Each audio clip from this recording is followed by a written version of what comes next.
お邪魔します。おー、ちょっと待って、やばい。圧巻の光景です。もう床も壁もここも全部埋まっておりますが、たくさんのちいかわたちが、6歳のお兄ちゃんと2歳の妹ちゃん。ピアノありますか？これ弾けます？人じゃなくて物が住んでますね、ここ。ぐちゃぐちゃに服を出すだけでも大変な作業。とりあえず物バーンって。おー、危ない危ない。まあそういう意味でも暴れ物減らした方がいいですね。極力。暴れん坊小娘。これも全部ゲーセンシリーズ無限に出てくる。嬉しい。私が買ったやつだ。これも買い与えて、結局使ってないですよね。使ってません。使ってないの？嘘だろ？何気ないですけど、多分もう100万単位で使ってると思うんですよ。あ、でも推し活にはそれぐらい。ここに使ってるお金をもうちょっと広い家住んで、のびのびと子供たち育てたらみたいに思われるかもしれないですね。絶対思われます。はじめまして、ペロです。永遠の17歳って言いたいところなんですけど、まあ、年齢は34歳で、スーパーお母さんみたいになりたいなと思って、自分に自信が持てるようにするために部屋を片したいです。もうこの汚い部屋で暮らすの嫌でしょ今が生まれ変わる時です。いいですね。二人でやると早い。大掃除が始まりました。70% オフでタグがついておりますが。リンクコーデできるよ。しない？するだろ。すごい、収納の山。輝いてる私の服たち。可愛いでしょかわいい。はい、というのでですね、5時間ほど減らしてもらいました。これまだ途中です。大変なことになってます、また。はい、ということで、おはようございます。2日目です。この食パントパー出します。ジンベエザメが圧縮されてるけど。ゴミしか入ってなかったんだ。悲しい。今からこれを解体していきます。付けしたいの？はい。おー、すごい。お願いします。いらないのはいらない、いらない、いらない、いらない。何もいらない。全部いらない？お子さんが頑張って捨てる中、お母さんが背中見せないと。おもちゃが多い家庭は、子供が欲しがってるんじゃなくて、親御さんが買い与えすぎなパターンが多いです。やばい、捕まった。捕まりました。感じで、お子さんたちが手伝ってくれたおかげで、こんだけ減りました。お家になっちゃっお家と思ってなかったってことですかね。た。ジャングルだった。おはようございます。ということで、3日目です。ちょっと待って、やばい。ほこりが、僕の服がこんな風になりました。この未来の子供服ゾーンに手をつけます。物を減らすとか片付けるって技術なんですよ。実際片付けて遊ぶようになったじゃないですか。片付けたら勉強もするようになると思います。お子さんの未来は本当にペロさんの手にかかってるんで。おー、やっぱ広っ。待って、お金入ってた。お店に行ってポイントカードを出したりするのめんどくさくないですか？楽しいなと思います。やばい。俺の理論が全く通じないとは言えた。全部大事。全部大事はどれも大事じゃないですか。ここも全部出すと広っ。感動されてます。掃除機かけるスペースがあります。おー、今まで遊べなかったのに。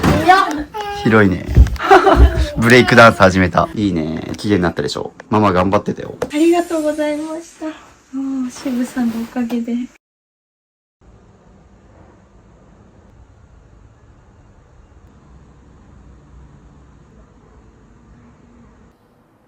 ということで今日も物を減らしていくんですけど、今回お邪魔するのはペロさん34歳、東京都内に住む女性の方で、家族4人でお子さん2人もいらっしゃって、なんとミニマリスト渋宅と全く同じ広さの家、このスペースに4人が住まわれていて、でかつ言葉を選ばずに言うとお部屋、ゴミ屋敷一歩手前ということで、失礼なんですけども、いかに難易度が高い案件であるかお分かりかと思うんですけども、ペロさん自身もこの状況はまずいということで依頼してくださったんですけども、子供がいない時は、自分の部屋が散らかってようが別に迷惑かかってないというか、自分たちが生活できてたらそれはそれでいいよねっていう考え方だったらしいんですけども、やはりお子さんができて物が散らかりすぎてるのは子育てにも影響あるし、物が多すぎるせいで狭くなった空間に子供を住まわせるのもかわいそうだと。何より子供は親を選べないので、親御さんが片付けてあげないとずっとお子さんはその環境で生活しなきゃいけない。子供たちのためにも私が減らさなきゃということでご依頼いただきました。そして今回依頼してくれたペロさんは Zoom の相談会に来てくれた方で YouTube 出演が決まった方です。ぜひミニマリスト支部と喋ってみたいよという方は概要欄の LINE 登録してみてください。無料の LINE 登録で特典12個プレゼントしてます。 YouTube 未公開視聴者お片付け動画5本、コーチングで減らし終えた人との対談動画13本、手放すか迷った時の30の質問リスト、ミニマリスト思考が深まる支部の言葉50選、スマホが片付くアプリアイコン画像150個セット、 YouTube に出れない人向けのコーチングご案内、生活費がわかるミニマムライフコスト計算シート、物別35種捨て方ガイドブックなど、この特典予告なく配布終了することあるのでお早めに登録お願いします。ということで動画本編にどうぞ。はじめまして。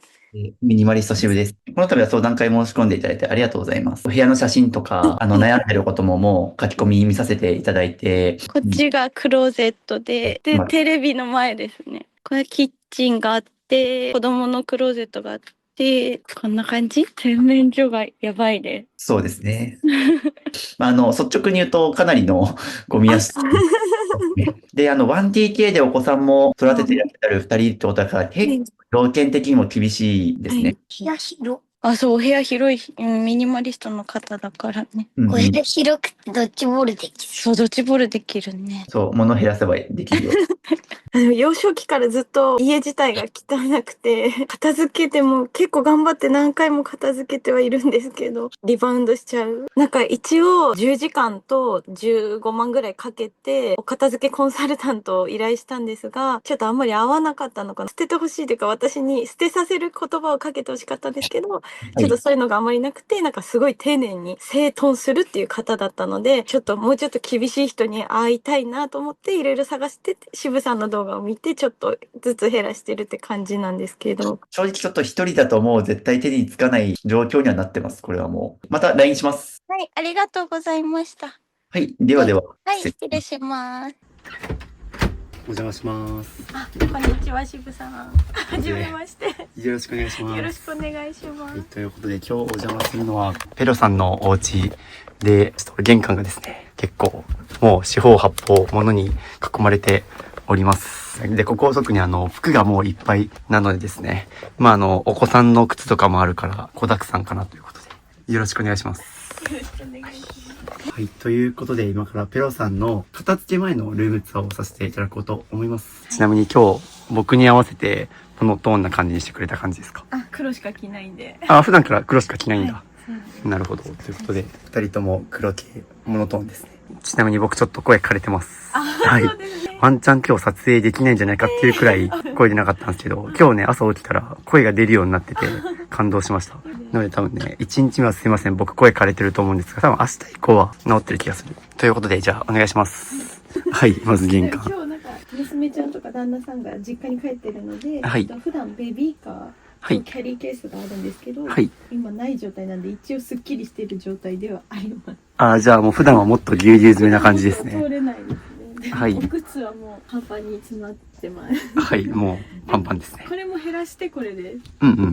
僕が来る前にも一応減らしておいて。ちょっとは減らしました。こあとここにそうですね。う洋服と、マックとか雨具とか。うんうん。あとここに缶詰がある。これなんだ防災用のスーツケースに入れようと思って忘れててずっとそのああ、まま。なるほど。確かにこうよく見ると、防災アイテムならいくつかあったりで、防災カバンは作ろうとしたということで。ここお住まいが東京都なので、そうですね、地震はちょっと来るので、備えておかないといけないということで。やばい。視界の先にちいかわゴール。ちか。僕の片付け企画に出る人は、ちいかわか、んぽちゃむか、あいつ、おパンチューサリ。こいつらがいればいるほど散らかってる傾向にあるっていう。他のキャラいないですか？でもベイマックスが大好きで。ああ、はい。本当だ。ベイマックスと、はい。ベイマックスの靴下。あとはもうオタクなんでヒロアカとかのグはいッズがすごい多いで、おーオタクグッズ、ブルーロックとか。僕もヒロアカとブルーロック大好きなんですけど、本当にいろんなものは大好きで。こう、はい手洗い。でおー、すごい。天井からたくさんのちいかわたちが、ちいかわいる。あっちにも可愛らしいキャラがいっぱい。すごい、ここなんかもうコラボカフェみたいな。これ実際なんかあれですか？そういうコラボカフェ行った時とかの。全部コラボカフェで手に入れたものです。おー、なるほど。今ここがトイレなんですね。仮に座るとこんな感じで、上を見渡すと、はい。ちいかわとベイマックス。ちょっとこれ怖いな。でも空っぽのミシンの空っぽですね。これ一応ね、突っ張り棒で自作してあるんで、重量あるものあったら普通に地震来て危ないなと思っちゃったんですけど、このあたりはちょっと片付けたいですね。大好きなものに囲まれてるペロさんなんですが、トイレの先がリビング、キッチンで、やばい、もう、あっち見ただけで汚さが伝わってる。けど、まだ実はこっち、トイレから出て右側に水回りがございます。広めの洗面所に。で、びっしり。はい。うんうん。詰め込んでます。おー、もうこれ、なんか、立派なドラム式洗濯乾燥機がありますが、機能してないというか、回すの大変そう。毎日回してます。はい、回してると思うんですが、結構ね、ぐちゃぐちゃに、この辺り、バーンって出してそのままですね。洗濯乾燥まで多分やって、時短はしてるけど、そっから全部バーンってやって。そして僕びっくりしたのが、この水回りの横、ここに段ボールに、もう、とりあえず物バーンって、ここにもちいかわがいらっしゃいます。ちいかわがゴミに埋もれてしまってるみたいな。ちょっとかわいそう。救出してあげたいですが。まあ、オタクグッズもそうなんですけど、それ以外にもシンプルに使ってないものとかがいっぱいあると思うんですよね。この奥の方とか。ちなみにもう、風呂場も開くには開くけど。おー、はい。友達にあげようかなと思って、はい洗って干してる感じ。これはまあ、なくなる予定なのかな。あ、やっぱあれ捨てんの忘れてました。あそこに。ここはまあ、僕が来る前にちょっとね、解体してなくそうっていうので、一時的にここにありますけども。という感じの水回りから、こちら、やばい。怖い。ここが、リビングにあります。おー、やばい。おーっていう言葉しか出てこん。という感じで、ここがリビングになります。ベビーベッドの上に食パンが置いてあって機能しておりません。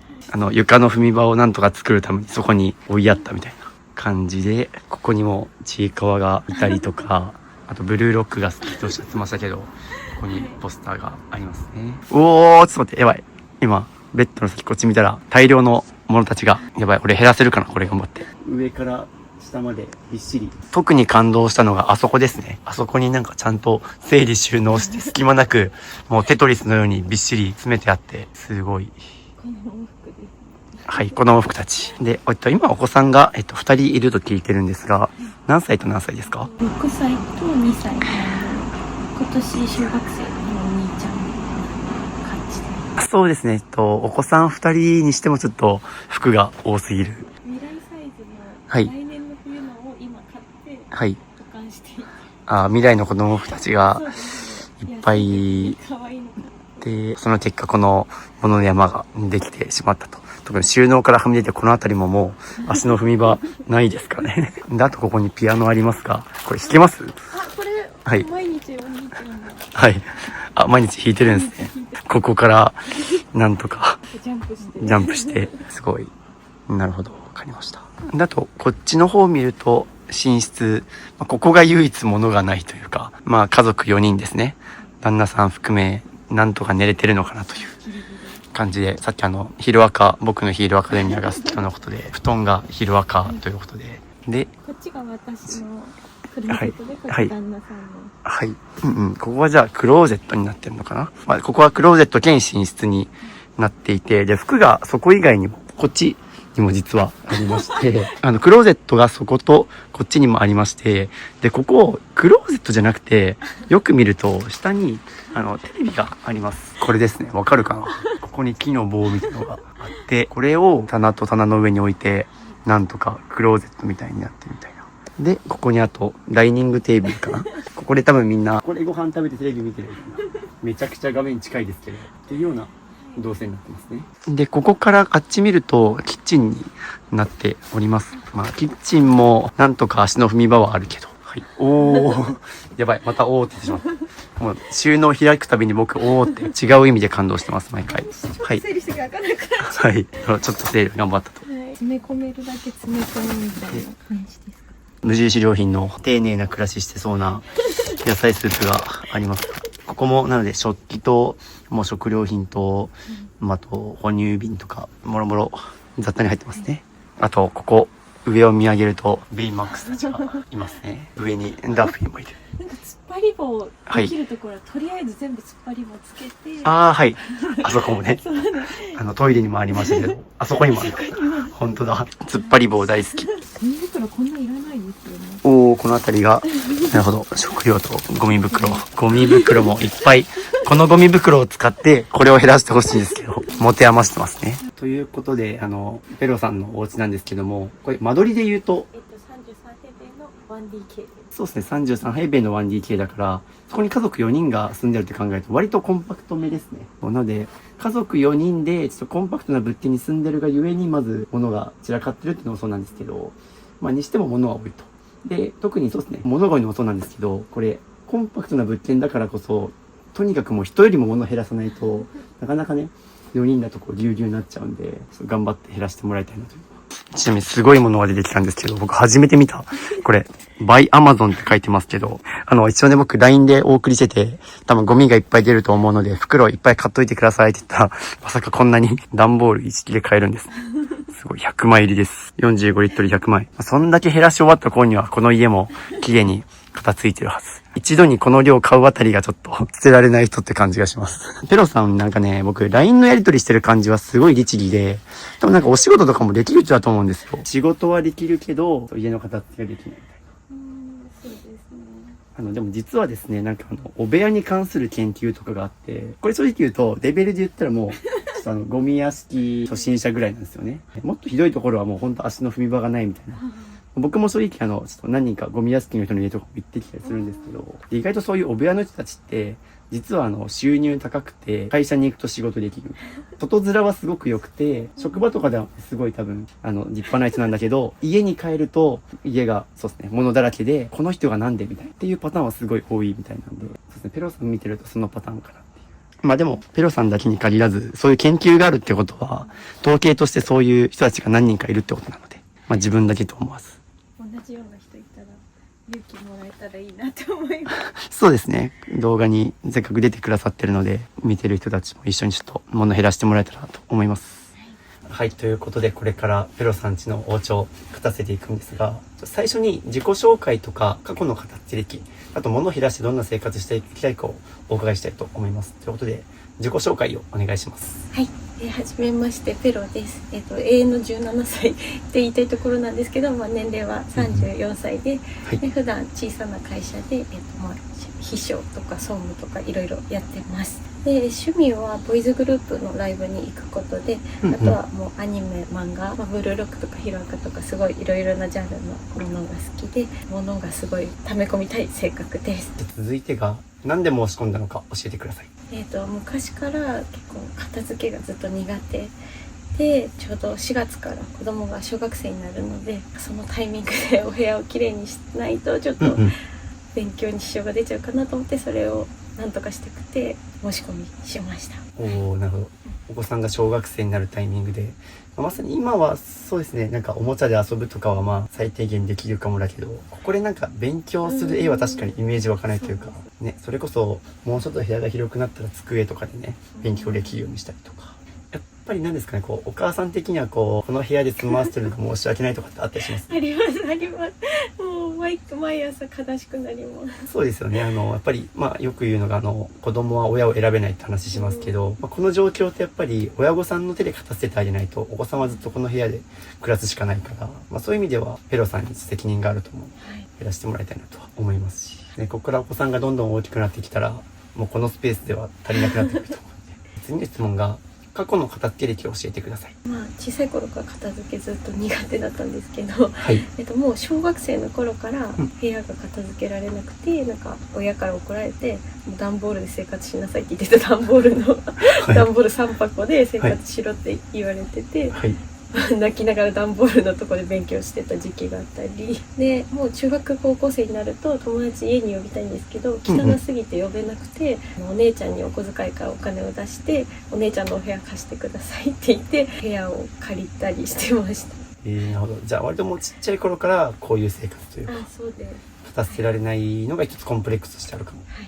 で社会人になってから一人暮らしをして、はい、最初のうちはすごい綺麗にしてたんですけど、だんだん3年ぐらい経つと汚くなってきて、で友達呼んだら宇宙一汚いねってそういう素敵なお言葉を宇宙一宇宙一汚いんだと思って、すごい最上級の褒め言葉だなと思って、はい、僕の YouTube に出てる人でも宇宙一ものが多いと思います。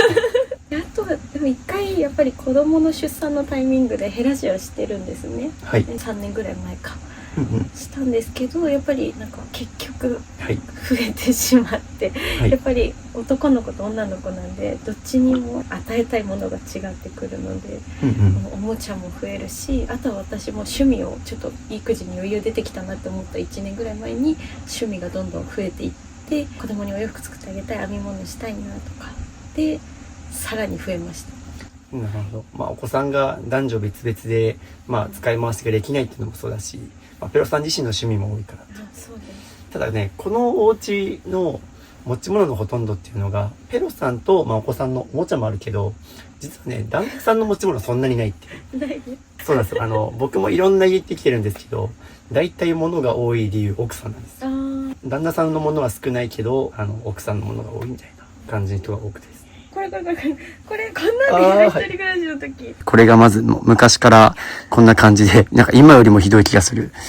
もう、キッチンの前、足の踏み場がなくて、で、こんな感じで、どこ見ても物だらけ。で、この頃結構ピンクが大好きだったんですね。で、旦那さんと一緒に暮らすにあたって片付けたと。この頃は確かに綺麗になってますね。そんな感じで、基本的にはもう幼少期から捨てられない性格、片付けできなかったけど、そういう一人暮らしをするタイミングとか、旦那さんと共同生活するとかいう、決まったタイミングでは一時的に減らせてはいるけど、やっぱりまたどんどんそうやって物が増えていってっていう。じゃあ最後に物を減らしてどんな生活をしたいか教えてください。やっぱり子供たちがのびのび生活できるようにしたり、あと自分の趣味もなんかちゃんと気持ちよく、最近筋トレハマってるんで、なんか筋トレしたいなとか、なんか自分のこれからの人生、多分子供がどんどん手がかからなくなっていくので、自分の趣味増やしたいなっていうのがすごいあるので、そのためにはやっぱ一回お部屋きれいにして頭の中もクリーンにしたいなっていう、今でもすごい頑張ってるお母さんだと自分では思っているんですが、スーパーお母さんみたいになりたいなと思って、自分に自信が持てるようにするために部屋を片したいね。そうですね。本当に育児もされてるし、で仕事もされていて、もう減らしたい理由がちゃんと子供たちにもっとのびのび生活してほしいっていうところあるんですけど、片付け以外のことはできるからこそちょっともったいないなっていうのがありますし、こんな感じに事前に今日自己紹介のためにこういう風にメモ書きがあるんですけど、これも自分で最初書いて、でこれチャット GPT、AI にちゃんと整理してもらってとか、結構ね、日常的にはそういう仕事ができる方なので、そんなペロさんがちょっとこういう家で生活してるのってすごいもったいないなと思うんで、ペロさんがもっと趣味と仕事に時間を使えるようにとか、お子さんがのびのびと生活できるように僕も物を減らしていくんで、よろしくお願いします。よろしくお願いします。じゃあ物減らし頑張ります。頑張ります。というので今から減らしていくんですけども、いつでもゴミ袋出せるようにっていうので、ポッケに突っ込んでます。意気込みがいい。はい、ということで今から減らしていくんですけど、どこから減らし始めるかなんですが、セオリー通り、僕のチャンネルではクローゼットから減らしていくっていうのを決めてるので、服から減らしていきます。で、ペロさん自身の服は、あっちですね。あっちの寝室にあると思うので、まずここですね。ここにクローゼットがありますので、ペロさんの服からいきます。ちなみに、旦那さんの持ち物はもう本当にこれで収まってるらしいです。だって本当に基本的に散らかってるのは、もうペロさんとお子さんのものっていうので。これちなみに何のタイマーですか？島村のはい。受注販売が。島村の受注販売。買いたい服があるんですか？なんか、はい。アナと雪の女王の、はい、ワンピースを娘ちゃんに買ってあげたくて。なるほど。それは買うと。今から減らし始めるので買い物が始まったけど、それは本当に欲しいんだったら買っていいけど、その代わり減らさないといけないですね。買うんだったら。似合うかな？似合わない気がしてきたな。逆に言うと、今パッと冷静になっているのかなって迷うような服だったら、いらないんじゃないかなと思います。確かに。やっぱりいらないですって言っときます。おー、すごい。なるほど。でもこういう感じで結構買うのが癖になってるんですね。それは島村が好きなんですか？たまたまコラボ先が島村だっただけ？でも島村なら捨てれるんじゃないですか。高いお洋服って捨てれないので、島村なら捨てれるしいいやっていう気持ちが生まれるので、可愛くて安いのを買うっていうスタンスで生きてます。なるほどなるほど。結構僕のチャンネルでね、よく言ってると思うんですけど、安物買いの授乳しないでどんどん物が増えちゃってっていうようなパターンが多いんですけど、そうなんですよね。その気持ちもわからなくはないんですけど、簡単に手に入るからこそ簡単に失いやすいっていうような言葉があるように、結構こういう買い物のスタイルを続けるから結構物がたくさん増えてるし、捨てるって言って捨てずに溜まってきたものが。なので今後はちょっとそういう買い物とかも含めて見直していかないと、またちょっとこの家になっちゃうんで。ちなみに、ペロさんの服ここに全部あります？もしかすると、はい。お風呂場にもいっぱいありますよね。ってるのもほとんど私の。ということで、このタイミングで、ペロさんの服全部あっちからこっちに持ってきます。そうなんですよ。意外と服が多い人って、クローゼットに全部服が集まってなくて、あっちこっち散らかってるパターンが多いので、いいですね。これは片付けがいがあるな。何回も友達に部屋の片付け来てもらってて、若い頃からずっと。はい。なんですけど、もうさすがに子供いるからみんな来てくれなくなって。子供いるのもそうだし、一人暮らしの頃はね、ぶっちゃけ散らかっててもいいけど、もうさすがに家族。そう、さすがに部屋汚くないでしょみああ、まだ宇宙一汚いよって言ってるんですけどもう家族4人で生活してお子さんが2人いる以上は、さすがにちょっとね、これ物減らさないと、もうまずいっていうタイミングになってると思うんで、今回を機にちょっと片付けられないペロさんとはさよならしてもらって、あっちこっちにあると思うので、このタイミングで全部集めましょう。服を出すだけでも大変な作業。いいですね。服から減らすの関係なく、いらないものがあったら随時入れてもらって、という感じで、もう家にある服を一旦まとめました。で、服はですね、僕よくトータルコーディネートで考えようって話してるんですけど、全部まとめてもらった理由でもあるけど、一旦ここにペロさんの服あるから、このコート多分着るから、それに合う服を残そうとか。で、減らしていくうちにセットアップで捨てられるからとか、いろいろ出てくると思うんですよね。なので一旦まとめて全部ここに服を置いてもらったっていうのと、一応僕が服から減らし始めてる理由が、大体クローゼットっていうのがこういう寝室とかリビングと直結してることが多いので、ここを片付けると、その溢れてるものたちをクローゼットに入れ込めますし、で、あと服って片付けた翌朝から服選びがすごい楽になるから、効果を実感しやすいっていうので、まず物が多い人にはまず服から、クローゼットから減らすのをお勧めしてます。で、もう僕のチャンネルでは、もういるかどうかで迷ったら減らすっていうのをやってもらってます。はい。多分そのメソッドでね、今まで減らしてきてもらったと思うんですけど、それこそスマホを捨てるかどうかで迷わないって僕よく言うんですけど、スマホは絶対ないと困るじゃないですか。これは別にスマホに限らず何でも自分にとって必要なものっているかどうかで迷わない。逆に迷うってことはデザインが気に食わないとか、しばらく使ってないとか、セールに釣られて買ったからみたいなことになってるので、いるかどうかで迷ったら捨てるっていうのを早速じゃあやっていきましょうか。で、ですね、もう状態が状態なんで、ちょっと先に床にあるものからいきます。はい。これはなんか、はい。この間同じようなこれだ、はい、すごい自由で安いけど形が気に入って買ったので、はい、ユニクロのこっちの方が高いけど、はい、もう2年したからいいかなっていう基準でいいですか？あ、いいですよ。もうちょっとで迷ったら、もうそうだし、今の考え方ですね。こういう似たような同じ機能とか似たデザイン性のものがあるから、こっちはいらないっていうふうに。あと値段が安い高いとか、関係なく自分が着たいと思える服。これはこれなんかもらい物で、絶対プリーツスカートなんか着ないので、もらったから捨てられなかったっていう。ちなみにこれもらったのいつ頃ですか？もらったの1年前ぐらい。ああ、1年前、一度も着なかったですか？あ、着なかった。もらったけど一度も着なかったっていうの、もらい物で捨てづらいと思うんですが、1年間着てないのであれば今後も着ないはずなので、こちらもありがとうございましたということで。はい。これはもう絶対被らん。これは何の絵柄ですか？わかんない。なんか福袋についてて。ああ、福袋に入ってたと。でもなんかコロナでなくなっちゃったブランド、なのでなんかプレミアつくかなとか思ってめっちゃ取っといてるブランドが多いんですよ。コロナでなくなっちゃったブランドの。なるほど。服好きだからこそ売れるかもみたいな。誰かがなんかもうブランドなくなっちゃって悲しいな、誰か探してるみたいな人がいたら売りたいなと思って取ってたのがほとんどで。なるほど。さあ、その積み重ねで床が埋まっちゃってるんで、プレミアだからどうこう考えずに、もう自分が着たいかどうかで、どんどん今残してもらって。浴衣買ったけど着なかったんで。一回も着なかったです、これ。浴衣着なかったです。これ今年ですか？買ったの？今年、去年の夏買って、タグついてる。はい。本当だ。タグがついてて、これすごいもったいないですけど、これちなみに着なかった理由とかあります？なんかお祭りわざわざ着ていこうと思わなかったです、浴衣を。じゃあこれはパッと見て可愛いと思って、なんか着れるかもぐらいなノリで買ったけど、今後に生かすとすれば、着物はそもそも買わない。はい。多分買っても着ないですもんね。着ない。これも多分1週間に1回履いてたけど、歩いてたらこれ踏んじゃうんですよ。めっちゃ痛いんで、これ子供いると膝曲げるじゃないですか。こうなった時にブチブチブチっていって、めっちゃ足痛いんですよ。確かにね、これは子育てしながらだとちょっと不便そう。今後はそうですね、今ママで結構子供抱いたりとか遊ぶ時もいいと思うので、流行ってた時期に着れたので、もう流行ってないかなと思うので、5000円以下なら捨ててもいいやっていう気持ち的にはなると。なるほど。いいですね。例えば、一つそういう基準作るのはいいですね。人それぞれ自分の時給があると思うんですけど、もう5000円以下だったら、もう自分の中で捨てる。それ以外だったらちょっと売るか考えたいみたいなのあると思うんですけど、一旦5000円以下だったらもうバンバン捨てて、多分それだったら自分の仕事した方が時給的にも稼げるしっていうような。時給換算するとそのメルカリで梱包してる時間が、それでもう売上金使ってるなみたいな。そうですね。多分今のリサさんだったらまさに自分の時給考えたらメルカリで梱包するよりも捨てちゃった方が早いから。そうなんで。で、買ってきた服も多分、ちょっとさっき言った安物買いの全入してないで、要は、安いから買うっていうのは結構買い物の基準としてあるから、一旦そういった服はもう全然、どんどん捨てていきましょう。いいですね。というので、もうゴミ袋が1個できましたね。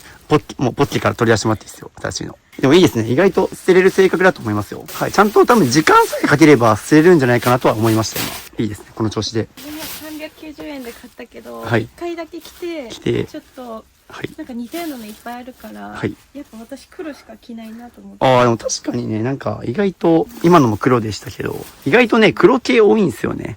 黒しか着ない。今着てる服も。すごいですね。なんかでも一個一個390円とか覚えてるのも逆にすごいなと思いました。記憶力が良すぎて逆に捨てれないんですよ。ああ、一個一個物に対して。一個一個そう、ちゃんと覚えてる。これちなみにいくらですか？これでももらい物。もらい物。今のところもらい物も、そうですね、ほぼ着てないですね。結構意外と服好きでこだわりある人だから、欲しい服は自分で買いますもんね。ああ、確かに。ね、でも意外とこだわりあるから。なんかもう売る予定で取っといたものも全部捨てよう。おセーラームーンのやつも。おー、はい。本当だ。タグがついてます。これ GU コラボ。まあ、これ一番いいのは、サイズがきついって話されてましたけど、当時試着されたのかなとか。いや、試着できないかったんで。あー、なるほど。試着できない服とかあるんだ。コラボ服で。もう一個おー、本当だ。色色違いで買った。メルカリずっと出してたけど売れなはくて。い。しかもこれ、メルカリで出すにもこのタグの状態で出すのかっていうのあるけど、これとこれとこれ、全部セーラームーン。全部2490円だから、ざっくり今、7500円分捨ててますね。いや、なんかデザインいまいちだな。いらん。っていう、そうですね。でもこれもメルカリ出品したけど、もう売れなかったので、あ、そうなんだねいっちゃいましょうか。でもペロさんは、今回僕が家に来るまでに多分1ヶ月くらいの機会があって、でその間にどうしても売りたいものはもう先に僕が来る前に売っといてくださいって言って、なんかそれこそ駿河屋とか、近所のリサイクルショップにババッと持ち込んで売れるものは売ってっていう状態で今日挑んでるので、基本的になので売れるものは売ってるから、今回も基本的には捨ての方針でいきます。これは呪術廻戦のトゲくん。トゲくん超かっこいいこれ。ね、好きそう。僕も呪術廻戦見てましたけど、やばい。僕ももうトゲくん並みに今声が枯れてます。呪言を使うと声が枯れるっていう設定ですけど、気持ちがわかる。僕も今2週間ぐらいほぼ毎日 YouTube 撮ってて、一昨日もなんか小学校で授業したんですよ。すごい。小学6年生にミニマリストの授業をやるっていうので、そこでも声使って、昨日とかもうね、本当に一言も出なくて、ワンチャン今日 YouTube 撮れないんじゃないかなと思ってて、でもドラッグストアで声枯れの薬を買って1日飲んだら、今日声出たんで、すげえと思いつつ、トゲくんの気持ちめっちゃわかる。エネルギー使うと声が枯れるっていう。でももう着ないな。ちょっと値段考えると5000円超えてるけどって。はい。行きましょう。おー、すごい。ピンク来ましたね。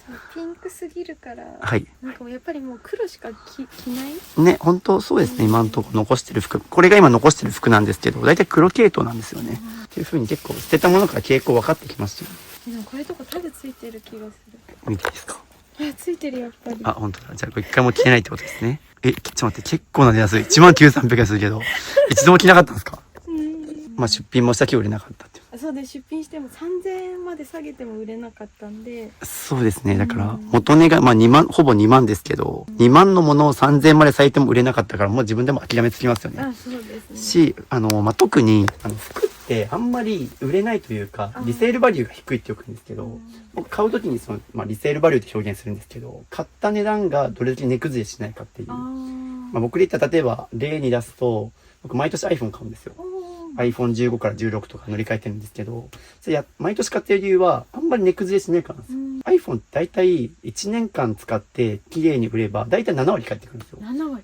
だから10万円で買った iPhone っていうのは1年使って売れば大体7万円とか、2年使ってもおそらく6割とかかかってくるから、僕は最悪これ使ったら売ろうっていう風に考えながら買ってるんですけど、服ってね、あんまりそういうリセールバリューというか、買った時の値段からほぼ買い値がつかないので、例えば腕時計とかハイブランドのカバンとか、小物系とかは意外と値崩れしないんだけど、そうだね、服とかはあんまり値段返ってこないので、一時期その安いのを買うのをやめて、そのさっきのこのブランド、高いブランドを買ってて、今は結構それを残してはいるんですけど、でも売ってるメルカリで出してるやつも何着かあって、これとかも定価25,000円するやつで、今8,000円まで下げてて売れてないっていう、で今まだメルカリ出してるから、この期間で売れなかったら捨てようかな。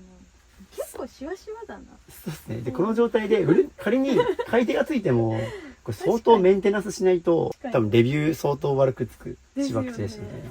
でも捨てちゃうかな。っていう風に、これ売るにしても、そういう風にまたメンテナンスしないといけないし、5000以下のものはもう問答無用で売るって言ってましたけど、ペロさんの時給を考えると、これを梱包する、クリーニングにする、とかしてると、結局、あんまり儲からない。僕が来るまでの1ヶ月間、もうで売れるものは出品してても売れなかったから、行きましょう。すごい。もうゴミ袋が2つ目。次3つ目出してもらおうか。今日なんで、ここに残ってるものは意外と売れるからに残しといたものが。そうで、ブランドものを全部残しといたの。あと、一応仮にも売ろうとしてるものをこういう風に扱ってるのダメですよね。これは飲食店で言ったら、同じ油何回も使い回すみたいな、そのなんかすごい管理雑なところから買いたくないじゃないですか。確かに、そう考えたらなんか失礼なことしてるな、お洋服にも。あ、そう、まさに本当です。じゃあ全部捨てよう。ここにあるものは基本全部捨てていくと思いますが、やっぱり、ね、こんな風に。いいブランドだからって言って残してるのに、しわくちゃになっちゃってるから。管理ができないのも、こういう風に管理するスペースがないからなんですよね。もう物がいっぱいで。ね、多分今もう、これすごいですよね。袋に入れて、こう、ベッドの下から出てきたから、もう押し込めみたいな感じで。これエプロンですか？ピース。お洋服で。あ、ごめんなさい。すいません、エプロンとか。はい。エプロンっぽい。そう言われたらもう着れない。捨てよう。これ単品で見るとそう見えますね。多分なんか、インナーと着回したらそうは見えなかったんだろうけど。確かにエプロンに見えましたね。これももうタイトなんで。はい。デザインがすごい。この辺もなんか、まあまあな値段した。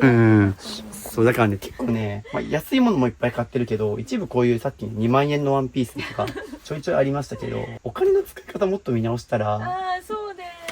そう、僕思うんですけど、経済力に対して住んでる部屋とかもちょっと狭めなのは多分、無駄な結構買い物しちゃってるから、なんか僕ね、結構今回片付けて、ちゃんと今後、無駄なもの買わなくなったら、それこそ、お子さんが大きくなってって時にも、もうちょい広い部屋住めると思うんですよ。広い部屋住みたいです。でも、とりあえず物減らさないと何も変わらないかなと思って。まさに。だからもったいないです。さっき意外と物溜め込んでる人は意外と仕事ができて経済力ある人が多いっていう。要はこんだけ買うだけの経済力はあるからこそもったいないんですよ。捨てちゃってるのが。これも暑いんで寝てて、もう脱いじゃう。はい。あっちって言って。着れるシーズンが短いですね。そうなんで。まあ冬しか着れないから。しかもなんかジェラピケの福袋戦争がやりたいだけで、はい。福袋戦争楽しいと思って、よっしゃ買えたっていう喜びを得るために買って結局着なかったので、もうこれは楽しんだからいいです。そうですね。意外と福袋で買ったものはちょいちょいできたから、ペロさんの課題は結構、買い物依存症とまでは言わないけど、ストレスとか、結構買い物の高揚感が好きなんだろうなっていうのは。そうですよね。なんか安く買えた嬉しいとか、レアなの買えた嬉しいとか、なんでも島村の受注販売とかもやっちゃう。多分ああいうさっきみたいに、意外とタイマーかけてちゃんとまめにやってたじゃないですか。で、それで買えたことの喜びみたいなのが、やみつきになっちゃってるんでしょうね。ちょっとずつ開いてきました。なんだろう。これ未開封ですか？なんかよくわかんないから捨てよう。はい。そうですね。何かわからない。用途不明なものも即捨てです。これめっちゃ気に入ってた。はい。ウィー。ウケる。ウィーってすごい。借りてもいいですか？はい。これも大丈夫ですね。はい。ピカチュウできた。すごいです。にっこり。これ言います？一応子供との約束でポケモンのぬいぐるみは取っておくけど、他は捨てていいよっていう約束です。了解です。明日お子さんも帰ってくるんでまた見てもらいましょう。おー、すごい。でも床の踏み場ができてきた。この調子でお願いします。もう捨てれるのないかな。今ペース良かったけど、もっと捨ててもらわないと困ります。減らないんで。特にこの床に散らばってるものは結構、いらないんじゃないかと僕は思ってますけど、結構こんだけ床にね、放り投げるぐらい雑に扱ってるから。パイナップルのストールか。確かに、珍しいかも。これは着こなしのレベル、むずそう。難しいですね。パイナップルシブ。これはもう大丈夫です。はい、ありがとうございます。最後に喜んでます、パイナップルも。それは春っぽくて可愛くて買って一回着たら、可愛いってなったけど、はい。でもやっぱり黒しか着ないと思うので、黒には合わせづらいなと思ったら、捨てます。これも普通すぎて響かないから。なるほど。確かにね。普通じゃない服をいっぱい買ってきてるので。そうね。一時期、普通のママっぽくなろうと思って、普通の服、ユニクロで全部揃えたらテンションが上がらなさすぎて、また最近、派手めな服に戻りました。こういう。そうですね。なんで、ペロささんはあんまりシンプルな服買うよりは、できるだけ黒とかモノトーンに近いものでかつ、ちょっとデザイン性あるものの方が逆に長く着れるかなっていうのはあります。一般的に言うと多分そういう、ね、ユニクロとか無印良品とか、なんかそれこそね、一般的なママになりたいみたいな言ってましたけど、別にそれになる必要はないし、なので、今後は逆に、ペロさんの場合はもうデザイン性がある服買っていきましょう。旦那さん帰ってきてたの？いいですよ。こんにちは。いえ、こちらこそすみません。ということで、旦那さんがちょっといらっしゃいまして。で、今、旦那さんが捨てたゴミ袋を見てます。この調子でちょっと頑張って片付けるんで、3日間、失礼します。ちなみにお二人は結婚されてどれくらい経つんですか？8年。この家に引っ越してからはもうほぼ8年。8年住んでるんだじゃん、ここ。これ捨てれない、やだ。っていうので、片付けを再開しますが、いらない服はどんどん減らしましょう。これはなんか似たようなの買ったんで、こっちのがテンション上がるんで。同じようなライダースがありますし、今ペロさんの体勢がすごいことになってて、もうベッドからこうやって確かにこれ高さ高いですよね。そうで。これあれか、なるほど、突っ張り棒で自分で作ってるんですね、両方とも。だからこの高さになってて、こんだけ高さが必要だとなかなかあそこに手が届かないから、ちょっとここら辺のクローゼットも後で解体して高さ下げます。でもこれ取り出せないですよ。取り出すために毎回これしないといけないから。この状態だとなかなかクローゼット片付けようとか服着ようという気にならないと思うから、すごい。毎朝こんな感じじゃないですか。服をちょっとかけといてとか、服を取っといてとか、そんなはい感じになっちゃうんですね。もう旦那さんもこの光景は見慣れてるんです。ピンクの出てきましたね。結構今のところピンク系のもの捨ててますね。ちなみに今整理した結果、見てください。このゴミ袋の山を。って感じでどんどん出していきます。これ悩んじゃう。ちいかわとヒロアカのコラボって大好きなもののコラボですね。かわいいそれ。色いきます？パジャマでテンション頑張ろうってなるから、はい。もうちょっとボロボロになってパジャマとして着続けたら捨てます。そうっていう風にこれ今存在を思い出して可愛いってなってまた使い道考えたじゃないですか。パジャマにしようと。だから本当にお気に入りだったらこれ着てるはずなんですよ。ちゃんと洗濯乾燥してね。そういう意味では僕ちょっとこれ怪しいと思います。どうしますこれ。おすすめは僕は思い出のものとか写真撮って捨てるのをおすすめしてるんですけど。というのでこのお気に入りのシャツは、はい。かわいい。これももう捨てましょうか。はい。これ入れちゃうと絶対に管理が雑になります。このタイミングで収納も捨てます。まさに今ハンガーもいらんくないって言ったけど、そうなんですよ。服減らしたらハンガー余りましたよね。もうハンガーも捨てちゃっていいです。またハンガー残しちゃうと、釣れてるから買っちゃうんですよね、無駄に。っていうので、どんどん床が綺麗になったと思ったら、ベッド下からどんどん出てきますね。いやーでもいいですよ。淡々と減ってるんで。もう着ないかな。まだいける？着たいですか？着たいけどなんか若いかも。若い？聞くならやめて。もうそれが正解です、まさに。そう。人に聞くってことは、そういうことなんですよ。一回着てから考えたい気もする。仮にじゃあ、人に聞いて、なんか自分がちょっとね、こう本当に似合うかなってもやもやしてる中、人に聞いていいって言われても、自分の本心では自信持って着れないはずなんですよ。迷ってるってことは、なんか自分の中に引っかかってるものがあるから、人に判断を委ねちゃってるんですね。結局、人から多分許可もらっても、堂々と着れないと思います。しかも特にここよく見るとわかるんですけど、この服に入ってるやつって結構色が淡いピンクとか、可愛らしい感じの色味が多くて、で今残した服とかも結構もう黒い服ばっかじゃないですか。落ち着いた色味の。だからそこにある服は多分着ないだろうなと思います。これあなたのゴミじゃない？っていうので、旦那さんにもちょっと見てもらいながら、どんどん減らしていきます。すごい。床見えてます。久々の床ですか？こんなスペースあったんですね。はい。僕たちからすると大きな一歩。すいません、僕の声の方がやばくて、この声キュアっていう声が枯れた時用の薬を飲みます。いきます。休憩とか大丈夫ですか？ちょっと水分だけから。OK です。ちなみに冷蔵庫も例外なく物は多いですね。一応ちゃんと自炊はされてますもんね。たまに。たまにレシピがあったりするんですよ。なんかふるさと納税？はい。すごいふるさと納税おー、はい。で、多分これふるさと納税の海鮮なんで、これお肉か。お肉もつけて。外切れてないですね。そうなんです。ふるさと納税が結構、ほら、こっちのお肉もつけたんだ。はい。ふるさと納税でお得だからって言ってやりすぎると、結局こうやって、多分ここも、詰め込みすぎちゃうと、賞味期限が近くなって、直前にめっちゃ食べるみたいなことになっちゃうから。よし、OK だ。じゃあ、って感じでですね、床の服をとにかく減らしてもらって結果、こんなに出てます。何袋ある？ 1、2、3、4、5。多分、10袋ぐらい出てますね。全部ゴミなんだ。そうですよ。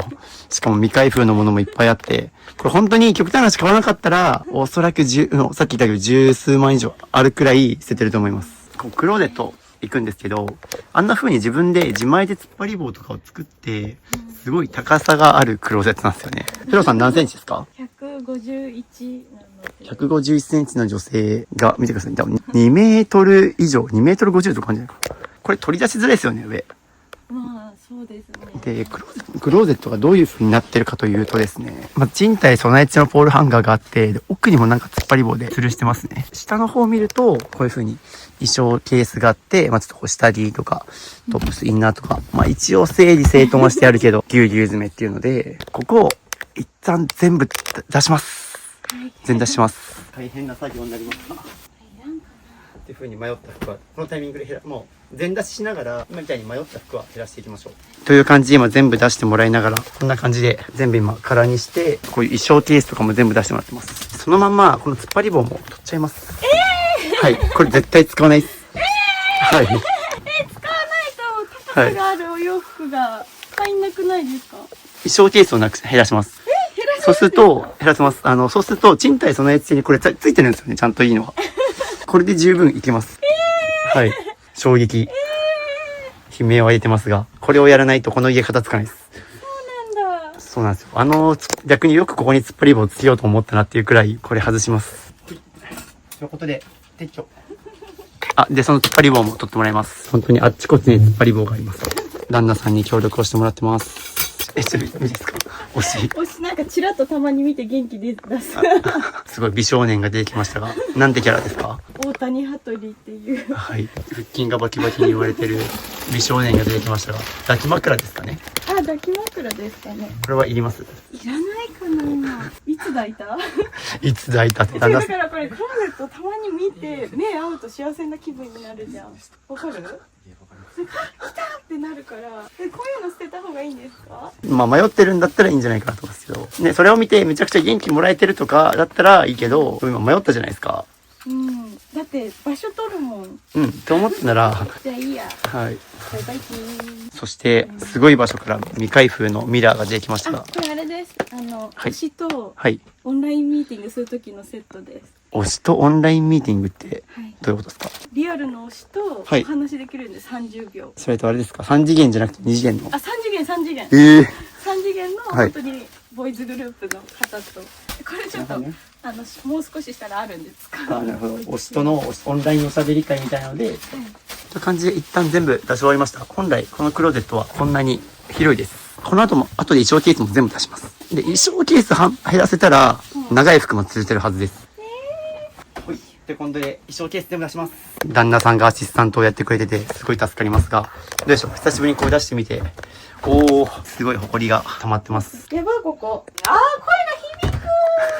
確かに。びっくり。すごい、すっからかん。全部出した理由なんですけど、一旦全部出してリセットして、で、ここから必要な服だけをどんどん戻していくっていうようなことやっていくと、家は片付きます。もう全部そうです。この家中の収納含めて、全部出して、いるものだけを残す。で、それ以外は捨てることやっていくと、基本的に家は片付くので。なるほど。全出しってこういうことなんですね。まさに、こういうことです。でもみんなこれ、めんどくさいからね、後回しにしちゃうんですよ。本当に全出しだ。全部出しました。なので、久しぶりの拭き掃除をしてもらってます。OK ということで、ここ、綺麗に拭き終わりました。片付けコンサルタントの人に、はい時間来てもらったんですけど、その時にこのシール貼ってもらったんですけど、なるほど。片付けコンサルタントに何時間ですか？5時間来て、そのうち3時間をここに使われて、はい。残り2時間洗面所だったんです。なるほど。そう、確かになんか僕、ペロさんの性格的に、ここ意外と、ちゃんとね、靴下とか、スカートとか、なんか、ここね、整理整頓されてる形跡があって、意外とできるんだなとか思ってたら、なるほど。そういう感じで、片付けの方にちゃんとお金払って、やってもらって、まだこれもう5時間じゃ片付かないですね。5時間のうち3時間そこだったんでしょ。はい。僕たちも今もう2時間ぐらいやってますからね。しかもそれを減らさずに収納ボックスに入れて整理整頓する形方だと絶対終わらないですね。いやーなんかドアが崩壊してる。物詰めすぎて壊れてますね。もともと絶対こうはなってなかったはずなんで。こいつ捨てる。これ何のキャラですか？ツイステッドワンダーランドのダリウス・ドラコニア。ちなみにそこに挟んでありましたね。すごい場所に置いてあったんですよ。先にここ、衣装ケースに入ってるトップスとかスカートとかちょっとこう全部出しましょう。一旦。で、いらないものは減らしてください。ペロさんの性格的に衣装ケースに突っ込んだ服は絶対着なくなっちゃうんで。でも毎日衣装ケースから探してるけど、足その時間無駄ですよね。まさに。吊るしておけばもっと探しやすいので。もう服はどんだけズボラな人であろうとみんな吊るすを徹底してもらってます。吊るさないと服って絶対にシワになるし、今まで吊るさずに脱ぎ散らかしてきた結果、この部屋ができちゃってるんで、そこの習慣を叩き直しますし、吊るしやすいように僕がもうここら辺片付けていくんで、床に放り投げる人生終わりにしましょう、ここで。なんか吊るすとお洋服めっちゃ可愛く見える。でしょ？そうなんですよ。お店っぽい。そうなんですよ。めっちゃ可愛い、輝いてる私の服たち。可愛いでしょ？可愛い。これが本来の服が持つポテンシャルっていうので、これ見てるとテンション上がるでしょ？うん。お店みたいです。そうです。やばい、黒しかない。確かに黒しかないっていうのは、まあでもそれはそれで自分の価値観というか、ペロさんはそういう黒とか白、モノトーン系が好きっていうのが、ずっとわかりますよね。今まではゴミに埋もれてたクローゼットでしたが、ちゃんと好きなものを厳選していくと、自分の好きなものもこうやってわかるし、大事にできるんで。上着も置くんですか？はい、もう全部いきます。絶対入らない。最初は多分入んないと思いますが、いいですよ。もうどんどん気にせず、どんどんいる服を吊るしていきます。これいいかな。デニムジャケット買ったし、ママっぽいけどすごいいいよね、別に。まあ、なんか、派手なの着てても。はい、別に、ママだから落ち着いた服を着ないといけないなんてことはないので、まあなんか一般的な常識に縛られてると、多分、ペロさんはあんまり幸せになれないかな。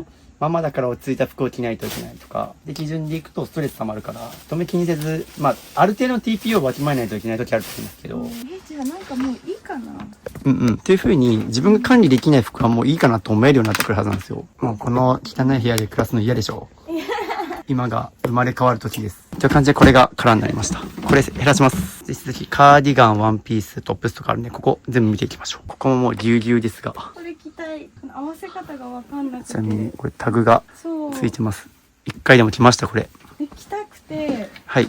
合わせ方を調べてて、はい。放置してました。ってことは今後も着ないですね。着ないだって本当に着たいのであれば、絶対今日までに着てるはずなんですよ、一回ぐらいは。一回も着ないんですよ。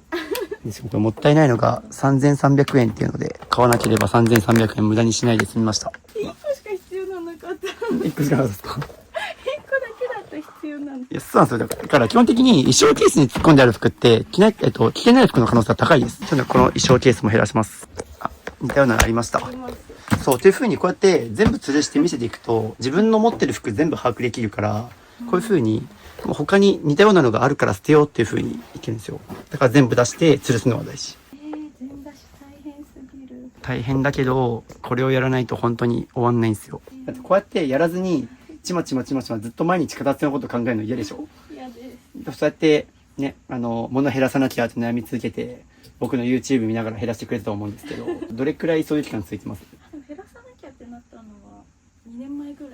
2年ぐらい経ってるわけじゃないですか。2年間ずっと減らさなきゃって考えてるのすごいもったいないですよね。わー、マジか。これ、ヒロアカの。はい。ヒロアカのこれ、すごいかっこいいと思って買ったんですよ。これ高かったんだ。1万だよね。コレクションで。なるほど。かっちゃんが好きだから、かっちゃんがかっこいいと思って。で、買ったはいいけど、これ普段使いできなくねってなった、最終的に。まあ相当派手ですかね。いきます？いらないかな。っていう感じで。絶対歩いてくんないよね、これ着て。うん。そう思うなら、行きましょうか。はい。これ1万したよ。1万以上したかもしれん。って感じでどんどんいきます。はい。この2枚でいいです。この2枚。あとはこれ全部いらない。いいですね。でも今みたいに、いるやつだけパッと残して、他捨てるって考え方はすごいいいですね。こっちの方が。残しておきたいで、すごい高い。キューンってブランド。はい。多分買った当時はすごい2万5千円ぐらいして、ちなみに12年前。もっと言うと、買った当時の値段考えるとキリがないです。買った当時は2万5千円だと思うけど、今はもう絶対その価値はないから。確かに。これ用途的には似てるよな。もうでも考えられるようになりましたね。最初はなんかもう本当に好きか嫌いかとか、可愛いか可愛くないかとか、着てる着てないで判断したと思うんですけど、まあ今のペロさんはどっちかというと、ここ見た上でちゃんと着回せるかとか、さっきは事情観覧で着ていけるかとか、ちゃんと実用性とかを考えながら今、厳選できるようになってますね。大体みんな服ってなんで買うかっていうと、可愛いと思って流行りの服を今すぐ着たいからとか、大体今着る服がなくて困って買っちゃうとか、っていう風に大体みんな買ったらすぐ着るんですけど、ペロさんは割と買ったその場がピークというか、さっきみたいなコラボアイテム系のものとか、買うこと自体がなんか割と楽しいみたいなおっしゃってたと思うんですけど、それゆえに溜まっちゃってますね。タイツとか未使用のものがいっぱい出てきましたが、いりますか？いや、いらないですね。派手すぎて使わない。おお、ミッキータイツとか、ヒロアカの爆豪活き靴下。これいります？いらんの。って感じですごい、いるやつ、なんとですね、大量にショーケースあったと思うんですけど、いるやつ、ちっちゃいカゴ2つに収まりました。素晴らしい。ラスト1個ですね、あと。という感じで、ちょっと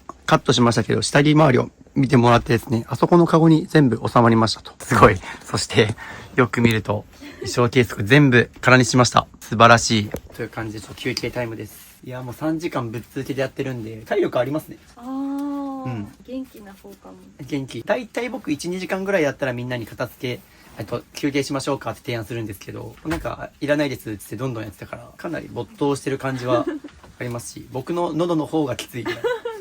すいません。あ、いえいえ。すいません。逆に僕の体調管理がね、明日には元気になってると思います。なんか、はいうちの例えばお友達とか会社の人とかに見られたら嫌だなと思うんですけど、はい。絶対そういう人たち見ないと思うんですよ。はい。そうだから悩んでる人が見るってことはその人も同類なんだなみたいな。ああ、でもそうですね。結構、なんか多分意外とペロさんと同じような状況の人も見てるし、なんか僕聞いた人だと、お部屋って検索して出てきたみたいな。お部屋を片付ける動画が好きで見てたら、渋さんの動画がきついた。お部屋の動画見てるってことはそういう風に自分も何かこう悩みを抱えたりとか、そうですね。実はそういう方でしたね。自分もお部屋でなかなか片付けできないから同じような人がいないかを探す意味で YouTube で検索したみたいそうなんか頑張ってる人いたら一緒に頑張れるなみたいな。筋トレ動画とかもなんか一緒にできるじゃないですか。その人が頑張ってるねみたいにすごい言ってくれるんで楽しくできるので。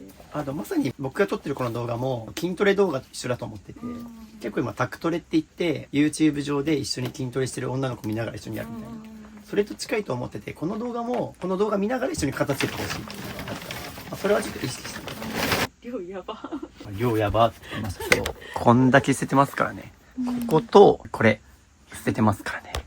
ここにもちょいちょいはみ出たゴミ袋ありますか。こんだけ捨ててますから。じゃあ休憩もいいですかね。はい。って感じで再開します。というので、さっき衣装ケースから靴下肌着類全部精査しましたけど、ここを見てもう一回精査しましょう。多分ここから先もちょいちょい出てくると思うんで、大量の靴下肌着をこのタイミングで見てもらってます。でも可愛くないですかこういうの。これは可愛いんですね。さっきなんか似たようなやつ、ここにいたのか。あ、これだ、ジンベエザメ。一時期、はい。めっちゃ子供が好きで。ジンベエザメ最近沖縄へ美ら海水族館行ったんですけど、その時に見ましたね。大きいですよね、すごいジンベエザメ。めっちゃでかい。ちなみにこれいります？両方とも。これちょっと子供に聞いていいですか？あ、はい、そうですね。子供に。明日お子さんがね、ちょっと来るらしいんで。はい。っていう感じで、あらかた見終わりましたかね。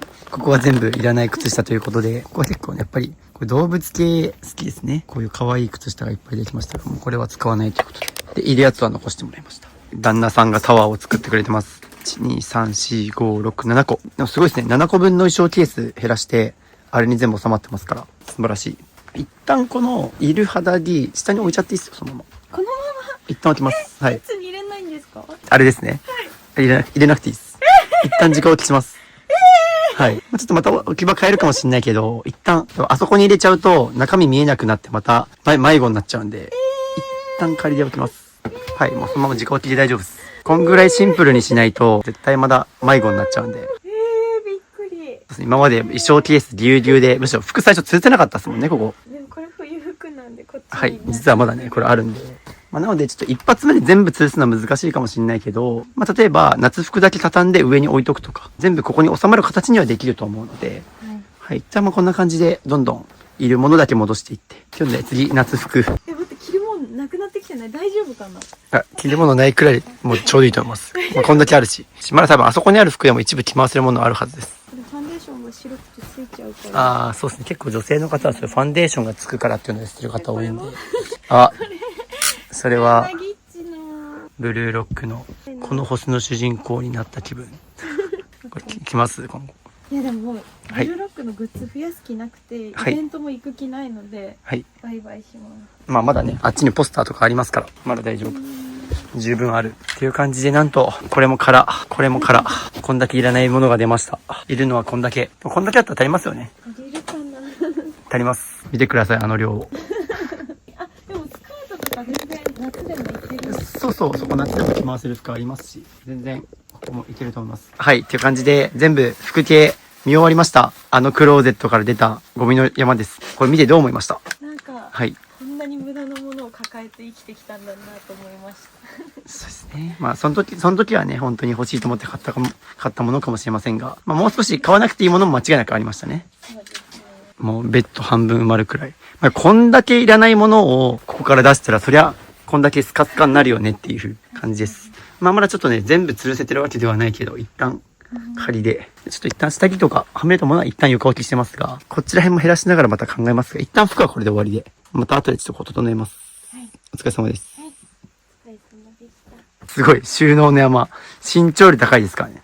もう笑い事じゃないくらい大変なことになってますが。でも多分一番大変なのって私のお洋服だったと思うので、ここが本当に一番なんか大変そうと思ったけど、はい。こんだけ捨てれてるから。まあ僕からするとこっちの方は大変そうだなと思いますけど、ペロさんからするとこの服捨てるのが一番今日勇気が必要だったっていうので、意外と僕、ママの家見てきて思うのは、子供の服とかの方が捨てられないんですよ。子供の描いた絵とか、読み書きしてきたノートとか。あ、でも写真撮ればいいじゃないですか。そのとか風にさっぱり考えられるのはいいというか、でママさんによってはむしろ自分のものより子供関連の方が捨てづらいって人結構多いって。子供は捨てていいって言ってるのに、親御さんが逆に、まあ自分の大事な子供だからですね、逆に捨てられないっていうパターンを見てきてるんで、そうじゃなければ、まあここ、サクサク捨ててもらいたいですけど、僕からするとちょっとここの方が心配なんですよね、実は。この量。ペロさん的にはここがね、一番抵抗があったっておっしゃってたんで。でも減らせてるんで、いやなんか見ちゃうと戻したくなっちゃうんで、もう早く。僕が責任持って最後ゴミ捨て場まで持っていくんで。ということでペロさん自身の服が減らし終わったので、次旦那さん登場ということで、ちょっとあんまりね顔全体映したくないということで、このサメちゃん被ってもらいながら登場ですが、ここ一緒に勝たせていくのでよろしくお願いします。いるかどうかで迷ったら減らしてもらいたいですっていう感じで、ここもね旦那さんがこうやって足をまたがないと届かない位置にあるんで、出しながらいらない服はどんどん捨ててもらいます。いいですね。二人でやると早い。大掃除が始まりました。ちなみに旦那さんはここの服片付けるのいつぶりぐらいですか？片付けはしてません。じゃあもうこの家住んで8年間ぐらいずっとこのままって感じですね。定期的にでも捨ててるんで逆に。ああ、なるほど。片付けっぽいことはやってません。まあ、確かにね、旦那さんの持ち物はそんなに、まあ少なくはないけど、服は。どっちかというと、やっぱ、この家が散らかってるのは、ペロさんの持ち物が多いんで。というので、奥側にある衣装ケースもどんどん出していきます。はい。旦那さんは土日しか私服着ないので、うんうん考えたらもっと減らして。まさにおっしゃる通りですね。平日5日間は仕事されてるので、まあ基本、土日着回せれば大丈夫っていう視点で見てもらって、で、もう、あのタイミングで突っ張り棒なくしちゃいます。ペロさんと同じ感じにするので、あれを外します。クローゼットが散らかる理由は、高い突っ張り棒。ありがとうございます。って感じで2人とも突っ張り棒がなくなりました。そうするともう、このベッドの上からまたぐ必要がないので、いいですね。これ一回も着てないじゃん、コムさんのジャケット。これからの年齢着れない？あなたが色が好みじゃないだけ？すごいイケオジになれるけど。まだあんま好みペロさんがね、旦那さんに着てもらいたいっていうのもわかるけど、本人が一番ね、気持ちよく着れないと、宝の持ち腐になりますから。でも私デニムジャケット1個買ったからリンクコーデできるよ。しない？するだろ。しないって言ってますよ。ペロさんはペアルックとか大好きですけど、旦那さんはあんまりしたくない感じですか？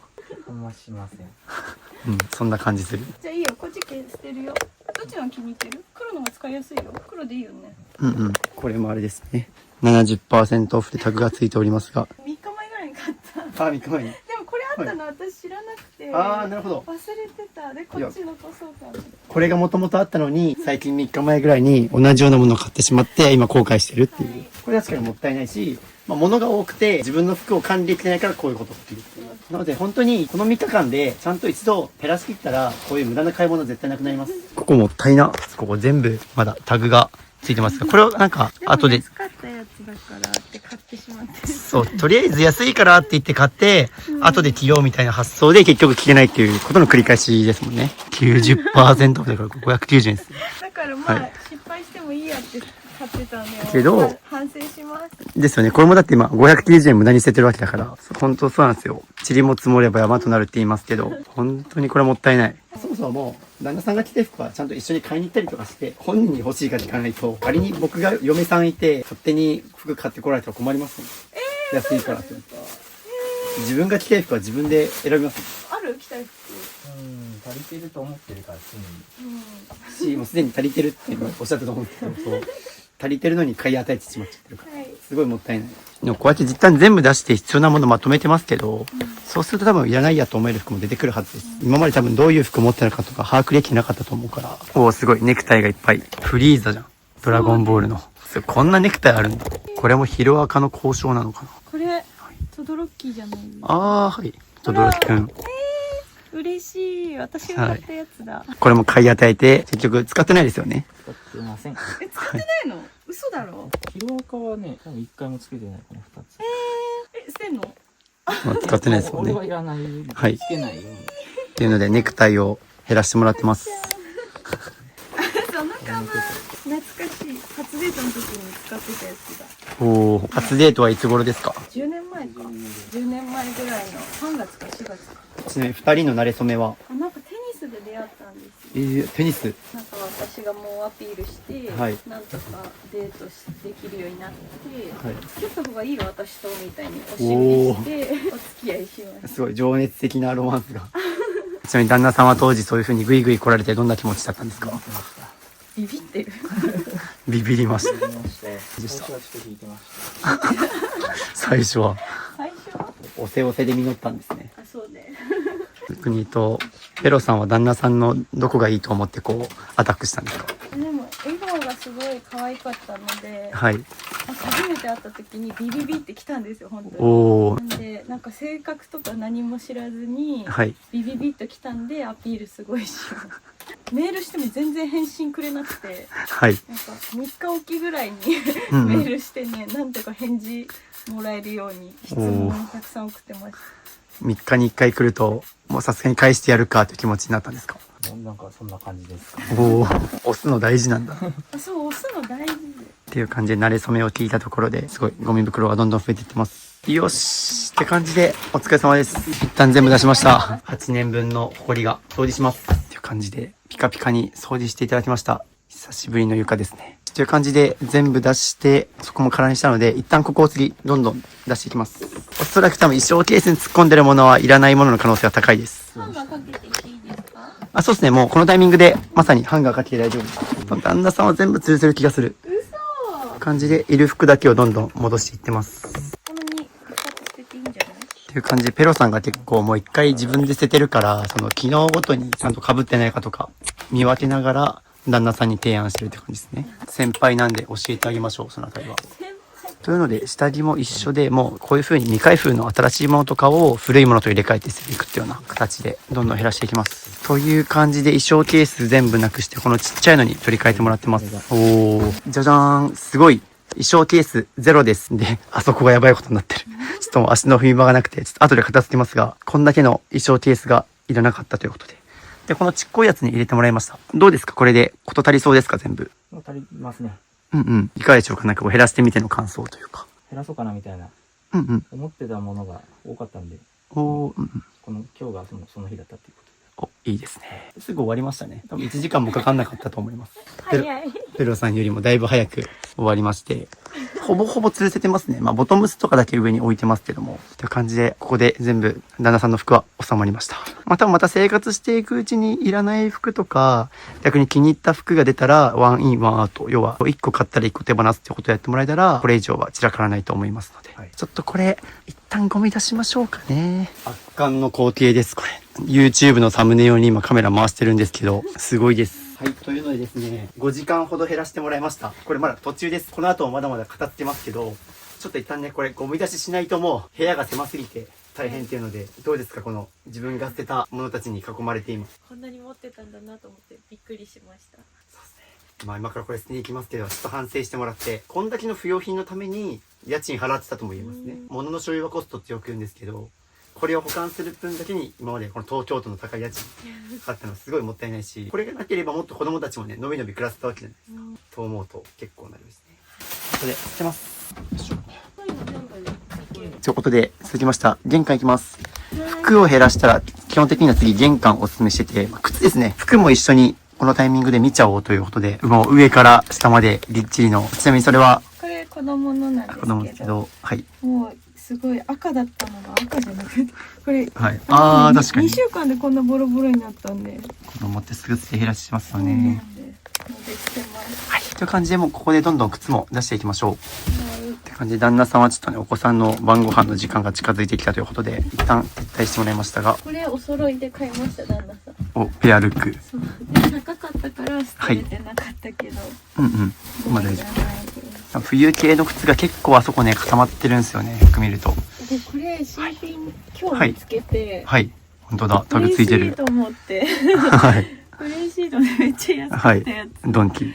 はで、い。これが今履いてるやつがすっごいお気に入りで、はい。でメルカリで同じやつの新品超探したんですけど、もうなくて、はいもうボロボロなんで、替えがないからどうしようと思ってて、はい見つけたんで、捨てます、これ。はい。いいですね。こうやって物減らし勝たせていくうちに見つかるものも出てくると思いますので、似たような靴ってまあ絶対探せばどっかあります。うん、これ茶色い靴があんなまあ、まさに今茶色い服着るかなっておっしゃったと思うんですけど、はいさっき多分黒い服残したからですよね。あ、そうですよね。そうそう、だから服減らしてもらった後に靴を見てもらった理由でもあるんですけど、服減らした直後って今自分のクローゼットの中にどんな服があるのかすごい記憶残ってて鮮明じゃないですか。うんなので、靴も含めて着回していけるかっていう観点で今、あー、次、靴に来たんですね。あ、そうです。っていう感じで、どんどん見ていきましょう。これ、あ、そうです。まさにあそこに高さ積み用のやつあると思うんですけど、スペースをね、最大限使って、できるだけ靴を多く収納するために買ってると思うんですが、基本的にはそれ全部なくして、もう平積みで置ける分だけにしていきましょう。平積みで置ける分だけ。はい。さっきも服を吊るした時に、なんか吊るしてあると服がかっこよく見えるって話だと思うんですけど、靴も絶対に平落ちした方がかっこよく見えます。でもここも減らし終わったらね、靴箱めっちゃスッキリすると思うんで、どんどん行きましょう。で、これ残そうと思ってた唯一のパンプスが、はい。この間そこ取れちゃって、あらはいので、新しく買捨てます。なんでこんなことになったんですかね。なんでだろう。これ履いてました？これ毎週履いてて超お気に入りだったんですけど、ああ、なるほど。履きすぎて取れちゃったのかな。かもしれないですね、逆に。でもこれで代用できるか、さっきのブーツ。こっち捨てようかな。あ、とかでもいいですね。さっき黒い服残しだから、まあ、同系色で統一するとか。なんかもっと傷んでるイメージだったけど、そこまで傷んでないから、こっち今年履いて、この500円のやつは、ちょっと履いてみていいですか？あ、いいですよ。はい。今、試着してみて、まあ、微妙だなと思ったら、まあ別に、なんか足でかく見える。可愛くない。でもその感覚大事です。足が大きく見えるみたいな。捨てます。残してるやつは、基本的には黒系ですね。そうですね。まあ、黒が一番ね、どのパンツにも合わせやすいし、いいと思います。そのまま下が子供系かな、ここ。もう、ずっしり詰まってますね。なんか可愛いと思って買った靴紐。いこれ取り替えますや、めんどくさいから。から、これ今までなんか靴紐取り替えで使ってるやつとかあります？あ、もう今はないで。そう。だからおそらくこれ今後可愛いからって言って取り替えようと思っても多分性格的にめんどくさがってやらないはずなんで、靴紐系は買わない方がいいです。はい、まなので、これも捨てます。これももうはいちっちゃくなって新しくダンスシューズにしてたんですけど、買い替えたので。っていう感じでやっぱりね、子供の靴は親御さんが見てあげないと子供が勝手に捨てるってことは基本しないから。これめっちゃお兄ちゃんが履いて、娘ちゃんが履いて、はいサイズアウトしたやつ。お兄ちゃんが今何歳でしたっけ？ 6 歳。 6歳です。 6歳と2歳ですよね。ってことは結構ね、4年間長くこの家にいたものだと思うんで、多少思い出はあると思いますか。これは雪山行く時用の靴なので、はいコースで。で、これはサッカーシューズ、習い事用ですね。ようやく今、雪山とかサッカーシューズとかちゃんと用途ごとに分けられるようになってきましたね。こんだけあったら足りるっていうのも並べてみると分かりますよね。って感じで、でもいいですね。どんどん整理されてきた。っていう感じで、旦那さんがちょっと戻ってきてくれたので、靴を見てもらいます。旦那さんの靴が下に固まってるとのことなので、ちょうどさっきクローゼットの中片付けて、今自分がどんな服持ってるか、記憶が新鮮だと思うので、今のうちに合わない靴を捨ててもらいます。これもいらない。じゃあ6足でいい？って感じで見終わった結果、1、2、3、4、5、6、7足捨てます。7足捨てて、いる靴は逆にどんぐらいありました？仕事3つ。仕事用が1、2、ス3。ニーカーが今履いてるのと2つ。ちょっとはいサンダルと、ちょっとあとドレスコード用ですかね。まあでもそれだけあれば十分ですね。いいんじゃないでしょうか。って感じでありがとうございます。これであそこも片付いた。という感じでありがとうございました。ありがとうございます。ではでは、いってらっしゃい。って感じで旦那さんの協力もあって下が片付きましたね。やっぱ旦那さん減らすの早い。躊躇なかった。すごい。見てくださいこれ。壁が見える。そう。よかった。はい。卒業式用のはい。はい。買わなきゃと思ってたら買ってた。しかもちゃんと。そう、安いね。よかでもいいじゃないですか。探してたんですよね。った。って感じで、こういう風に片付けておかないと、本当に必要なものまで見失ってしまうので、今後はそういうことが起こらないようそうですね。お願いします。でもちょっと前に結構、はい。実は減らしたつもりだったんで、結構僕が来る前にも減らしたつもりでしたが、全然ありますね。全然捨てるんだ。はい。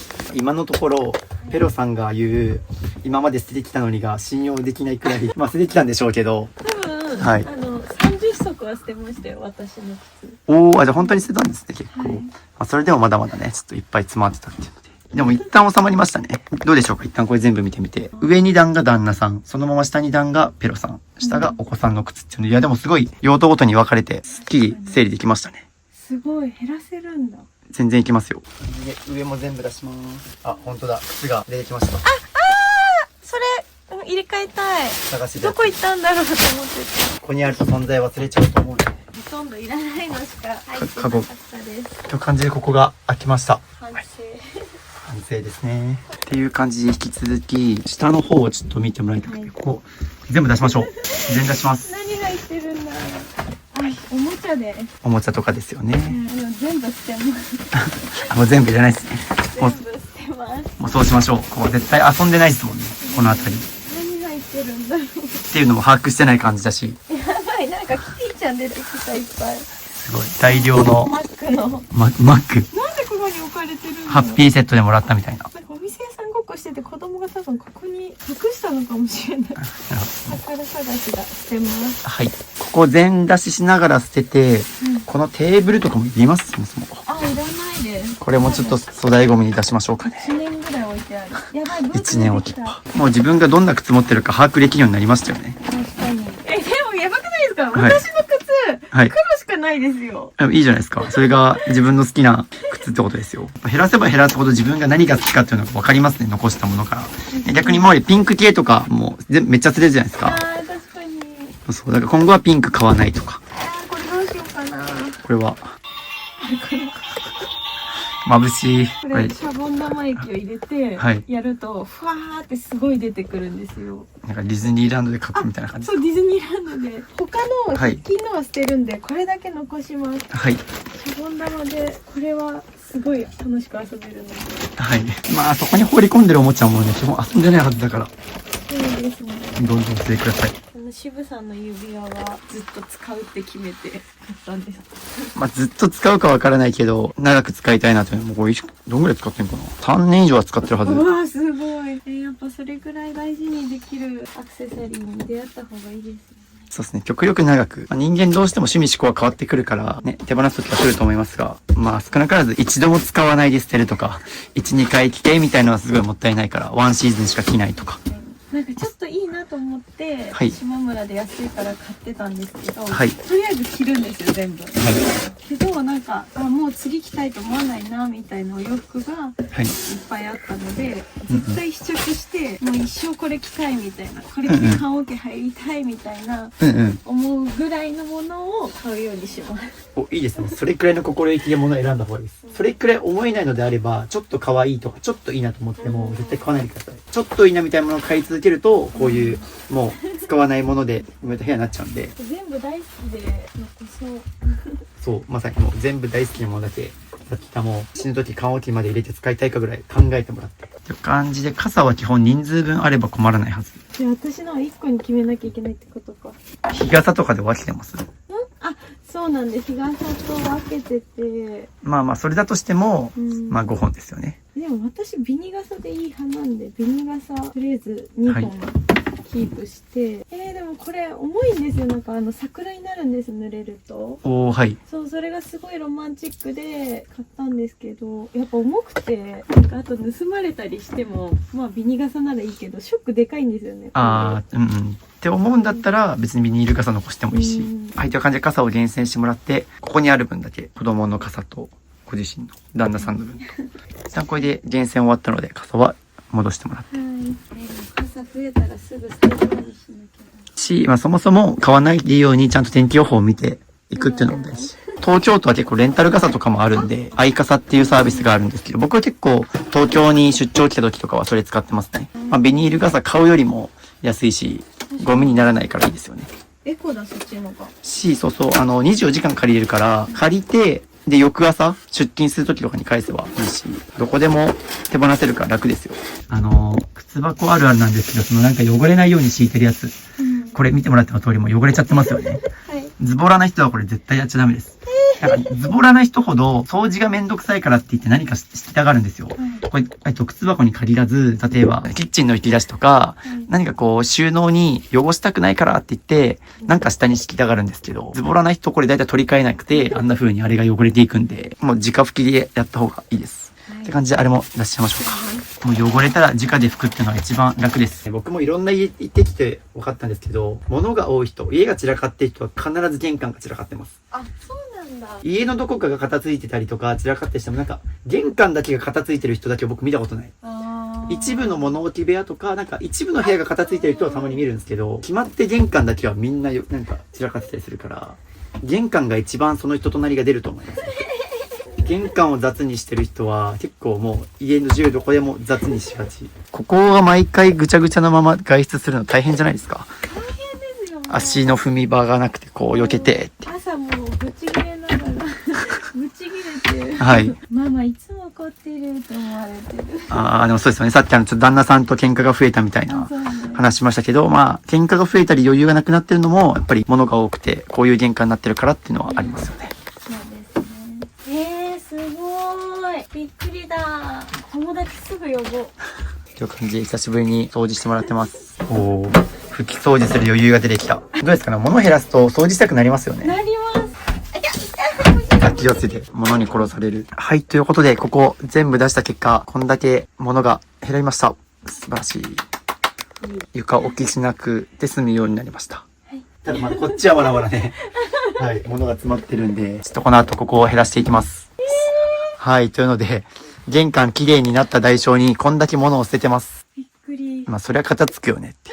という感じで時刻が7時になりましたので、ちょっと軽く晩ご飯休憩食べて、最後もうちょっと追い込んだら今日は終わりましょうか。はい。今日も朝の11時から来てるんで8時間ぐらいぶっ通してやってますね。頑張りましょう。めっちゃ嬉しいこれ。これね、僕めっちゃ好きなんですよ。よかったね。生茶のカフェインゼロ。僕の視聴者さんなんか、みんな渋さんがカフェイン取らないからっていうので。取らないんですね。私もで。美味しいです。いや別に、そういうのを意識してくれたわけじゃなくて、たまたま置いてあったっていう。僕たちはデカフェ族なので、これを飲みます。いただきます。というので、ウーバーイーツで頼んだスシローの寿司が来たんですけど、物が多い人の部屋あるあるなんですけど、食べる時だけ隅っこ寄せて半分開くっていう。普段からこんな感じですか？普段から子供たちに作りてって言ったら、はい。うわーってタオルの極白の中、これわーって寄やっせて、て、ご飯食べて。はい。綺麗に半分にして、で、食べる。まあ今後はね、それをしなくてもいいように、明日以降ここ片付けていくんで、頑張りましょう。という感じで、これはペロさんが僕が来る前に、売るものを売ってくださいねっつって、なんか1万円ぐらい、2万ぐらい。全部で2万7,000円ぐらいになって不用品がお金になって、その分でおごってもらいました。はい。ごちそうさまです。いやでもぶっちゃけなんかこれぐらいなら1日で終わるだろうみたいな、私ならできるだろうみたいなのもあって、別にいつでも片せるしみたいに。ちなみにこのレベルで1日で片付くだろうは、専門家からすると舐めてますね。絶対終わんないです。どんだけペース速いとでも、まあ僕は3日かかると思ってます。どんだけ速いとでも。そうなんですよ。みんな意外とね、片付ければすぐ終わると思ってるんですけど、物減らすのって本当に時間かかるんですよね。今日も8時間ぐらいやってますから。はい、ということで、ご飯食べ終わったので、1日目ラストスパートちょっと頑張りましょう。はい、というので、今日はちょっとここの玄関までは片して終わりたい。僕も真っ先に気になったのがこの収納、さっきも通りづらいって話しましたけど、これ一旦全部出しましょう。はい。なんで、ここの全出しやります。ちょっと大変ですが、って感じでここ全部出します。ここら辺も多分ね、使ってないものいっぱいのはずです。カバンが多いですね、ここ。もうそうだよ。ここにもカバンあるし、すぐここにもですね、カバンが置いてあったりとか。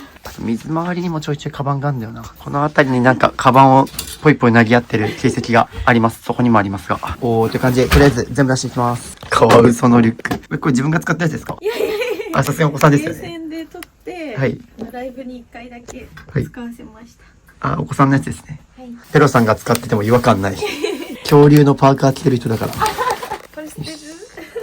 さっき旦那さん被ってたやつ、いります？うん、いらないかな。もう旦那さんもね、明日以降出てこないので、お役目ご苦労。やばいの出てきた。これちょっと撤去します、これ。こんな感じで。すごい。い。畳めるはず畳めるからって買ったんですよ、はいこれ。はい。っていう感じで、畳めて便利。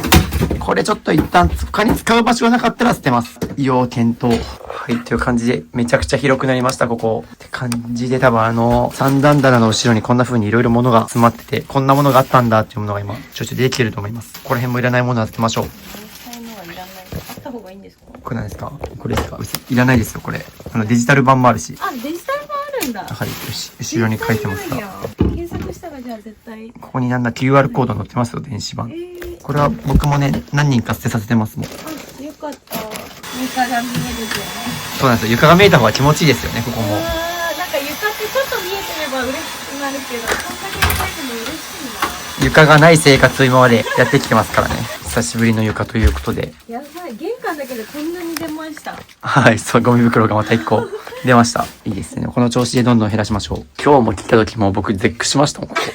足のフィンバーがねえって。っていうので、そうですね。次ちょっと床は片付けたんで、ここ、壁にかかってるもの一旦全部また取り出します。シーカワと。ジョージは捨てます。かっちゃんはつけます、バッグに。そうしましょう。使ってください。やばい。チーカワが捨てられてる、ついに。これが、はい。ちょっと子供に聞こうかな。あ、そうですね。明日以降子供に、あっちの部屋持って行っておきましょうか。はい。って感じで全部出し終わりましたが、どうですか？玄関本来こんだけ広いんですよね。確かになんか絶対こっちの方が使いやすいですよね。ですよね。なんでここにはもう極力物かけないで、もうなんなら僕この突っ張り棒もなくしたいですけどね。もう極力賃貸備え付けのここにかかるものだけを厳選するっていう風にした方がいいです。これもちょっと最後に要検討で捨てる候補ぐらい。どうしても必要だったら使うけど、とか、あとね、視線の上にあるあれは絶対なくしたい。危ない。これ全部ゴミだと思います。あですよね。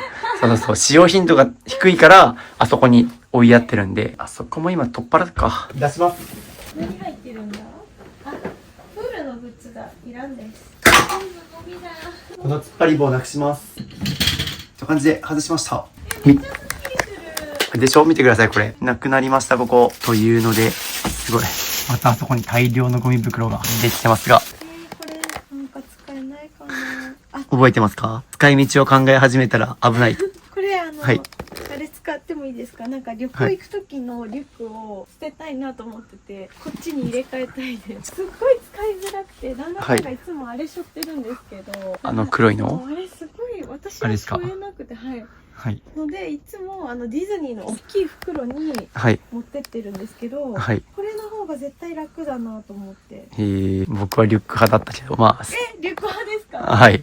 体の重心のバランスが取れるのはあっちだから、確かに。ショルダー部分に負荷が乗るじゃないですか。だから重いものを入れれば入れるほど向いてないなとショルダーカバンは思います。おそらく。じゃあバイバイしよう。まだまだカバン出てくるから他にあると思います。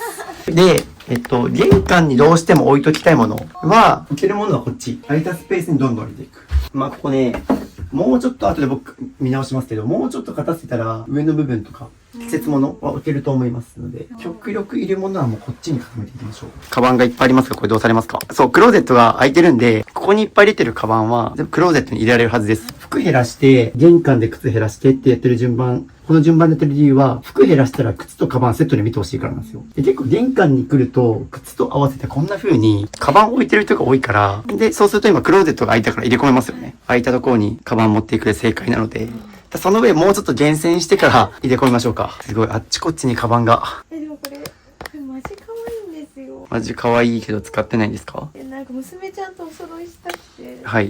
たんですけど、はい何も入らん。確かに。見た目でかい割に荷物全然、本当だ。これもうすごい。こんだけ見た目でけえくせして、荷物こんだけしか入んないっていう。いやでも可愛いからって持っちゃダメってことですよね。ってことを学びましたね、今日一日で。でも使いたいなこれ。私は使わないけど、はい子供がつけてたらめちゃめちゃ可愛いので。でも機能性的にそれ使えます？実用性。うん。でも娘ちゃんとかって子供ってはい本当にこんなちっちゃい飴だけ入れたりするんですよ。うんうんだから逆にちょうどいいけど、でも親が結局持たなきゃいけないんですもんね。そうっていう風になると私がピンクを持つのは無理。し、この2つともいります、そもそも。これめっちゃ人気だったんですよ、島村で。へえ。超可愛い。もう手に入んない受注販売だったんで。はい。でも捨てます。はい、もうペロさんの生活には合ってないと思うんで。そうです捨てます。いいですね。ごめんね。そう、可愛いだけで買うと失敗します。動画に残せたから。そうですね、ここはカットせずに使っておくので。いやっていう感じで、カバンをどんどんちょっと厳選してもらいます。うわー、これか。おー、バックインバック。的漁師かのように。これちゃんと減らしてこれだったんですけど。はい。いやー、これもすごい、サマンサ。サバンサタバサの。ちょっと高かったけど、コラボ商品で。でも、はい使わないかな。今日クローゼットを1日片付けて、あの服たちに合います。合わないです。と思ったら減らし時ですね。このチャームだけ、はい。別の持ってるカバンにつけたいんで、チャームだけ取っときます。了解です。チャームだけ。そうすれば、なんか、思い出はちゃんと残せる。というので、このカバンは使う。これは使います。これは、これいらいらいらいら。いな、はい。で、こっちは捨てます。はい。いいっすね。安かったから買っただけだし、しかも汚れてるじゃないですか。捨て時ですね。捨て時ということで、これももう大丈夫です。って感じで、いるカバンだけをこっちのクローゼットに戻しに行きました。ここがね、まだちょっと上空いてるので、例えばですけど、そういうことなんだ。ポンって置くと、ね、ちょっとディスプレイしてるみたいですよね。なんか毎日使ってあげたくなりますね。ですよね。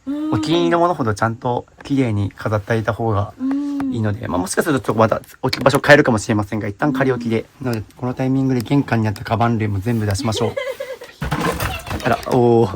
気をつけて、物で気がするところでしたね。見てください、これ。私、子供の服に縫い付けようと思って、はい、ワッペン。カバンを半年ぐらいでボロボロにしてしょうがないかったチーカーのも。はい。でもったいないなと思って、ワッペンだけでもと思って、ワッペンを切り取りました。そして縫い物をしてないです。なんかこれが可愛くて切り取ったんだ。そうなんです。でもそいつはもう半年ぐらい私が破れるまでバッグとして使ってあげてたので、これはもう大丈夫ですね。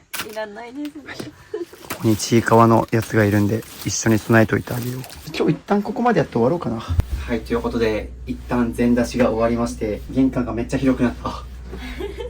玄関一旦全部出しました。で、ちょっとですね、まだ水回りとか片付いてないですし、ただ一旦玄関に必要なものを一旦ここに入れてます。まだちょっと後日片付けますが、もうちょっと明日以降片付けて、必要なものだけ吊るしていくとかにして、で、あとここに必要な自転車の充電器とか、ちょっと一旦仮置きでここ置いてますけど、極力ここにはもう床には置かない。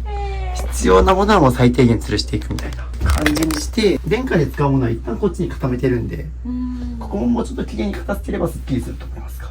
おかげさまで靴めっちゃ減らしてくれたから全部入るようになってます。もうちょっと減らせるの？そうですね、明日以降時間かけてもうちょっと減らせると思いますし、何より床が空いてます。すごい。ここね、最終日減らしに減らして、吊るすものがなければこれもなくしたいですね。めっちゃ考えて何とかして荷物置けるようにって調べて出てきたのこれで。そう、でもね、ここに吊るせば吊るすほど、で、どんどん汚くなっていって、で、ここ狭くなっちゃうから、極力このもう賃貸備え付けのここだけに収めていった方がいいです。という感じで、1日目はここで一旦終わります。お疲れ様でした。お疲れ様でした。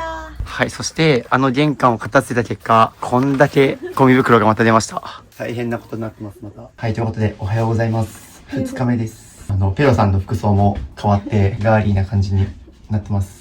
という感じで、今日も2日目片付けていくんですが、どうでした？今日、朝起きて、クローゼットで服選んだと思うんですけど。すごい楽でした。ハンガーにかかってるので、なんかこれだけでいいので、あれっていつも一生懸命探してたんだと思ったので、すごい楽で、あと寝る前もずっと眺めてました。そっか、寝室からね、ちょうどクローゼットが見えるから、違う部屋で寝てるみたいな感じありますよね。どうですか？入ったと思います。よかったです。僕が服から減らし始めてほしい理由はまさにそういう、もう次の朝起きた時から変化を感じやすいっていうので、皆さんクローゼットから減らしてもらってるんですけど、どうですか？なんかやっぱ好きな服だけで固めたから、例えばちょっと選んでてテンション上がったとか。上がりますね。なるほど。今日も、黒を中心にコーディネートされてて、今日のコーディネートのポイントを聞いてもいいですか？でもこれ、あんまり着れてなかった、なんか多分奥の方にあって着れてなかったのを久しぶりに着れたので、これに合わせてスカートも選べてよかったなって思いました。そうですね。っていうのでなんか、多分今まで服があっちこっちあったから、コーディネートもそんなに考えてはいると思うけど、ここまでちゃんと吟味できなかったと思うので、素晴らしいと思います。ありがとうございます。あとそうだ。今ね、僕何気なく靴脱いでたんですけど、昨日玄関片付けたからもう綺麗になったんだと思って。あと鏡が使えるようになったのが、あそこですよね。すごいびっくりしました。そうですね。なんかここ来た時に確かにめっちゃ気持ちいいと思いましたもん、今。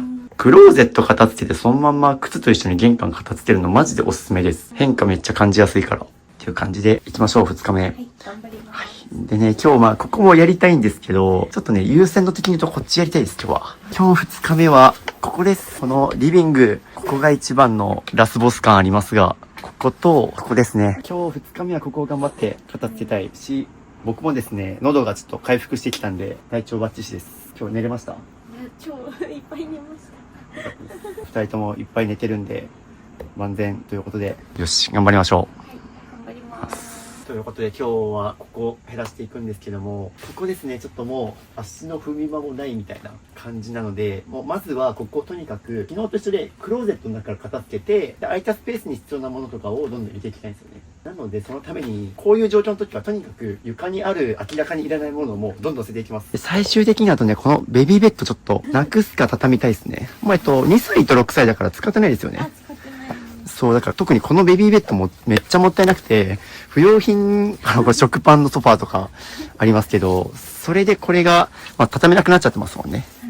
なので、これ畳めば相当ここ部屋広くなるはずなんですよ。なのでもうとにかくちょっとこの床に出てるもの、とにかくいらないものをバンバンゴミ袋詰めていきます。ユニバのはい。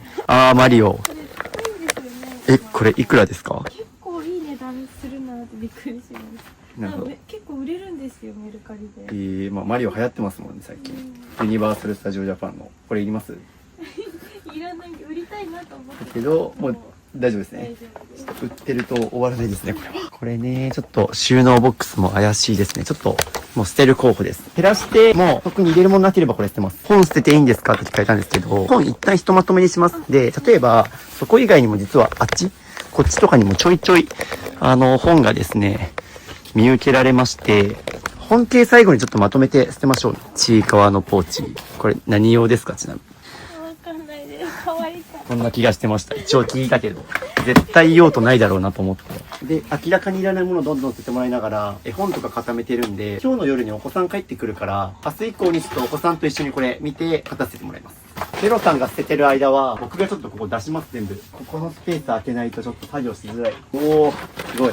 ピカチュウの被り物が、この食パンソファー出します。すごい。これヨギボーみたいなのが、本物のちゃんとしたヨギボーだったんですけど、これいります？なんか、はい最終的に使いたいなと思ったんですけど、よこれ縦でも使えるんですよ。だから便利だなと思って、会社ではヨギボーすごいいっぱい置いてあって、休憩時間ヨギボーみんな使ってるんで、家でも使いたいなと思って買ったんです。オフィスにヨギボーを置いてある系の企業で働いてるんですね。そうです、そうです。僕のイメージ、ヨギボーが置いてある会社はイケイケどんどんなベンチャー企業がありますけど、なるほど。そもそもね、ちょっとここにずっと置いてあったやつだから絶対使ってないのは間違いないですよね。はい。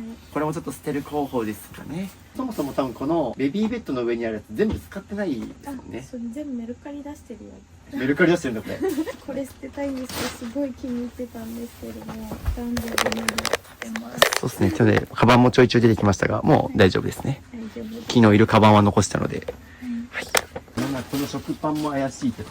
食パンは結構安いので、2万ぐらいで買い直せるので、2万も結構な値段しますけどね、あれ。結構汚れてきちゃったから、もうちょっとおしゃれなソファーを買ってる感じです。そうですね。ここにも使わずに置いてあったものなんで、手放しましょうか。という感じですね。このピカチュウのやついります？あ、いらないね。200円で取れたから。ゲーセンで撮ったんだ。いい感じで、これもおさらばします。また洋服が出てきたとのことで、これペロさんの服ですね。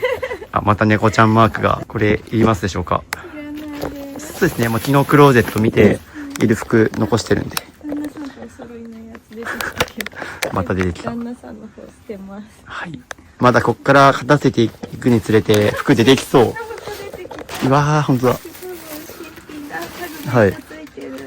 ここら辺まだ服がいっぱいありましたね。昨日あそこ片付けてる時点で、ここにも服がありますっていうのが思い浮かばなかったですか？ってことは多分ここ、忘れてるような、存在忘れてるような服なので、おそらくここはもういらない服が溜まってるんじゃないかと。ペアルック。もう僕、この絵柄見すぎてノイローゼというか、覚えました、この絵柄。この猫ちゃん大好きなんですね。子供が被ってた。思い出の。一回しか被ってないの。回数とか覚えてるのが良くないな。なんか絶対同じような人いる気がします。そうですね。多分お母さんほど、やっぱり自分のね、お腹痛めて産んだ子供たちだからこそ、些細なことでも覚えてると思うんですよ。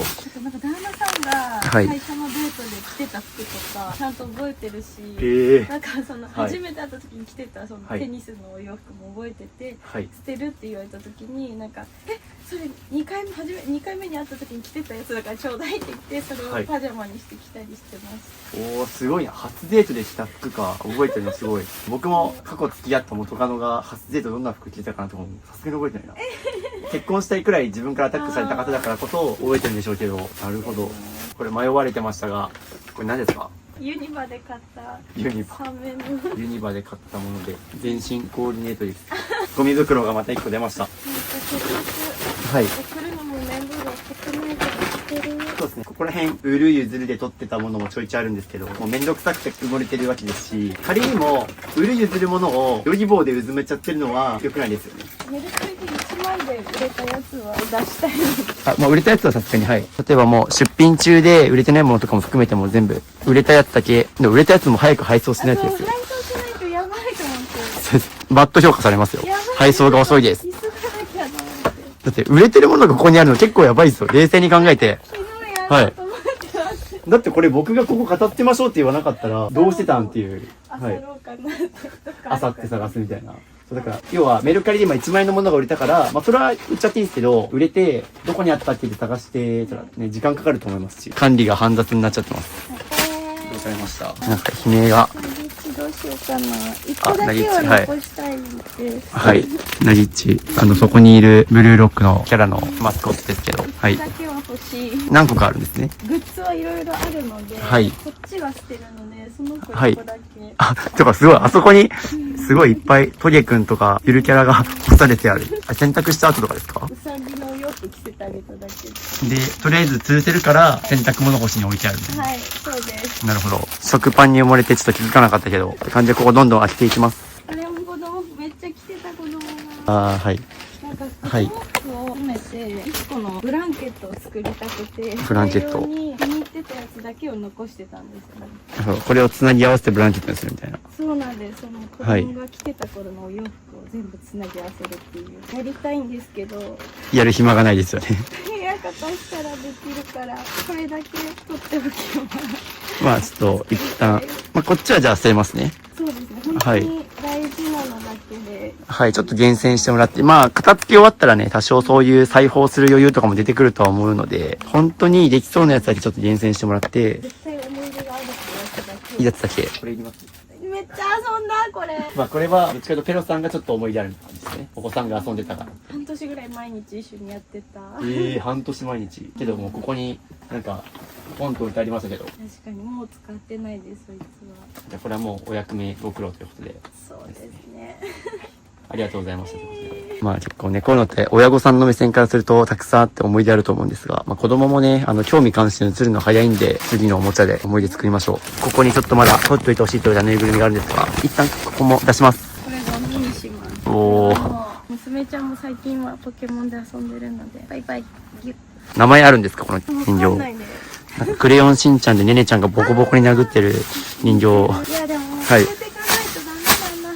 そんな捨てていかないと次のステージにはいけないんで。そうなんやっぱジンベエザメ電車ブームの後ジンベエザメブームが来てあー、なるほど。めっちゃ集めて集めて今最終的にポケモンになったから考えると子供はねどんどん成長していくし好きなものも世界が広がってどんどん増えていくからそうですね。親御さんが一番それを旗から見てて感じてるはずなので、感じですごい、ジンベエザメが圧縮されてるけど、ベッド下がどんどん開いてきた。なんかベビーベッドの立体方法のやつはあー、説明書ありますね。説明書が初めて役に立ちそう。ちょっと難しいらしくて解体するのがそうですね。これちょっと頑張って解体します。これメルカリ出してたけど散々値下げ交渉されて2000円にしたのに売れなかったやつひどい。まさにどうですか？もうさっき言ったもともとね、5000円以下はどんどんするって話してきましたけど、まさにメルカリそういう値下げ交渉とかでやり取りするのめんどくさいですよね。めんどくさい今日の段階で売れてるのしかもうんうん。しかもね、値下げ交渉して応じたのに買わないってなるとムカつきますね。そうなんだし、まあ、言葉悪いけど、まあ、値下げ交渉してくるお客さんは質低いですね。言葉悪いけど、まあ、経済的に余力がない人なので、やり取りする上でも、ちょっとトラブル起きるかなっていう。まあ、こっちはもうこの金額で欲しいって言ってるわけだから、売りたいって言ってるわけだから、基本僕はもう値下げ交渉してきた人にはあんま売らないっていうことあですね。そうなんですここも大量の子供服。私の好みじゃないものは着ないので結構コムサが良かったんですけど、コムサなら売れるんですけども、この子供服数百円のために私の時給考えたらマイナスだ。もうまさにそうです。これ全部ゴミです。まあ基本的にこのベビーベッドの下に詰めてあるようなものだから使ってないもののはずなので、そうなんですよ。全部ゴミだと思います。出品も取り消したんでもうこれ捨てます。で、こっからはね、多分ポケモン系なんですよね。コダックとかメタモンとか。やばい。でも私的には可愛いのしか残したくないんですけど、でもはいその子供の好きなものがどれかいまいちよくわかってないんですよ。一旦全部出しましょう、ポケモンも。やばい、量これ懐かしがやばい。もう私がゲームセンターで取っちゃうから。そうだ、思い出したことがある。僕もいろんなお子さんがいる家庭見てきたんですけど、おもちゃが多いから、うわ、じらすちょっと、話それるけど、僕一番好きなポケモンこいつなんですよ。僕一番可愛いと思ってるポケモンこのジラーチなんで、小学校の時もこいつの映画何回も見に行った。っていうので話それましたけど、僕もいろんなお子さんがいる家庭見てきて、共通点としてあるのが、おもちゃが多い家庭は子供が欲しがってるんじゃなくて、親御さんが買い与えすぎなパターンが多いです。そうなんです。そう、子供が欲しいって言ってないのに、そう、まさにゲーセンで可愛いからって取ってきて、子供に与えるみたいな。そう、まあね、やっぱお子さんね、特に2歳でめっちゃ可愛いと思うんで、これで遊んだら子供可愛いだろうなっていう気持ちもわかるんですけど、まさにゲーセンに取りすぎてしまったって反省されてたので、ここはちょっとね、もう少し、ペロさんご自身、親にも責任があるところなんで、ちょっと反省してもらいたいところですね。これサメの最後来てはい写真動画に残してから捨てます。あ、OK です。これ自分のですか？なんかはい可愛いなと思って撮ったら子供には大きすぎてで大人サイズで、で、そうですよね。明らかにでかいもん。じゃあ後でペロさんが来たら捨てる。はい。あれ、昨日のなんかヒロアカのジーンズとか着ました？まだ着てない。後で撮影会しましょうか。はい、着ます。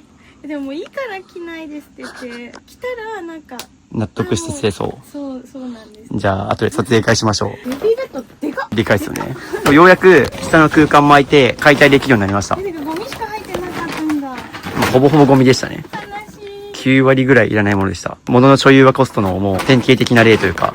そうそう。借りようとしてます。ここの部分だけ。あ、この分トランクルーム借りようとしたんですね。でももったいないですよね、維持費も。トランクルーム仮に5000円借りたとしてもですよ、毎月。年間にすると6万円になりますからね。だから極力固定費は増やさないで。めっちゃちょっと残念な話があるんですけど、はい。私の弟が使ってた5月人形カブトがあったんですよ。はい。実家からもう生まれてすぐもらってはい。置く場所ないと思ってなんか1ヶ月1000いくらで預けれるサマリーポケットとそれか。でサマリーポケットで預けてて、で5年ぐらい預けてて忘れてて、 5年。でうわもうさすがにいらんと思って売ろうと思ったんですよ。はい。そしたらジモティーで500円にしかならなくて、はいで。定価10万するんですよ。定価10万のやつが500円。500円なんだと思って、でもずっと1000いくら毎月払ってて、そうですね、まあ単純計算でざっくり6万円払ってますね。そうで払ってて結局500円しかなんなくて、はい。もうすごいびっくりしました。そうですね、いつか売れると思って6万円も維持費かけて残しておいたものが最終500円にしかないから。でも毎年使おうと思ってたんですよ。そあーなるほどの出して1年に1回の5月に。けど部屋汚いし置くスペースないし、うんもう引き出せないなと思って、また来年でいいや。あー、なるほどね。預けといて引き取るのにもね、やっぱりスペースいるから、確かにね、まあだから本当は物の所有はコストっていうのをよく学んだ例ですよね。っていうので、こいつを解体していきます。紙袋も捨てなきゃいけないんですよね。紙袋も行きましょうか。ヒプノシスマイク。そう、引く前の。今まで僕、紙袋捨てられない人いっぱい見てきたんですけど、大体ハイブランド、グッチとか、シャネルとか、そういうゴミ袋いっぱい見てきたけど、結構、ペロさんの場合はアニメ系の紙袋とか、本当だ。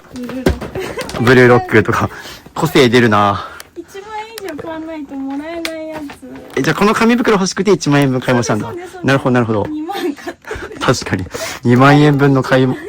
なるほど。これ実質3万円の紙袋ですもんね。これ目的で買ってるんだったら。そうでなるほど。これ例えば、おすすめは、もう写真撮って捨てちゃうとかですね。いやもういらない。もういらない。出た。そうです。そうそう。イメージこういう感じです。ビトンとか。そういったものの紙袋を残している人は結構多いんですよ。で、これは例えば、でっかい外箱とかでも、前、売りに行ったら50円になった例があるんですけど、それくらいハイブランドの紙袋とか外箱には価値がないよって話はするんですけど、これのために1万円払ってますからね。僕、いろんな家片付けてきたけど、今までで一番重みのある紙袋というか、ただもうこれはいらないですね。紙袋でもあったら便利だなって思ってみんな取っといちゃいますよね。そうなんですよ。でも、あったら便利でなくても困らないなんで、あったら便利なもので家を固めていくと、どんどん部屋が散らかっていきます。ため息出るでしょ。まあ多分ね、もう動画見てる人もなんとなくお気づきだと思うんですけど、ペロさん本当にそれなりには結構ね、稼いじゃってるんですよね。だって何気なく言った食パンのソファー2万円だから別にいっかみたいな。まあ2万円だからって言いましたけど、結構高いですからね。冷静に2万円って。今のも何気なく1万円買い物したとかもそうですけど。そうなんですよ。だからこそ、ちょっとお金の使い方めっちゃもったいないんですよね。荒いですね。うん。子供にお金取ってこない。そうですね。ここから子育てお金もかかりますし。このクマちゃんどうしようかな。これですか？昨日、クローゼットにあったやつですね。でも、はいこの猫ちゃんで私が寝てるんですけど、枕にしてるんですけど、はい枕今買って、はいふるさと納税で待ってる状態なんで、この子も捨てます。おー、いいですね。昨日これちょっと捨てないって判断したやつでしたけど、もう覚悟つきましたね。手分けちゃってるし。あー、なるほど。うん。じゃあ今までありがとうございましたということで、これいらない。なんかまた出てきた。これ貼ってたやあつ。ー、はい。でももう、今は別の人が好きです。恋陽気女ですね。そうなんです。星がどんどん移りゆく。なんかそういうカレンダーはいもらってきて、子供がお絵かき用に使おうと思ったんですけど、捨てます。はい、そうですね。もう落書き用の紙で取っといたけど、いらないですね。はい。まあそこら辺ベッドの隙間に埋まってるやつは大体いらないと思います。こういうおもちゃも友達にあげようかなと思ったんですけど、はいなんか子供チャレンジの契約毎月おもちゃ来るんですけど、はい。あれすごい遊ぶんですよ、子供が。だから私はもう子供チャレンジ契約して、はい。それ以外おもちゃあんまり買わなかったんですけど、はいでもなんかそんな高いものじゃない、月4000円とかなんで、はい。もう友達にはあげずに自分で契約してもらいます。はい。いいですね。もう結構あげたいっていうのに残してるものも多かったですけど、もうどんどん捨てれるようになってきました。それも捨てちゃっていいですね。多分、もう次回充電しちゃった方が、じゃあ先だけ取ってた方がいいかも。で、そのスタンドは最悪 Amazon でもっとおしゃれなのが売ってるんですよ。ブラシだけ取っとけば大丈夫。これめっちゃ子供遊んでたんだ。あ、これ懐かしの、これ何ですか？これ赤ちゃんの時のはいおもちゃ。なるほど。赤ちゃんの時の思い出はちょっとね、宿ってると思いますが、いりますでしょうか？じゃないかな。なんか高いおもちゃは捨てづらくないですか？あ、これ結構高いんですか？追加だと4000円ぐらいすると思う。あー、なるほど。さっき、一応もう自分の中で5000円以下は捨てるっていう決めちゃったんで、行きましょう。でもなんか娘ちゃんが最近おままごと好きなんで、このおもちゃをいっぱい買ってあげたいので、もう古い赤ちゃんの時のは捨てます。はい。めっちゃできる。おー、でもやっぱなんかね、あれです。ペロさんなんかやっぱ2日目になって捨てるペース上がってきましたね。そうなんかもう無意識で手が動いてて、ちょいちょいカメラ回してないところでも、もうちょっと手を伸ばしてこれいるかなってずっと考えて捨てるから、すごいもう手が勝手に動くみたいな状態に今なってるんで、いいですね。捨てれるものっていっぱいあるんだね。捨てるものばっかりですね、むしろ、この家は。でもいいですね。どんどん行きましょう。しかもまたジンベエザメが、まだちょいちょい、なんですかこれ、昔のおとぎ話のちいかわみたいな。あ、多分なんか織姫様。あ、織姫だ。織姫のちいかわができました。やばい、なんか俺、これ捨てすぎて申し訳なくなってきました、ちいかわ。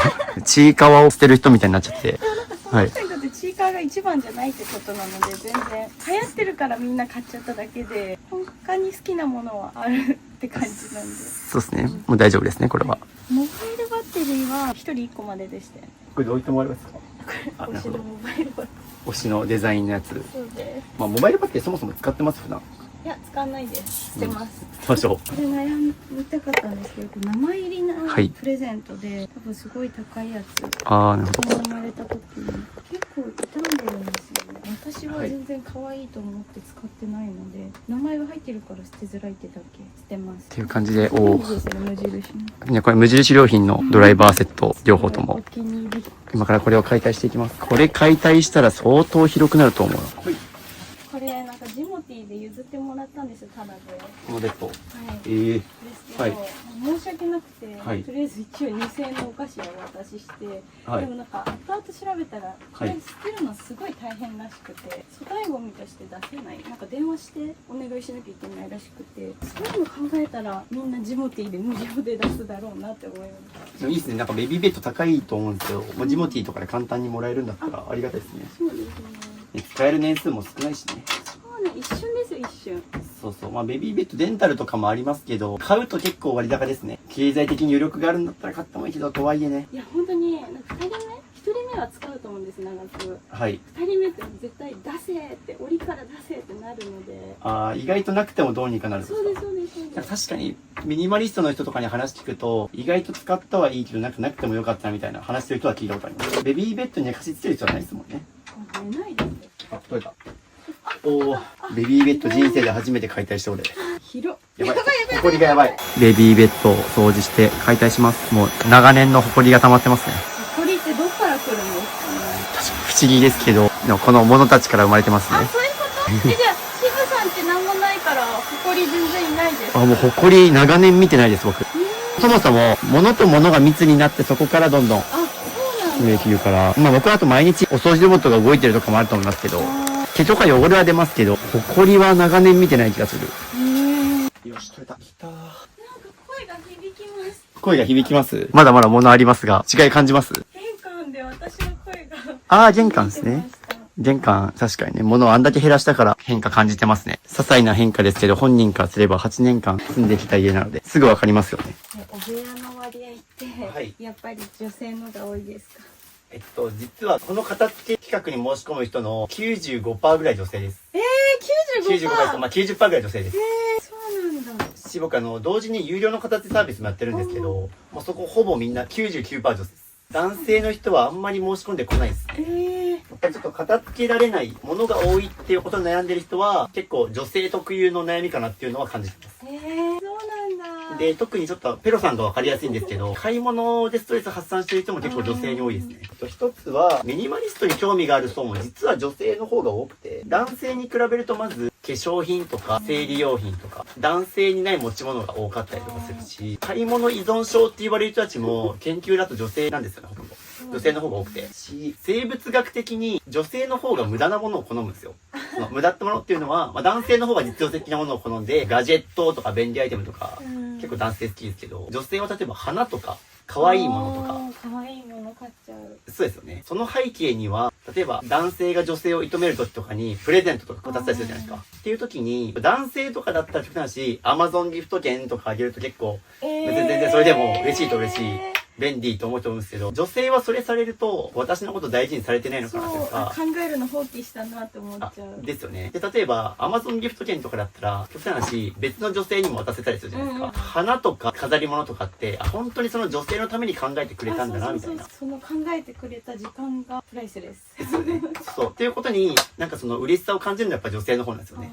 もちろん男性にもそういうね、考えてくれて嬉しいとかあると思いますけど。そうなんだ。そうっていうのがあるので。まあ悩んでる時間も楽しいと思えるのは女性の方が確かに多いか。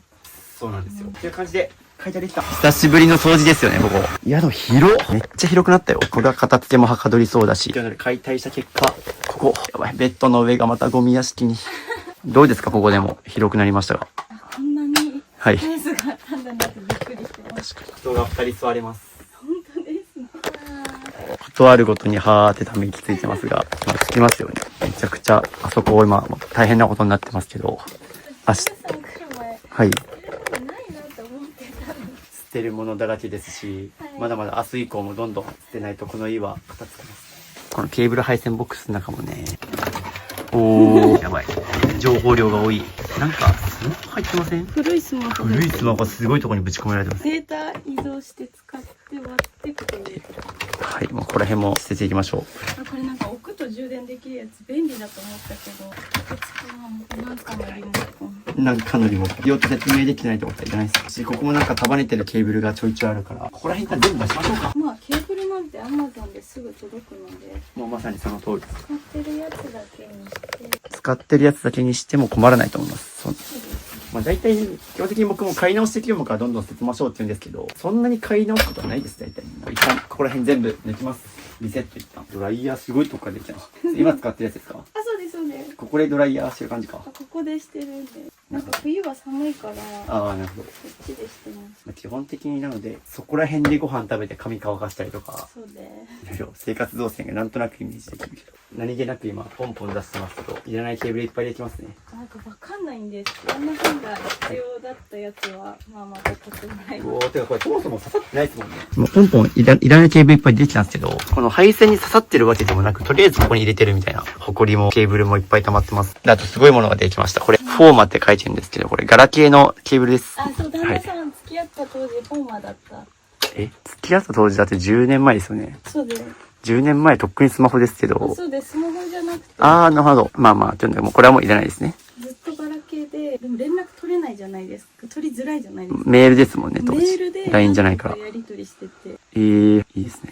なんか私婚活活してた時にガラケーの人何人かいたんですよ。オタク婚活をやってたので、はいでそれでスマホじゃないの LINE じゃないのだるいなと思って何人か切れた人がいるので、ああ、なるほどね。まあそれは確かに大事ですよね。その人たちが多分スマホだったら、うんうん。まあ、結婚まで至ってたのかなと思うけど、でも旦那さんはガラケーだったけどなんとかして手に入れようと思ってすごい。メールめんどくさいと思いながらやってで最終的になんか私が余ってた iPad があったので、iPad で LINE 登録してこれを渡すのでこれで渡してやり取りしてくださいみたいなしてちょっと楽になりました。すごい。でもメールでやり取りするのはめんどくさいけど、それでも付き合いたいと思ったら、そうですね。まあそれくらい好きでゲットした旦那さんなんでね。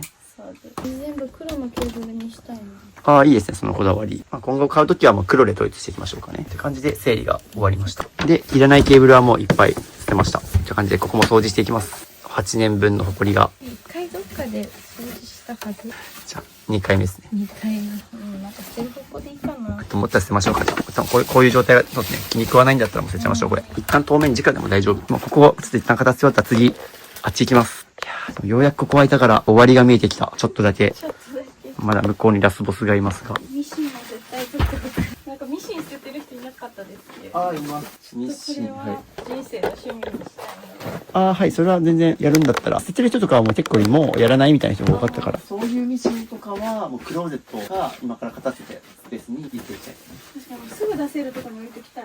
そうこれ作りたいなと思ったらすぐ作れる状態にしたいです。いいですね。という感じで、あのミシンは残したいとのことだったんで、今からね、ここを片付けて空いたスペースに入れていきましょう。よかったです。過去一汚いと思ったんで、まああとちょっとやれば綺麗になるでしょうみたいな人しか受け付けてないと思ってたんで。ああ、僕はそうですね、どういう人基準でいくか決めてるかで言うと、まあ別にもうゴミ屋敷の人も行くし、こういうお部屋の人も行くし、ほぼミニマリストだけど、ちょっと押し入れがまだ片付いてないとか、どのレベルの人もバランスよくいくようにしてますね。そうなんです。やっぱ動画見てくださってる皆さんも当然同じようなお部屋の人もいれば、まあ、結構ミニマリスト手前まで頑張ってるけど、もう一押し減らしたいみたいな人もいるから、まあなんかいろんなご家庭に行きたいと思ってるから別にお部屋だから行かないってこともないし、片付いてるから行かないってこともないから、ぜひどんなお家の人でも大丈夫なんで、概要欄から申し込んでください。何気なく気になったことがあって僕今こう座って食べてたじゃないですか。で、その限り実はですね、ペロさん立ちながらのバナナ食べてらっしゃってて、多分これでも意外と日常生活のリアルですよね、おそらく。ああ、確かに。昨日も何気なくお子さんと旦那さんこう3人でご飯食べてて、で、ペロさんは立って食べてるみたいな。普段結構こんな感じですか？ああ、確かに。なんか座っちゃうとなんかゆっくりしちゃうかなと思って、まだちょっと立ってないから。全然大丈夫ですけど、多分ね、それって今でこそちょっと床が見えてきましたけど、ここで4人ご飯食べるスペースがないから結構長年の癖になってるかなと思いました。確かに。まあまあ、そのまま食べて片付けできるから効率いいですけどね。という感じで、ゆっくり休憩されてください。はい、って感じでじゃあここやっていきましょう。ああ、これ書かれてた。超ショック。今、ここを何気なく、見えないところでこういう落書きを、あれです。髪の毛じゃなくて、鉛筆で書いた後ですね。これ多分気づかなかったのはまさにこういう部屋だからですね。もうちょっと片付けとけば多分これ、やってる段階で注意できたと思います。というので、これをどんどん出していきます。掘れば掘るほど、いろんなところから物が出てきますが、なんだこれって言ってたやつ。机の下にいっぱい物が眠ってましたね。出てきましたよ。またちくわが。でもこれあれですよ。しかもなんとかなれのワンパターンしかないんですか、これ。いいと思って受ける。せめてちょっとパターン欲しかったの。あとこれ話題の、あ、スイカゲーム。スイカゲームのこんなのあるんだ。めっちゃ出てます。グッズ化されてる。このスイカゲーム作った会社って、アラジン X っていう僕の天井埋め込みプロジェクターの会社さんで、これ任天堂スイッチで流行ったイメージあると思うんですけど、あれもともとプロジェクターの中に入ってたゲームが、スイッチに移植されて、それがめっちゃバズったんですけど、なんか最近も、僕、アラジン X さんの新製品発表会に呼んでもらって、そう行った時にも、スイカゲームのボールペンとか、メモ用紙渡されて、嬉しい。僕やだからグッズ化されてるんだと思って。はい、すっごい子供好きですよ、それ。めっちゃ撮るの大変です。これ、ゲーセンでもらえるんですか？ゲーセンでそう撮れるんですけど。すげえな、ゲーセンのグッズになってんだ。しかも、小学生人気なんですね、これ。すごい人気だと思います。ちなみにこの2ついります？いらないです。うわ、もう誰か。これ無限に出てきます。これ大好きなやつ。これペロさんが好きなんですか？お子さんとより。いや、私がすごい好きなんで、毎回ゲーセンで見かけたら撮っちゃう。どっちが子供なのか分かんなくなってきた。この椅子いるかな？それ3週間前にピアノ用のが届いたんで。あ、買ったばっかなんだ、これ。そうだ、ふるさと納税で。ふるさと納税でこれも買えるんですか？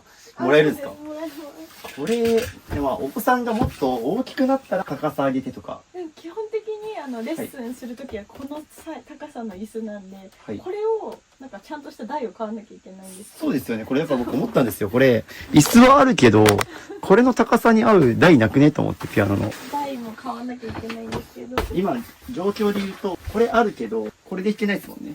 そうなんです。そう。前かがみになって。前かがみになっちゃうから。これちょっとなので、買うのが早すぎですね。まあ買うというか、まあふるさと納税だから、もらえるもんもらっとけみたいな。そうです。エコバッグかな全部。おー、厳選したんですよこれで。エコバッグ。厳選しました、これ。厳選してこれ。だいぶ基準値が甘いですが。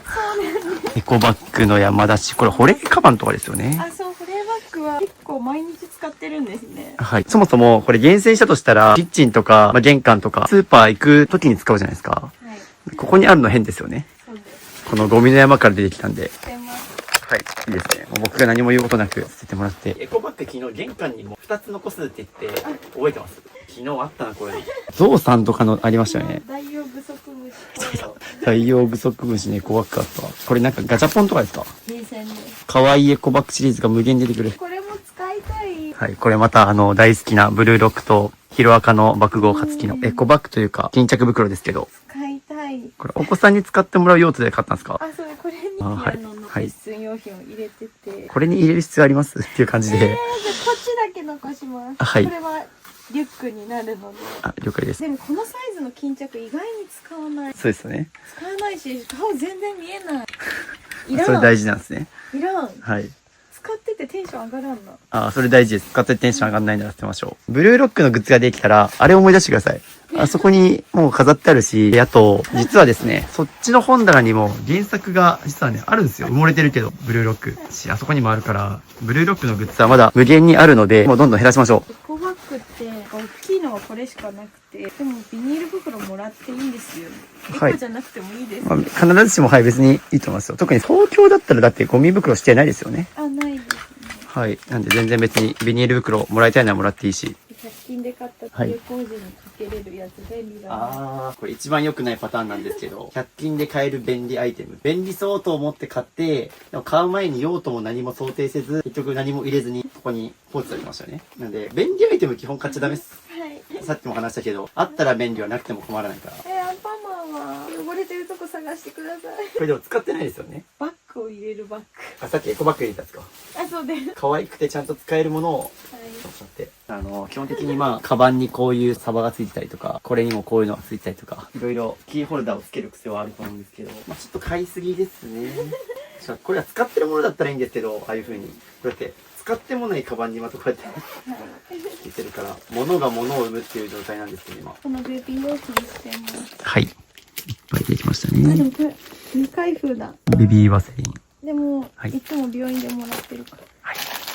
うおー。綿棒の山です。しかも僕思うんですけど、これ、この袋に入れる必要あります？買ってわざわざこれに入れ替えたんですよね。綿棒、洗面台とかにありますよね、まだ。多分あるかなと思いしてます。はい。これ、はい捨てなきゃダメですね。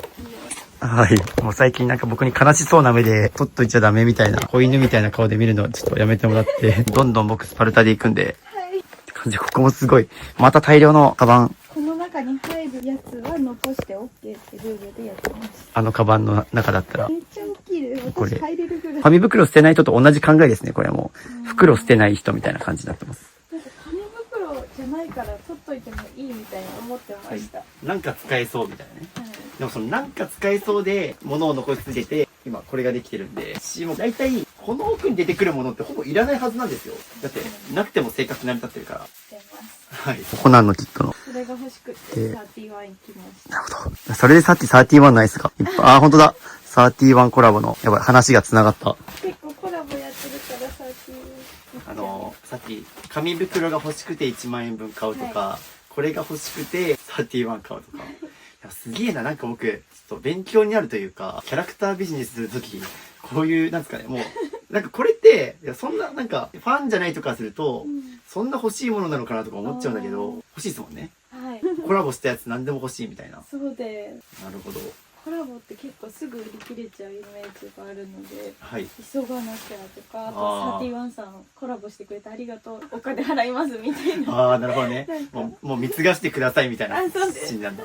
その企業へのお礼としてああ、なるほどね。まあ、こうやって経済は回っていくんだなってそう。ね、でもオタクのだからいけないのか。まあまあちょっとそこら辺は少なからずですね、そういう推し活とかオタクの趣味楽しんでいいと思うけど、少なからず今もうこう子育てにね支障が出るレベルで今溢れちゃってるから、もう節度は守ってやらないといけないですね。これもゲーセンなんですけど、これもゲーセンなんですね。まあちょっと物減らすって観点で言うと、ちょっとゲーセン行き過ぎですね。そうなんですよ、はい毎回。でもちょっと渋さんの決まってからは、はい多分月に2、3回行ってたのが1回しか行ってないです。おー、入ったけど、僕も元ゲーセン店員でしたけど、UFO キャッチャーのね、商品詰め替えたりとか。いやーでも、まあゲーセンで遊ぶにしても、アーケードゲームとかコインゲームとか、あっちの景品ゲットするのが、その楽しんで動画もすごい見て、攻略サイトを見て、はい。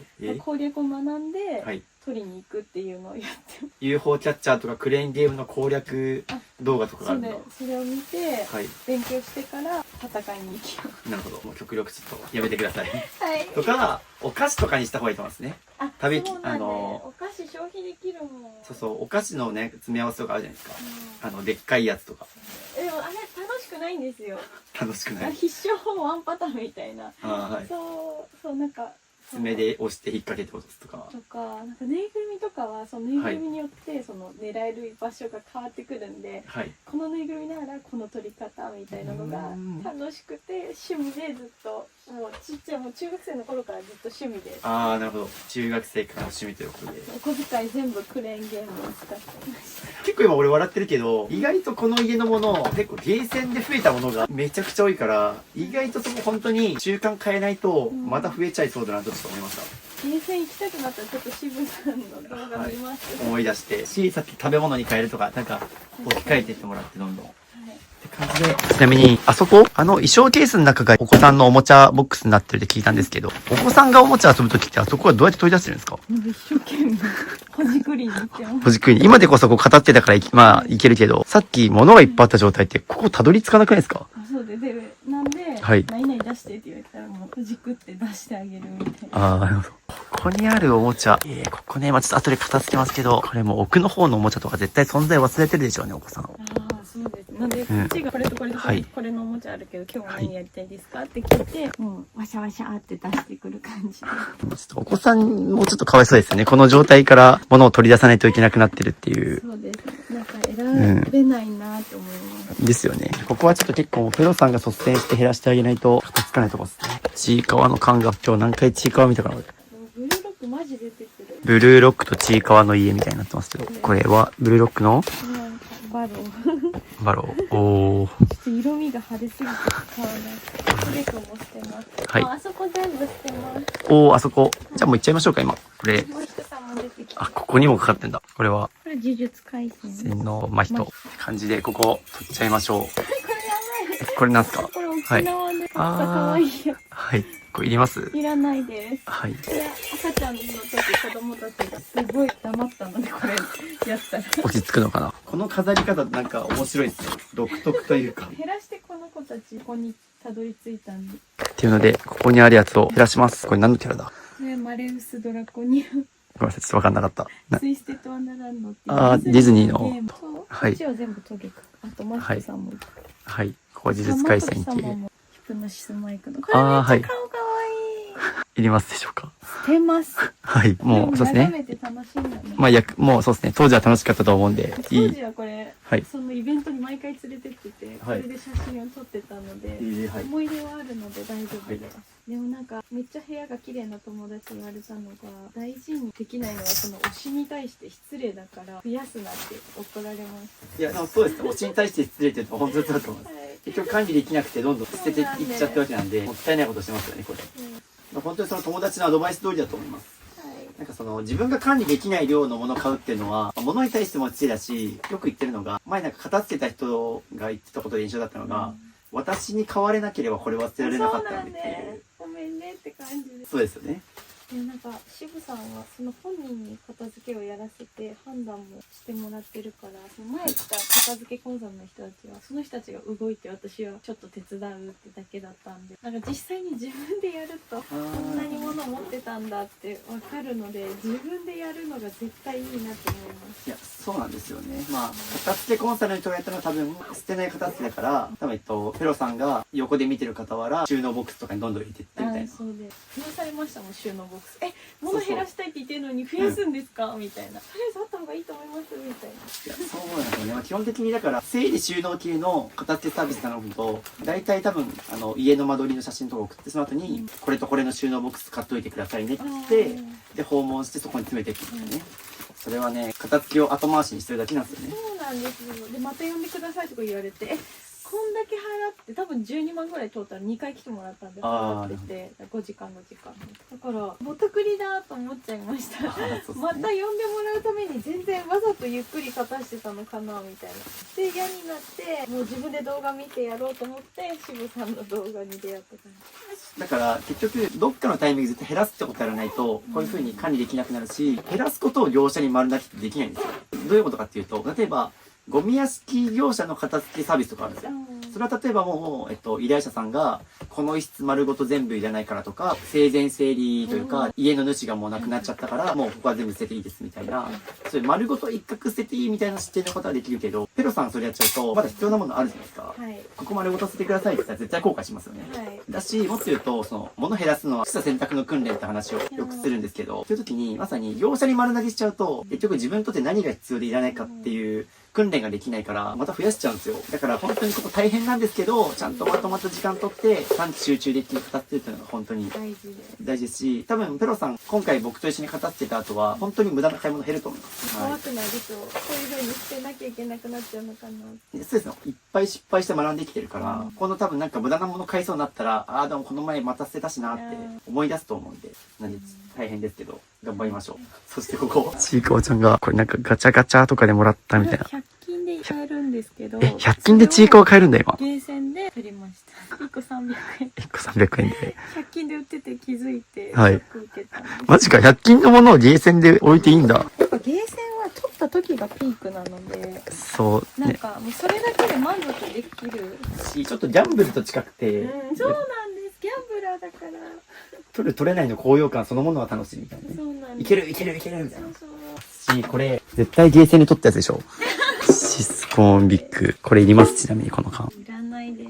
はい。それは、サンリオピューロランドのペンライト。そうなんか今の服装とめっちゃ似合う。可愛いけど、はい捨てます。すごい僕のチャンネルではよくマトリョーシカになってるって表現するんですよ。カバンの中にカバン、またカバンみたいな。本物のマトリョーシカ初めて見た。これ、ちょっと僕ね、よくマトリョーシカって言いますけど、こういうことです。キャラがどんどん出てくるみたいなね。これ本物です。いりますっいらないです。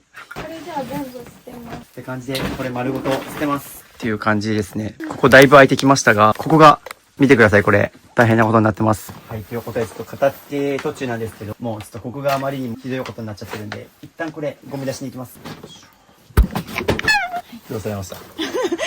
ベイマックスで遊んでます。裏で、僕がこれやってる間に、ベイマックスで入れます、これ。捨てます。ありがとうございました。はい、って感じで、ちょっとこれ捨てます。おー。スイカは出てきた。これも全部ゲーセンシリーズ、みたいに出てくる。これこうやって。はい。これが楽しかったですね。すごい。これまたお子さんが好きそうなおもちゃだけど、これお母さんのものです。子供と一緒に遊ぶために。でも欲しかったのはお母さんですね。欲しかったな。もうこういうのも。はい、ペロ。私が好き。はい。でもキノコの山、今ブーム来てるからな。おー、すごい。ミニチュアの、キノコの山って今ブームなんですか？私が今ハマってる。マイブーム。いやでも捨てます。また縁があったらどこかで手に入れます。これはいめっちゃ可愛くないですか？板チョコのミニチュア。かわいい。これだけ自分のバッグつけようかな。テンションは上がります。はい。じゃあ今つけましょうか。こうやってつけていくからダメなんだ。そう、どんどん増えていきますね。まあまあ、一旦使う分には許しますが、はい。これは使います。いや、あとは捨てここ、ますね。すいません、大量のちいかわたち、はい捨てていきます。もうまた収納がさりげなくしてたけど、うおー、重量感あるな。しかもまだベイマックスいましたよ。あ、これなんか汚れて捨てたいんですけど、これはい私の裁縫の時のいろいろ大事な着ペンとかのやつ。これは届くやつ。特別。事実とヒロアカのは基本減らす方向でうんうん。頑張ります。はい、という感じでまた大量のおもちゃができたので、ちょっと捨ててもらってます。じゃあもうここにいるのだけ探せばいいかな。あ、その発想めっちゃ大事で、まさにもうここから先はいらないものどんどん捨てていくと時間かかるから、逆にいるやつだけ残して他捨てるっていうことの方が早いです。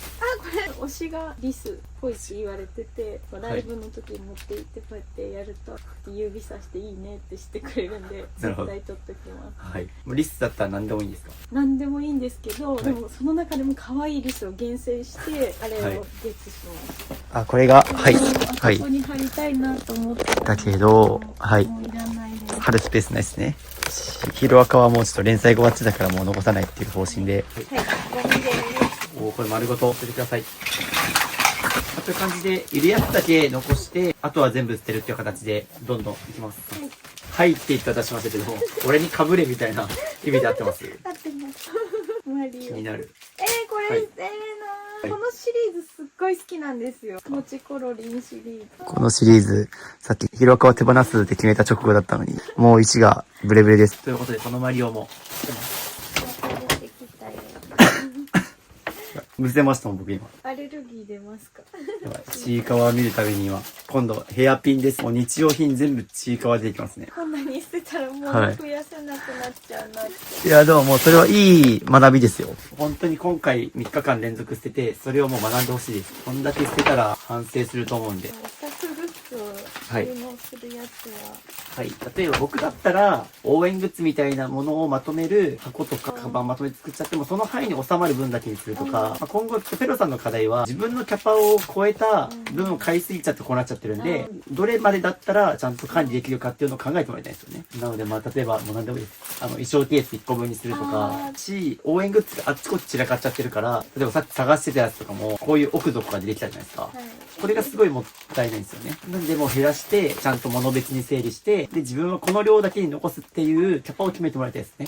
掃除ロボットを使えたらいいですね。でも使いたいです。買おうとしてましたもん。この状況じゃお掃除ロボットは買えないんで。友達に止められて。正解。物減らしてからじゃないと。お掃除ロボットは結構僕、ミニマリスト上級者向けというか、上級者なんだ。買ってもこういうイラド使えないし、ケーブル配線がとかなるから、減らしていった後に買えば、逆にお掃除ロボットがあることによっても床に物置けなくなるから、こう物置けないっていう強制力が働いていいんですけど、今この状態で買うと絶対失敗します。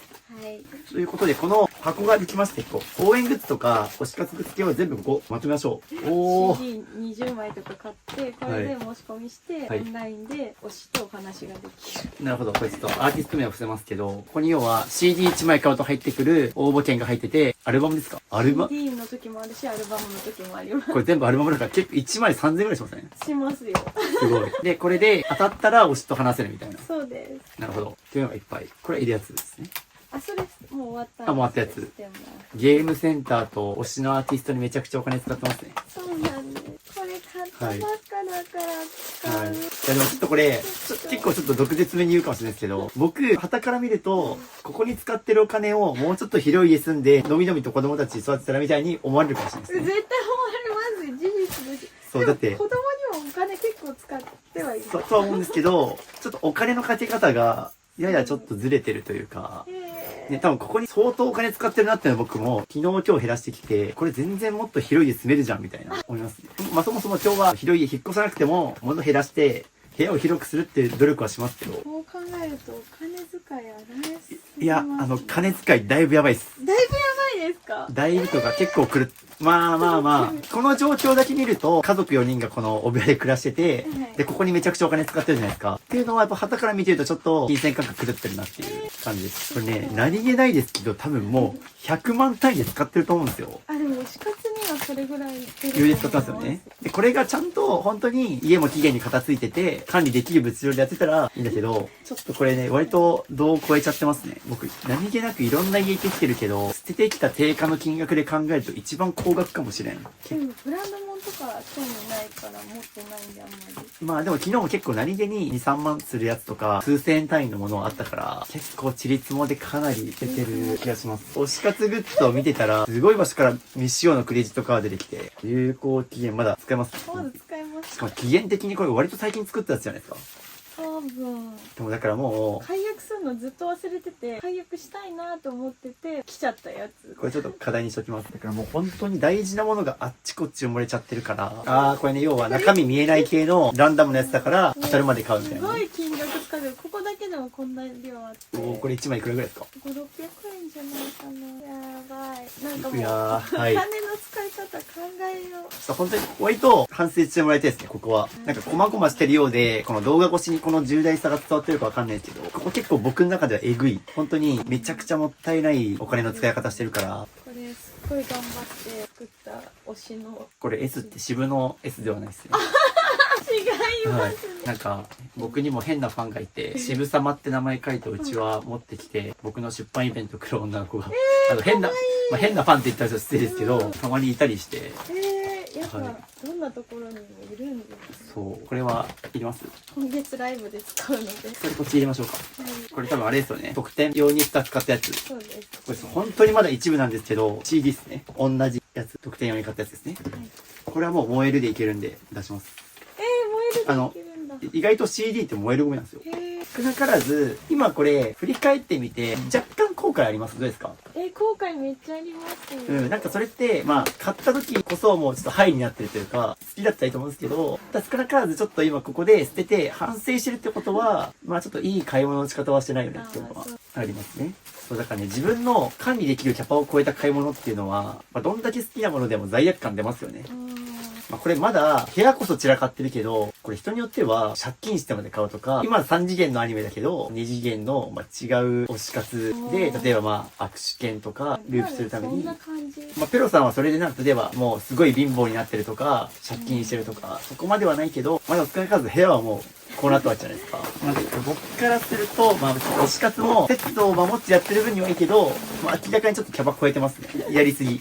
やりすぎ。し、これって、さっき一応稼ぎの話も、具体的な金額をカットしてますけど、まあ、確かに稼いでるからじゃあ自由じゃんって話もあるんだけど、使いすぎだと思うんですよ。自分の収入に対して。だからどんどんハマっちゃう。逆にもう本当にめっちゃくちゃお金も余ってて、もうこれくらいへでもないやっていう感じの買い物だったら逆にここまでハマってないと思うんですよ。逆に結構自分の収入の中でも割とがっつり使っちゃってるからのめり込んでますよね。っていう意味でも見直した方がいいなとは思いました。買う時にでももうこれからは買わないって選択肢が取れそうで。そう、さすがにここまでちょっと、まあ、反省しながら捨ててるんで。っていう感じで、でもすごい、1個空きましたよ、予約。で、今まで片付けた中で必要だった、ちょっと応援グッズとか趣味のもの、推し活グッズは一旦ここに全部まとめてます。まだこれから出てくるんで、出てきたら減らしつつ、という感じで、一旦お疲れ様でした。結構精神的に重いところでしたね、ここ。メンタルが床が見えててびっくりしてます。スキップできます。確かにもう、ここ今までね、人ほとんど座れなかったですからね。という感じでここが空いたんですけども、この後2、3時間後ぐらいにお子さんが帰ってくるので、それまでにね、こことか、できるだけ片付けて、お子さんをちょっとね、驚かせられるように、ラストスパート頑張りましょう。頑張ります。思います。ここに大量の文房具。いいですね。文房具いいタイミングだから。下を。文房具がわかりやすく、機能が被ってるものは絞って減らしていく。ハサミもこれだけでいいんじゃないですか。まあそう思うなら、はい。ただハサミまだここにもありますけど、多分片付けていくうち、なんか出てきそうな気は。そこに全部吊るしてる方が楽なんで、これは捨てます。って感じで、機能が重複してるハサミとかカッター系はどんどん減らしていきます。壁美人だ、これ。自はい。分のパズルを壁に飾ろうと思って買いました。使い道が思い浮かばないなら捨てちゃって大丈夫。なんか全捨てでいいんじゃないですか。おー、はい。っていう感じで、もういるやつだけを出してもらして、他は捨てるっていう方針でいきます。なんかこれすごい便利だと思って雑誌の付録で買ったんですけど、いろんなポッケあるせいで分かんなくなっちゃうんですよ。まさに今おっしゃったと思うんですけど、雑誌の付録で買ってポケットの種類が多すぎて何がどこにやらみたいな。すごい無限にマスクが、これ全部マスクなんですよ。すごい量です、これ。また綿棒が大量に出てきました。懐かしい。小学校行く前に島次郎のテレビ見て投稿してたけど、ありがとう島次郎。めっちゃ疲れるでしょう。そう。まあ、結構僕もね、なかなかこれは答えますね。まあ、多分捨ててる本人が一番疲れるんですよ。これ僕よりも。ただやっぱり僕もいろんな家行ってきた中で、物の多さで疲れる。ここにいるだけで体力吸われる感覚はやっぱありますが、まあでもやっぱね、初日に比べたらだいぶ居心地良くなったというか、終わりはちょっとずつ見えてきたから頑張りますが、もうちょっとラストスパートお願いします。年賀状って捨てづらいなって思ってたんですけど、写真撮ったしって思えば捨てれます。はい、そうですね。年賀状もちょうど年明けなんでもらったと思いますが。一番いいのはもらわないっていうのが一番いいですけど、もうさすがに年賀状やめますって言ってもみんな受け入れてくれる感じにはなってきてるから言っていいと思います。僕も送ってないし。電子版もありますもんね。ね、LINE で明けましておめでとうとか、写真撮れて送るだけでもいいし、紙の年賀状にこだわる必要なし。ということでですね、UberEats 買っていただいたんですけど、まあ、この後ね、お子さんも帰ってくるし、今からご飯も食べるんで、机の全出しします。このピンクの2つの上、一旦全部リセットで出します。これですね、ファッションセンター島村の、島村大好きとのことで、これどこで買ったんですか3000以上買うともらえるやつで。これが欲しくて3000円以上買ったみたいな。あ、いや、そういうわけで、なんか買ったら、なんかついてきて、なんだこれと思ったら、なるほど可愛いと思って。そのまま置いてある。ちょいちょいうんこグッズ出てくるな。これじゃないですね。おー、びっくりした。何気なく押したら、飛ばす系好きなんですか？好きで。言葉あれですけど、意外と子供っぽいところが垣間見えますが、スシローのマスキングテープとかあるんだ。マスキングテープはいろんな家で捨ててきたんですけど、スシロー4コマ抱っこ寿司なんちゃらって書いてある。なるほど。漫画になってるマスキングテープ。というので、久しぶりに机がまっさらになりましたね。机全部出しただけでもこんな風にいらないものがちょいちょい出てきたんで、じゃあここで一旦ご飯食べて休憩します。取れ高しかない。このまま行くと一番長くなりそう。本当に30分ぐらいで終わらせてください。 3時間ぐらい行くかもですよ、これ。そんなに使うとこある？取れ高しかないです、この家。で、さっきもゴミ出し行ってましたけど、またゴミがどんどん増えていってるんで。だいたい僕、この撮影で、1日の終わりに、今日こんだけ捨てましたって言って、ゴミ袋まとめてみんなに報告するんですけど、もうそんなのやってる暇がないから、もうどんどん捨ててってやらないと、この部屋そんなに広くはないから、もうそれやらずにどんどんゴミ捨ててってやってますけど、すぐゴミの山ができちゃう。このゴミ袋の山ももう100枚あったんですけど、結構なくなってきてる。やばいな、ものの量。人じゃなくて物が住んでますね、ここ。物が住んでる。いや、本当にそうですよ、これ。人間の生活空間ほぼないもん。確かに。だから詰め込めはするけど、人が生活できてないから。って感じで久しぶりにテーブルを。うおー。すごい。大きな一歩。こんな家で生活してたんだな。反省しました？反省しかないですね。人間が生活するところじゃないですね。本当にそう。もう机も買い替えたい。正直言うと、さっき言った推し活云々に使ってたお金、余裕で買えます、こんなん。確かに5万高いなとか言ってたけど。そうそう、だからね、結構ね、推し活とか含めに怖いところって、金銭感覚本当にバグるんですよ。例えば、僕も経験あるからわかるんですけど、冷静に考えて、こんだけボロくなってる机ですよ。もう長年使ってボロくなってる机ですけど、僕もね、なんか CD100 枚買ってまとめ出しみたいなことやったことあるんですよ。10分ぐらい喋るのに10万出すみたいな。まあ、好きだし、まあいいんですけど、それは安いと思うのに、これに出す5万円は高いと思いますよね。冷静に考えて机の5万円より10分喋るし、10万とかの方が高いはずなんですけど、要は推し活ってそこがプライスレスになっちゃうんですよ。ホストとか水商売系も何でもそう。っていうのが、まあ怖いところですね。って感じでちょっとご飯休憩します。ようやく机の上で食えるようになった。はい、という感じで晩ご飯休憩なんですけども、UberEats で頼んでいただいた俺のフレンチのミートドリア、エビドリア、あとプリンごちそうになります。ということでご飯も食べて、この後お子さんが帰ってくるので、お子さんにおもちゃを見てもらいながら、いるいらないを判断してもらうために、ここ手つけます、ついに。結構おもちゃがあるんで、これも全部出して、今からここに並べます。で、お子さんに見てもらおう。ママと一緒に書かせてもらいましょう。ここにですね、大量のポケモンぬいぐるみ出してあいてるので、この後お子さんが帰ってきたらここ見てもらって、書かせてもらいます。うわー、でもようやくここに手をつけられるくらい片付けられたのが、ちょっと感動してる。奥まで長いですが、全部出します。こんだけのおもちゃ入ってますから、奥の方のおもちゃとか多分もうお子さんも存在覚えてないと思います。すごい量のおもちゃだ。リアルに今物に殺されかけてる。今からお子さんを迎え入れます。こんにちは。こんにちこんには。ちは。来た。キッズが来た。こんばんは。こんばんは。かわいい。っていう感じで、噂に聞いていた6歳のお兄ちゃんと2歳の妹ちゃん。はい。かわいい。どうここ？なんか変わってない？綺麗。綺麗ってすごい。テーブルがない。ないね。かわいい。という感じで、リアルガとパルキが探してますが、ここにあります。じゃあ今からお子さんと一緒に勝たせていきます。お願いしますわ。お願いします。ちょっと、お兄さん、ここ、いるおもちゃといらないおもちゃを分けてちょっと欲しくて、これに一旦欲しいおもちゃ入れてください。これあ、ザがいらない。ードンだ。バイバイの重視で。これ。リザードンはいる。こっちだけ。どっちいらない？こっち。こっち？これ片く？じゃあこっちはいらない。おー、でもね、意外とお子さんもだからこういう風にいらないって言うんですよね。じゃあどっちいらんくない？こっちいらないでしょ。これいらないんだ。欲しい。まあ、これ確かに子供に人気なさそうなデザインしてる新ポケモン。ばあちゃんピカチュウどれにする？待って待って、ピカチュウ、キャプテンピカチュウ残すの？でもピカチュウはこれとこれです。これピチュウなの？残す？これ？じゃあこれバイバイして。れバイバイで尻尾振り振りしてる方がいいじこれバイバイして。これはいる。あ、これがいるやつ。あ、いらないやあ、いらないやつ、いらないやつですね。はい。あ、すごい。でも、いいですね。それぞれいるやつを。ピッチュいらん、ピカチュウいるから。やばい、家族会議が。ゃん。いらない欲しいんだ。これメタモンいらないよね。じゃあないないして。バイバイって。これいらない。メタモンは人気ないのか。ジラチいらないんじゃない？いらないね、ジラチうわいらない。、ジラーチ。俺が一番好きなポケモンが。これいる？いらない。水ゴロいらないって言われました。もう。うち遊ばないで。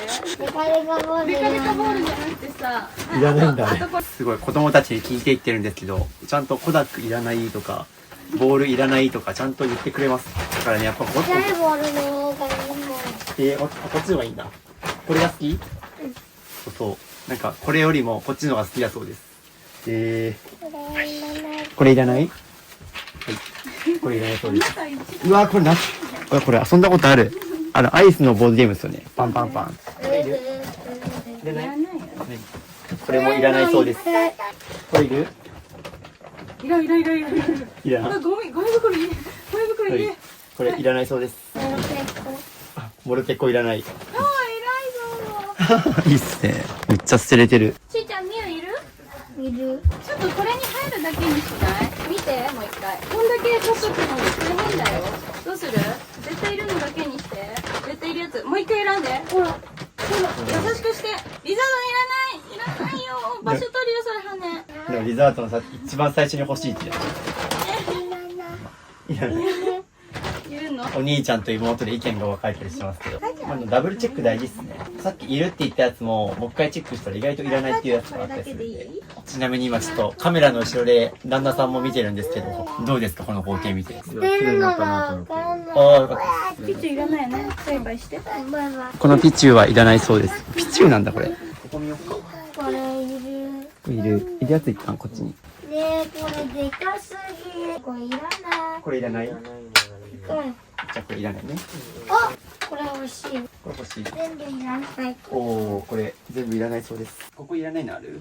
これいらない。これいらない。いらない。いらない。けどもうまた遊びたいこれ。いらない。これいらない。おおいいね。これはいらない。いらないね。この辺りはこれいる。トランプ結構好き。この辺いらないのある？いらない。いらない。はい。これいらない。もう無言で渡された。わかりません。これ一回も遊んだことない。一回も遊んだこと。一回も遊んだことがないというこれ手放します。最後に遊んだのいつだっけ？最後に遊んだ。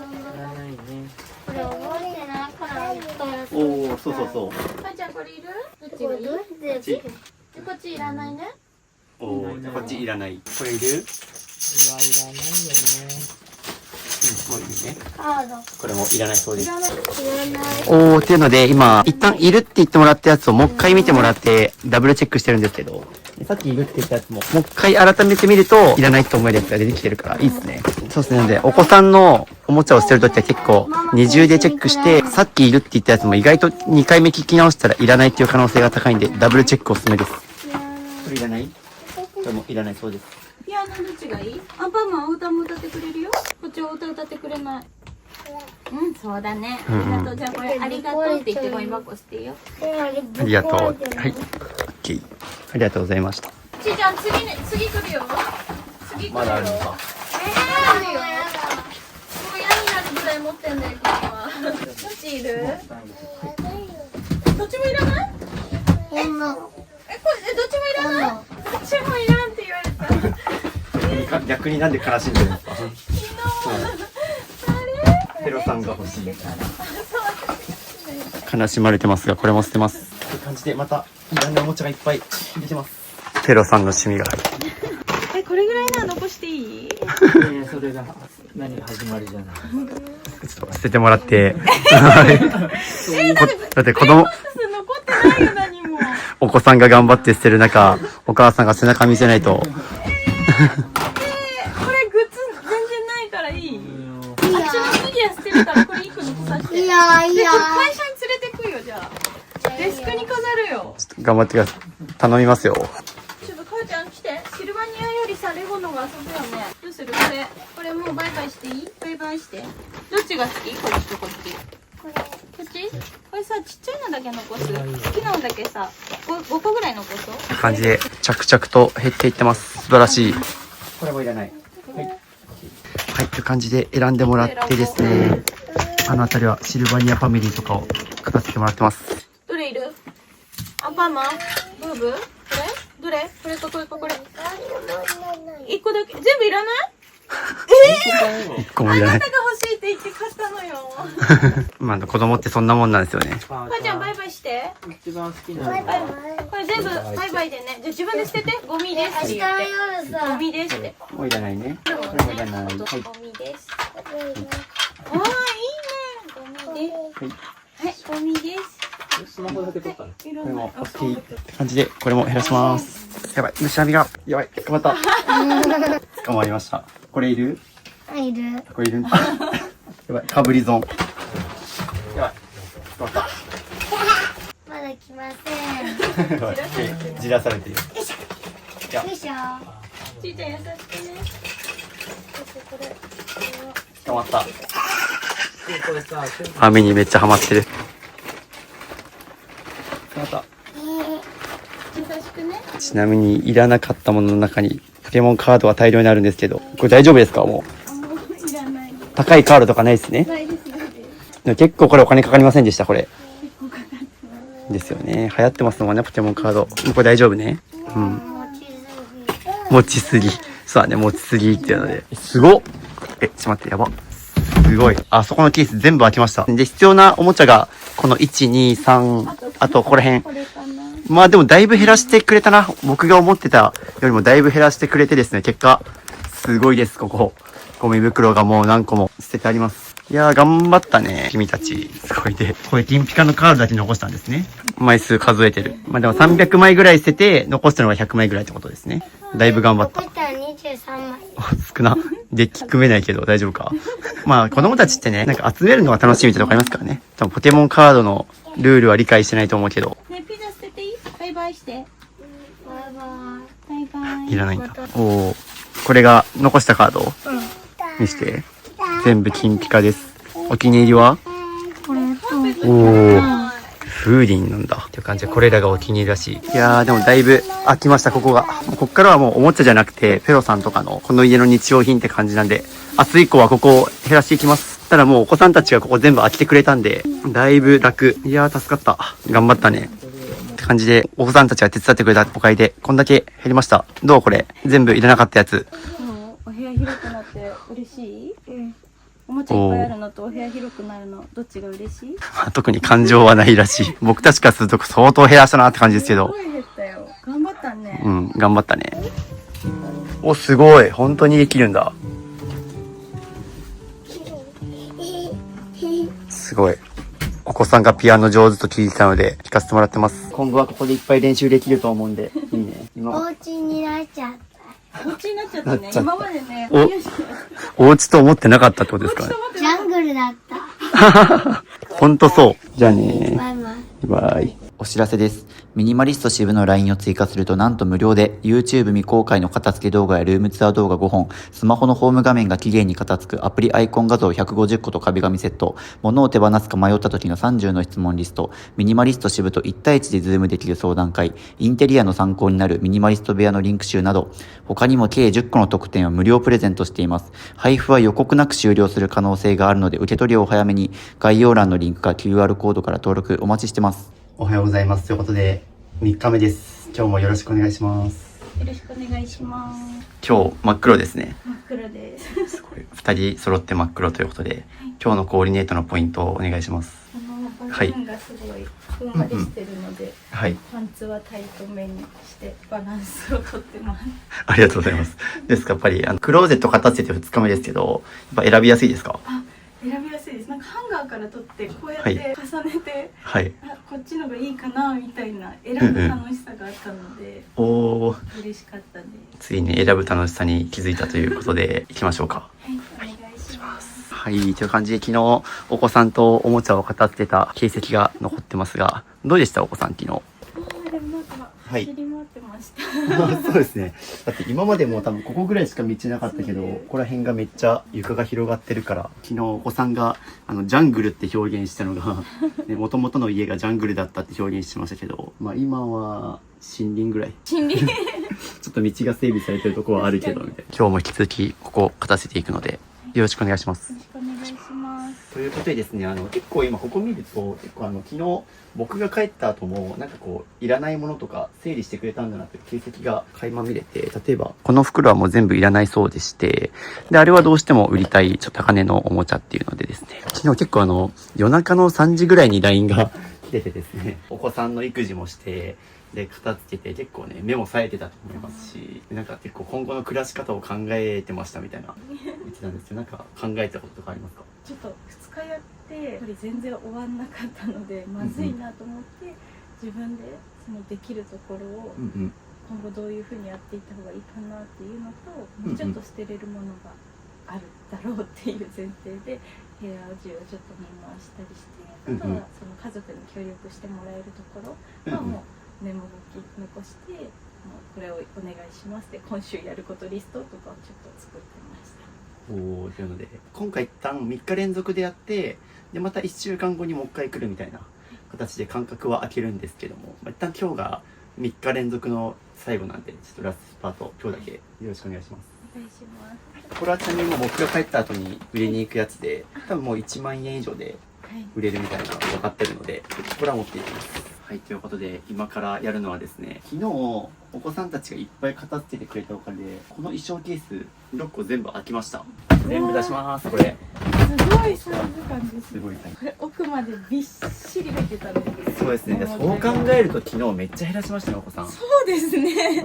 結構いらないって言って、まあなんかポケモンのやつとか今ハマってるやつは本当に欲しがってたけど、過去のおもちゃはもう結構バサバサしてくれたんでいいですね。さらにここからバンカーズボックス的にまた収納が、もうとにかく今まで収納をしてこようって頑張ってきた形跡がありますね。なんかインスタとかではい話題になってた収納ケースは大体全部買った気がします。なるほど。インスタ見て、はいいいなと思って買ったやつですね。もう今後は整理収納に頼らずに家が片付くようにして出していくんで。そしてあとカバンが出てきましたね、また。おお、すごい。これもリュックじゃないですか。リュックが無限に出てくる。おお、またリュックがカバンの中にカバン。これいりますか？こっちはちょっと聞いてみます。こっちは大丈夫ですね。そうですね。ベイマックスのちなみに昨日も私ベイマックスの人形1個もないって言ってたの覚えてます？全然ありますよ。これもあれですか？ゲーセンで撮ったとかですか？あ、いや普通に買いました。おお、鬼滅の刃急に出てきた。朝4時から並んで。これあれですね、イノシシのやつのカバンなんですけど、これ朝4時に並んで買ったんですか？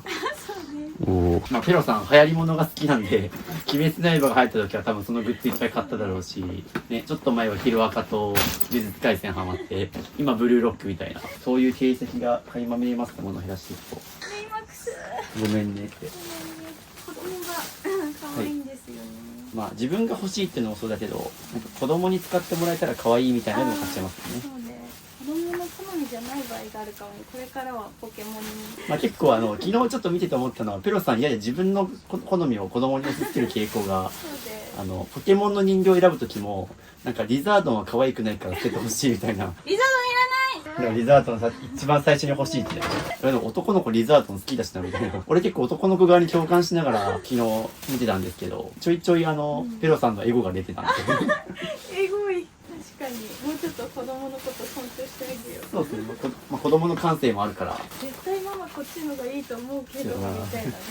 そうそう。ちっちゃい頃は確かに多少ねペロさんが選んであげてもいいと思うんですけど、もう特に上の子は今6歳だからぼちぼち自分の趣味とか好きなものって出てくると思うから、ここら辺はそろそろちょっとそうですね、選ばせたいともいいかも。じゃ続きまして上のこれ布団かな、これをちょっと全部出していきます。おお、すごい。これジンベエザメ。それがまた出てきました。おお。捨てたいこれ。捨てたい。あ、じゃあ捨てましょう。すごいもの出てきましたよ。何がやばいかっていうと、まずパズルがありますと。ここね、パズルが全部、これだから僕触ったら、これ多分崩れるんですよ。やばい、崩れる。やって満足して後でつけようと思ってで、あ、そうなんですよ。これ雪崩が起きる。しゃあないんでも。これは大変な作業だ。あ、やばい。ごめんなさい。失礼しました。パズル崩しました。いやー、ごめんなさい。これ準備だったな。あ、全然大丈夫。はい。まあ、何回もやりた何回もやりましょう。すいません、ちょっとパズルの命を守れませんでした。続き出します。このパズルはいりますかね。こっちは捨ててもいいかなと、それちょっと思い出があって、旦那さんと付き合って初めての夏休みで、お互いなんかまあ連休取って2人で1週間家でパズルをやって過ごした。なるほど。思い出のパズル。そうですね。ちょっとこれもう少し時間を置いて考えましょう。思い出のものが出てきてるんですけど、これはどうしましょうか。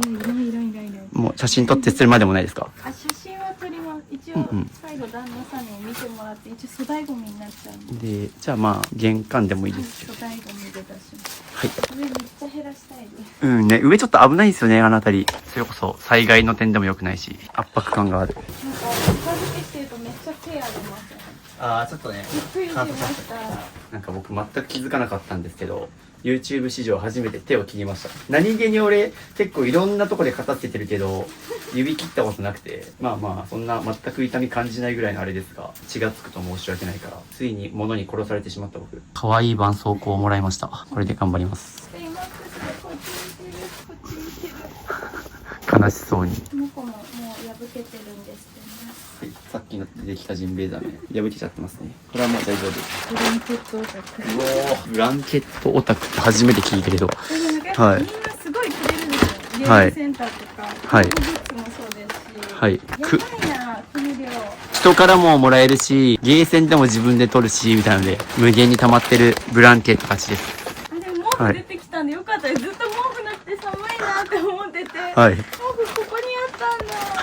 嬉しい。逆にあそこ毛布なかったんですか？このベッド。寒いってみんなで言いながらくっついて寝てた。この家こんだけ物あるけど必要なものがないっていう。まあ良かったですね、見つかって。これはでもすごい汚れてる。ちいかわブランケット。これ広げれるのすごいですね。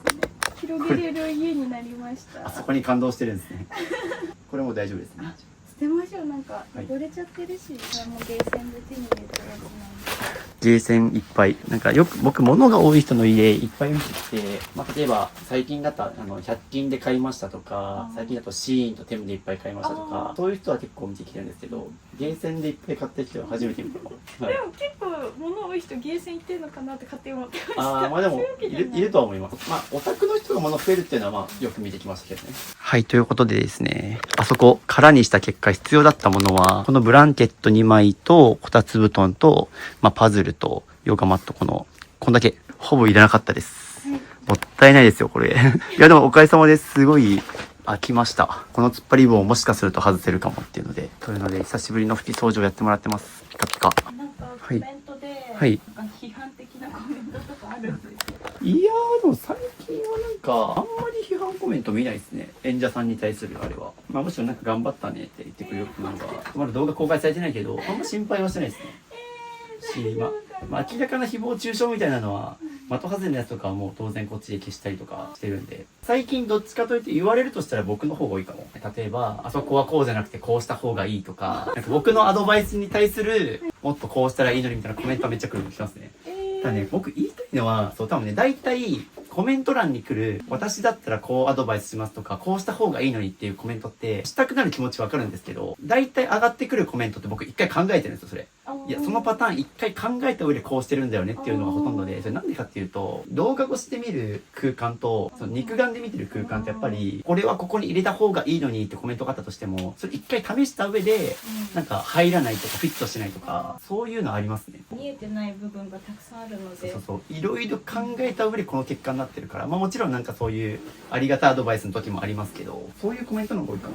なんかママなのにこんな汚いのやばいみたいな。いやでも全然いますよ他にも。いますかね。はい。ママだから片付けできるともイコールではないですし、母親になった途端にいきなりそのスキルを覚醒するとかもないから、まあなんですかね、僕も30代になりましたけど、まあ別にまだ僕結婚してないから説得力がまだ出ないけど、親になったからといっていきなりなんかその何でもかんでもみんなが超人かって言われるとそうじゃないし、言葉はいいですけど、多分ペロさんも見てて、この人で親できてるんだみたいな人いませんかね。よくこれで子供を育てられるなみたいな人がいますよね。その確かにそれは性格的なとことか。私部屋汚いけどなんか、そこ以外はね、別にすごいしっかりしてるじゃないですか。だからまあ世の中みんなそんなもんで、まあ僕の親とかも育ててくれたことは感謝してますけど、やっぱりだらしないなと思うと子供から見てありますし、いっぱい。みんながみんなそんな完璧な人じゃないし、完璧な人じゃないと子育てできないってことでもないと思うから。人間ですもんね。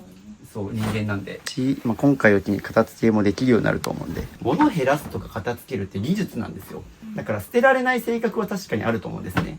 性格的になかなかこう物に愛着が湧いちゃって捨てづらいとかで、僕とかはまあ昔はあったけどね、僕もやっぱりでも減らしていくうちに結構捨てれる性格になっていくというか、まあ、要は本当に物を減らすとか片付けってちゃんと正しい順番で正しい手順でやっていけば誰でも再現できることだから、今回を機にね練習して学んでもらえれば今後も僕がいなくても減らせるようになると思うんで。技術って教えてもらえて、性格的にできないわけじゃないんだなって思って安心しました。そうです。自転車もみんな最初は乗れないけど練習したら誰でも乗れるようになるんですよ。それと一緒です。片付けも練習すればある程度はできるようになります。という感じでこの拭き掃除が終わりました。でここ全部出し終わりまして、必要だったものはこのパズルとこたつ用布団とブランケット2枚とヨガマットとこのおもちゃ、あんだけぎゅうぎゅう詰めに詰まってたものがこんだけというので必要なものは少なかったですね。でこれを戻したら多分めっちゃびっくりすると思います。はい、必要だったのこれだけです。上スカスカっていう感じで、次こっち行きますか。いやー、ここラスボス感あるな。ここは子供服ですね。あそこはですね、例えばこう季節ごとと身長のサイズに合わせて分類がされてある未来の子供服って感じですね。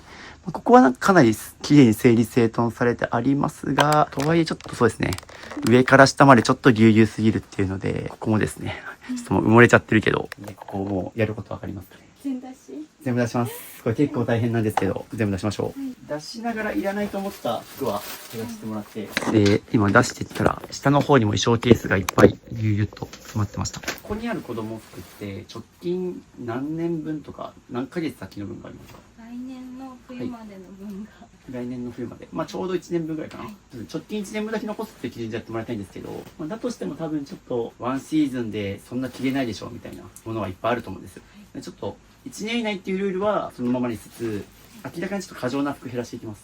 なんか子供服は大体僕いろんな言ってるんですけど、結構もう人によってはもう2年3年先とかあるんじゃないぐらいもらってる服は全部もらってるみたいないるんですけど、まあ、できるだけ状態が綺麗なものでかつ、まあ、1年以内にしてもらってます。未来サイズの役立っちゃった。どんぐらい先の未来ですか？来年の冬に履くやつ。来年の冬、まあ、これ別にね今買う必要なかったですよね。そうですね。まあこれ多分あれなんですよね、おそらくここに 70% オフの表記があるから今のうち買っとけみたいなね。反省します。ただこの家の状態って、まあいくらね安いからといって先の分買ったとしても、今結局もう管理できる量超えちゃってこうなってるから、いくら安いからといって買っちゃうと家が散らかっちゃうから、で本当にペロさんの時給結構高いと思うんですね。そんな。まあペロさんに時給があるとちゃんと。安く買ったとしても結局ここに自分の時間を奪われてるわけだから節約になってないんですよね。確かに。安いの買って、まあそこでは一時的に得してるかもしれないけど、こうやって家がもうねすごい散らかっちゃって片付けてってことを考えると、自分の人件費考えると節約になってないですね。なんか高いの買った方が悩まずに大事にできそう、その一着。そうなんかセールにつられずに必要になったら買うってことをやった方が結果節約になってると思います。その時に買うっていうのを心がけてたらここまで絶対散らかってないし、まあ、今回も多分片付けにも多分もう4日とか5日ぐらい時間使うじゃないですか。仮に5日片付けるとしたら5日ですよ。1日8時間だったとしても40時間ぐらいめちゃくちゃ疲れたと思いますし、だからまあそこも含めて今後考えて買わないといけないですね。これでも来たんですよね。してないね。もったいな。なんとこれサンプル品で1万円っていう結構高値の子供服高っ。これ一度も着なかったんですね。はい。一度も着ないままサイズアウトしちゃったと。はい。これはコムサです。いやでも確か俺もちっちゃい頃コムサの服着てたな。小学生の時とかコムサに行ってなんか買い物した記憶あるんだよ。これメルカリで売ろうかなと思って忘れてみました。なるほど。メルカリで売ろうと思ったけど出品忘れてたやつ。ああ、似合います。高いんですかちなみに？わかんない。なんかメルカリで売ろうとしてたから。なんかもう売ってないデザインだから、はい、そのお宅で欲しい人いるかなと思って。ああ、なるほど。これもいらないですね。はい。電車のお洋服捨てづらいな。捨てづらいシリーズ。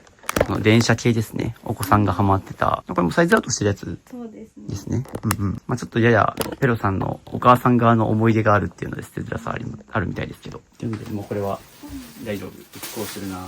結構それもう子供だから安いみたいなことないですもんね。ないですブランド。これもペロさんのクローゼットが出てきたこのシリーズ、子供服にもあったんですけど、これすごい、ここにもニャーって書いてありますが、これ1万円ぐらいしたんです。僕もアパレルやってるから思うんですけど、こんだけ使ってる布の生地面積少ないのに、これで1万するかいと思っちゃうというか、大人と子供で別に子供だからって安いってことはないですもんね。使ってる布の生地面積に対して高いなって思っちゃう。可愛いお洋服ありすぎて、やっぱ女の子になってんでから大変だ。女の子どんどん増えていくな。ペロさん自身が可愛いっていう基準ですごいものを増やす人だから、そうでなおさら、子供服とかもまた時間があったら一緒に見てもらった方がいいと思う。あ、確かに。で、ここは日常的に着てる服らしいので、ここら辺はちょっと今、厳選したやつと入れ替えながら、キャパの範囲内で収まる服だけ、今、整理してもらってます。上着もらったけど、全然はい心がときめかなかったので、捨てます。まあ、今後はもうあんまり、我が家十分あるからもういらないですっていうのも、あ、そうです、ね。極力言ってた方がいいです。これ何でもそうなんですけど、もらい物が多くて、家が散らかっちゃうんですとか捨てられないんですっていう人、すごく多いんですけど、そう、もらってるあなたも悪いよっていうのは結構僕、思うこと多くて、例えば、別に服に限らず、相談を受けた人で、とにかく紙類、チラシとか紙類がなかなか捨てられなくて、で、なんかこう、ポストとかにチラシめっちゃ入るじゃないですか。で、あれがどんどん溜まるんですって言うんですけど、溜まるから、渋さんはどうやってその、家に溜まったチラシをどういう風に整理してますかと。で、結構仕事が忙しいと後回しにしちゃって、なかなかチラシ捨てる時間が作れないみたいな言われたんですけど、俺からするとそもそもそのチラシもらわなきゃいいじゃんって話で、僕そこでお勧めしたのは、ポストになんかマグネットで貼れる、絶対にチラシ勧誘お断りシール貼ってくださいって言って、あれ貼るとマジで減るんですよ。あ、そうなんですね。あれ減ると8割ぐらい減ります。8割7割ぐらい減るんでっていうのをお勧めしたんですけど、そういう風にそうするとそもそももらう量が減るよねみたいな、まあ何でもかんでもそうです。やっぱり基本的にそもそももらわない、受け取らないっていうのを心がけないと、ね、結局もらった後に捨てたり管理するのって自分じゃないですか。はい。だから何でもかんでももらえるからって言ってもらわないことですね。はい。タグ付き出てきた。そう、これペロさんが可愛いと思って子供に渡したけど使ってもらえず、こうね、タグがついたままですけども。まあなんで子供服買う時も、できたらもうお子さんと一緒に行った方がいいと思います。そうですね、結構僕、服捨てられない人であるあるなのが、通販で買って試着してないみたいなパターンをよく言うんですけど、実際多分捨てた服にもそういうのありましたよね。いっぱいあるありましたよね。ちゃんと着た服はお店に行って試着してるみたいなのがあったと思うんですけど、子供服も一緒なんですよね。子供もやっぱりある程度ちゃんと一緒に行って、一緒に試着して子供が欲しいと思ったら買ってあげたらいいし、そうじゃなかったら買わないってことだときは多分これは防げましたね。なんか安いと無駄に買っちゃうんだね。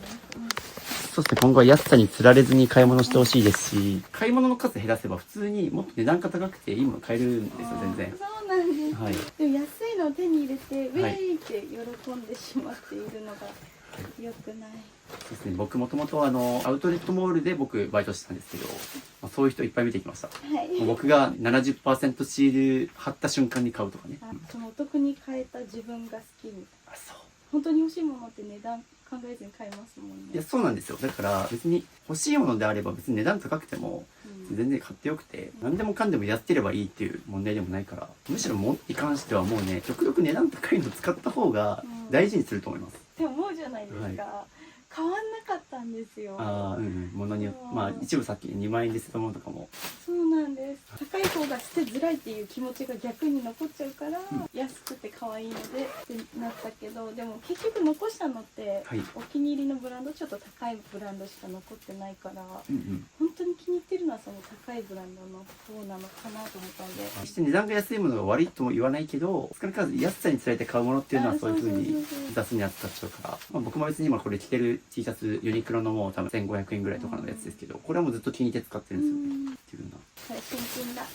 おー、ほんとだ。やで無印良品の子供服あるんだ。初めて見た。そもそもなんか、ボーダーの服ってあんまりこの家で見たことないな。着ない。なるほど。ボーダーが多分あんま好きじゃないんだと思います。なんかこういうボーダーとか、こじゃれたデザインよりもなんかそういう可愛らしいものの方が好きなイメージあるから。ノルクだ。こんなついて、でもすごい安かったから買ったけど、多分使えない。僕見てきた傾向だと、ペロさんはだいたい 70% オフに弱い。弱い。もう 70% って数字をめっちゃ見てきたから、70% って見えたためにもう無意識に安い買うみたいになるんですよね。逆に 50% とか 30% は少ない。だから本当にだから値引き率でしか見てないんだなっていうのはちょっと見てて思いました。反省です、本当に。実際僕もだからアウトレットモールでさっき70% のシール貼った途端に売れるみたいなはい。言ったと思うんですよ。そういうことなんですよ。ちゃんミッキー。ディズニー行ってましたミッキーの前でいいんですよ。ミッキーだよ。弱い、マスター。僕結構いろんな家でミッキーのモノマネしてたんですけど、あと言わせると、ちょっと今日声が出なかった。そうですね、戦えなかったです。声出ないわ。出そうと思ってたら全然出なかった。カットしよカットしよう。う。僕のとこだけカットしよう。私のとこ使うの。おー、でも結構上が空いてきた。感じでどんどんここら辺も見ていらないものを減らしてください。このケース自体、やっぱり変えた方がいいですかね。ちょっとこれそうなんですよ。怪しい。この衣装ケースが全然入らない。入らないし、ぎゅうぎゅう詰めになっちゃってるから。なんでだからペロさん基本的に衣装ケース向いてないと思います。ね、引き出して使うっていうのもめんどくさいし、こんな風にぎゅうぎゅう詰めに、特に奥にあるやつとかって多分もう管理できなく、把握できなくなっちゃうから、ここ一旦収納ケース全部出します。減らします。はい。よく見ると奥にまた突っ張り棒が、すごい奥深くからまたこんなのが、ここら辺とか絶対着てないですね。そうですね。なんかいつもズボンないって言って買ってたんですけど、ありましたね、ここに。ありましたね。そしてだから、まあ、このペロ三択の良くないところは、結局何がどこにどんだけの量あるかが把握できなくなっちゃって、あるのに買っちゃうっていうループでこの家ができちゃったんで、まあ、減らせば、もう自分がどれだけ持ってるかっていうのは把握できると思うんで、一番得意な声真似なんですか？ポケモンゲットだぜかな。サトシサトシの。使っていいですか？で似てなかったら使ってほしくない。じゃあ、似てたら使います。ポケモンゲットだぜ。じゃあ微妙だった。言うほど嫌な。こんな声でしたっけ？サトシ。もしかすると、僕が知ってるサトシは、一番初期の初期サトシかもしれない。初期サトシでやりました。マサラタウンのサトシには似てなかった。マサラタウンのサトシで。いや、似てないっすよ。嘘。似てる？コメント欄で似てるか似てないか。お揃いで買ったやつだけど、もう着ないかな。旅行で着て写真も撮ったし。まあ、特にあとペロさんいいなと思ったのは、結構日常的にお子さんとの思い出写真撮ってるじゃないですか。結構僕いろんな親御さん見てきたんですけど、来た当時の風景とか、旅行先で来てた時とかに写真撮るとか、ちゃんとお子さんの写真残してる人は結構捨てるなっていう傾向あって、逆にあんま写真に残してない親御さんとかは割と結構減らすのが遅れというか、そこでちゃんとまた写真撮って捨てるみたいな手間が結構発生しちゃうんですよ。まあ日常的に記録取っとくってのはいいと思いますね、そういう意味では。まあミニマリスト入門でおすすめのテクニックでまさに肌着とか靴下を色統一しちゃうっていうのをおすすめしてて、結構ね、まあ柄物靴下とかで遊びたい人とかはちょっとできないかもしれないですけど、意外とトップスとかアウターはちゃんとコーディネート楽しみたいという人でも、意外と肌着とか靴下ら辺はもう同じのでもいいって一定数いて、そういう人は同じ色で統一するとペア考えなくていいからめっちゃ楽なんですよね、選択。家族の場合は家族ごとに色分けして分けるとやりやすいです。ついにちいかわの靴下まで出てきて、もうフルコンプリートしましたね。もうブランケットもあるし、どのジャンルでもちいかわありそう。ちいかわってちっちゃい子供でも人気なんですか？いや、毎日見てましたよ、一時期。家帰ってきたらちいかわ見ようって言って。意外と学生、まあ中高生とか大人の女性が好きなイメージでしたけど、でもちっちゃい子でも人気なんだ。めっちゃ面白いで、結構勉強になりますよ。なんかそれは聞いたことある。っって感じでここ見終わったんで、もうこれも全部出しちゃいます。出しちゃえ。やばいな、やっぱ女の子のが多いな。おー、とね、次ちょっと妹ちゃんの行きます。衣装ケースが開かないですからね、大変。いや、娘ちゃんのが多くなっちゃうな。じゃあ、この未来の子供服以外、直近で使ったやつは全部見直せましたかね。はい。OK です。って感じで、いるやつをここに厳選しました。じゃあ一旦休憩しましょうか。はい。ゴミ袋。はい。軽いね。軽い。もうスカスカ。ほんとだ。あと数枚しかない。足りるかな。100枚も使ったんだ。そうですね。100枚ありましたもんね。これ。ここもすごいことになってます。もう衣装ケースもいっぱいだし、ゴミ袋もいっぱい。服だけでも1、2、3、4、5、6袋ぐらい捨ててますね。僕ね、ゴミ袋おすすめやっぱ45です。僕いろんな家行って形できたんですけど、他にも例えば地域によっては70リットルとか90リットルとかあるんですけど、だいたい重さに耐えられず破けていきます。45ぐらいが一番やっぱり運びやすいし、おすすめ。という感じで休憩が終わったので再開してます。これお揃いで着てたな。やばい、俺もこれ今日何十着見たと思めっちゃもうこれ全部お揃いしてたんです、お兄ちゃんと。はい。でもこれこれ捨てちゃった。捨てます。はい。昨日、今日ともうこの3日間で相当減らします。じゃあ次、ここ見終わったので、行きます。この未来の子供服ゾーンに手をつけます。はい、この後帽子も待ってるけど。帽子これも全部いるやつ。全部いますね。全部いるやつ。ここに吊るしてあるのもちょっと見てて気持ちよくはないのと、取り出しづらそうなんで。私の帽子は絶対向こうのがいいですよね。はい、そうですね。自分の帽子はあっちに。うん子供の帽子は一旦ここでいいですけど、もうここの帽子も一旦全部出しましょあ、いいですか。う。もうこの収納音いらないですね。はいす。ごいうまくできたと思ったのに。けど、ただね、これすると、この高い椅子使わないとそうね。取り出せないし。こうやってそう舐めたらめっちゃかっこいい。かっそう、その状態が一番いいんですよね、帽子は。こいい。めっちゃ大事にできる。と思ったら、むっちゃ減らさないといけないですね、ここ。これ捨てます。はい可愛いかったけど、猫耳帽子お兄ちゃ。んが被ってくれませんでした。そうか新品だけどでかいんですよね。バケハはその時々に流行ったのを被りたいので、はい。新品だけど捨てます。はい。で、自分の分はあっちのクローゼットに、自分のクローゼット持っていきましょうかね。今回クローゼット片付けてるんでね、上に置いてもらって、ここ、未来の子供服たち、もう少し見直しましょう。一応ここに書いてあるのが、100サイズの冬のズボンみたいな感じで、一応整理はされてあるので、残した服と含めて、過不足ないようにやってもらいたいです。娘ちゃんに浴衣買ったんですけど、大きすぎて着れなかったやつ。ちょっとね、この管理の仕方だと結構着物もぎゅうぎゅうすぎて、飽きた時に傷んでて、しわくちゃで、使う気にならない、テンション下がるみたいなことになりそうなんですよね。悲しい。お兄ちゃんの3個しかないんだ。この事実を知ったらお兄ちゃんは悲しむ。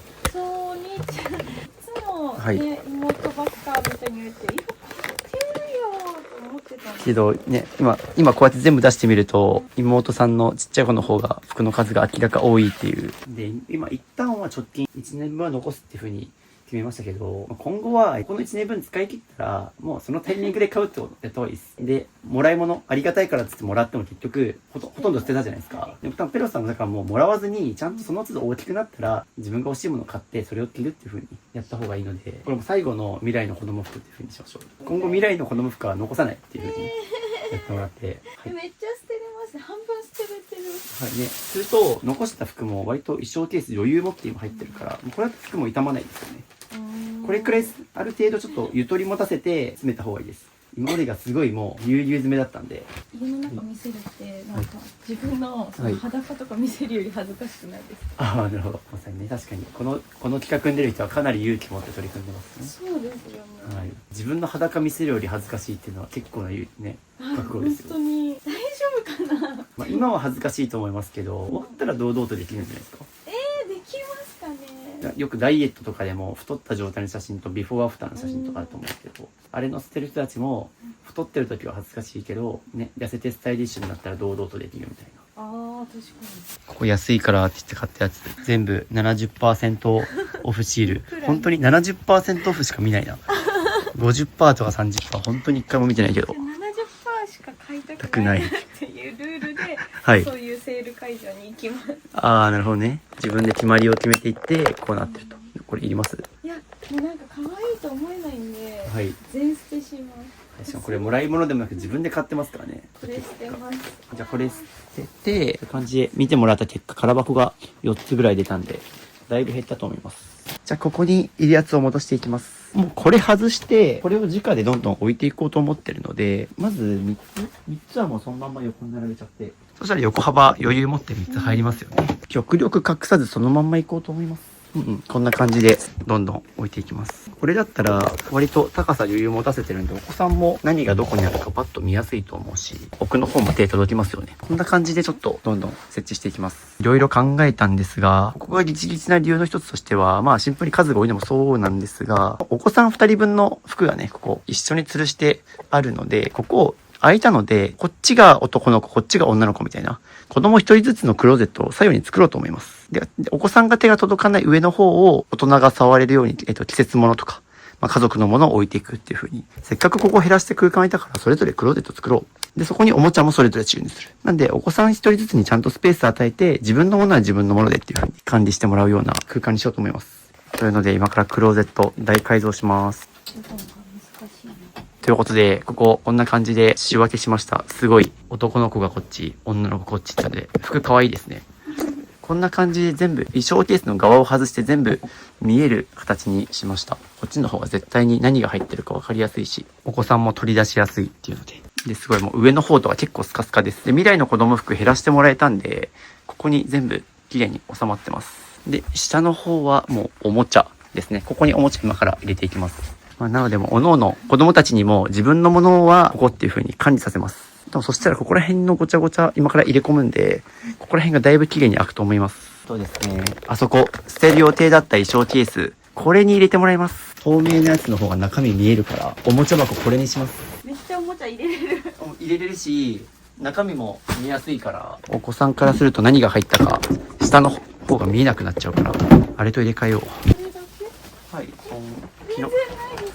だって昨日おもちゃめっちゃ減らしましたから。はい。すごい、私より減らしてるよ。マジで昨日お子さんめっちゃ減らしましたからね。おー、ここに入れ込んで、淡々と今床が、このリビングの終わりが見えてきた。素晴らしい。一日で終わるとか思って。最初1日で終わるって言ってました。まあ僕もさすがに何個か言ってるんで、さすがにそれは無理だなと思ってましたけど。ピアノが横に2つ並べるようになったし。って感じですね。僕がですね、あともう30分ぐらいしたら飛び立たないといけないんで、ここを最後片付けて終わります。あ、空になってる。ありがとう、3日間。いっぱい使って。いっぱい使って、その分だけこっちが。いやー、今日も1日めっちゃ減らしましたね、でも。たくさんのゴミ袋と衣装ケースの殻たちがめちゃくちゃ捨ててます。感動されてます。掃除機かけるスペースがあります。普通のことですけどね、本来は。まあまあね、もともとここにもう一本道しかなかったあのジャングルもここまで原っぱになりましたね。よし。最後ここ片付けます。すごい。テーブルずらしてもまだ余裕ある。でもいらないやつはどんどんここも減らしていきます。残りあとちょっと僕10分ぐらいしか入れないですが、できるとこまでやります。例えば iPhone の外箱とかいります？絶対いらない。いらないですね。どんなものがあるかというと、おもちゃの外箱とか、キッチンペーパーなんでここにあるんだって感じですよ。そうですね。っていうものがちらほらあったりとか、これ素敵ですね。結婚の。知り合いの学科の方が手作り。これも一旦出しますね。あ、これ全部捨てます。あ、これもいいですね。写真後で撮って。はい。これも手放すとのことで、誓いの言葉がある。嘘。はい。捨てよ。大丈夫ですかね。はい。まあ、すごい埃かぶっちゃってますが。何これ。やばい。で、埃が、やっば、ちょっと待って、やばいやばいやばい。埃が、僕の服がこんな風になりました。っていうくらいに、あそこは埃がすごいっす。ぬいぐるみは燃えますもん。ぬいぐるみもいます。手作りしてもう縫ったんで。これ、かわいい。けど、容赦なく捨てましたね。もういらんね。まあ、ここら辺、大事な思い出のように見えて、全然大事にされてないっていう、さっきの埃がそれを物語ってましたが。初デートの時にはい動画撮ったんで、はい。捨てれなかったけど捨てます。もういらないジブね。リ出てきたくせに。あ、もう空き箱全部捨てるやつ。あ、空き箱もこれ。売るやつでもなく、空き箱ですね。プレステ4の空き箱とかで、はい。上にあるの全捨てで、すごい埃だ。これさすがの僕もマスクしないとやばい。でも渋さん動画で結構マスク必須な人なのかと思ってた。最近つけて、もう最近全然つけてなかったんですよ。初期の頃は結構つけてたんですけど、最近いろんな家行きすぎてもなんか耐性できました。鼻水が全然出なくなったんですよ。昔に比べて。今日も点鼻薬とか、なんか鼻炎のアレルギー薬とか持ってきてるんですよ、一応。3日間で一度も使ってないです。おー、っていうので、400時間遊んだと噂の動物の森とか、PS4 の外箱があります。これももう全捨て。という感じで、ここ全部空になりました。うおー、なんかすごい綺麗になったって感じです。ここもなかなか埃がすごいですが、ちょっと後で掃除してもらいます。はい、ということで、3日目、お疲れ様でした。お疲れ様でした。すごい、こうやってようやくテーブル出して座れるようになりましたけども、今日3日目、どんな風に片付いたのか最後お見せします。こういう感じで、じゃじゃん、もう、やっぱ今日が一番変化感じますね。ここ、床も空いて、テーブル出しても OK。で、お子さんが好きなピアノをここにささっと遊べるように2つ並べてありますし、ここめっちゃ頑張った。はい、ここちょっと一旦まだ仮置きのね、ものもありますけど、未来の子供服はもうあそこに収まる量まで減らして、人形も置けるようになり、何よりお子さん一人ずつにクローゼットを作る余力ができました。服は極力吊るして、靴下とかパンツは畳んでおいて、で、下はおもちゃですね。お子さんが昨日必要って言って仕分けたおもちゃたちがあるので、それで自分のおもちゃ、服はここに入れてもらって、今までごっちゃになってたんでね、ごっちゃになってたしもうほぼ触れなかったから、でも片付けるっていう概念がなかったと思うんですけど、こっからはちゃんと自分のものは自分のところへっていう風に、片付けの教育もしていただいて、こんだけ分けとけばお子さんも多分やりやすいと思います。で、あと、ここも取り急ぎ10分バタバタ、あそこ上、さら地にしました。だいぶ綺麗に感じる。そしてここ、今日3日目、1日でこんだけゴミがまた出ました。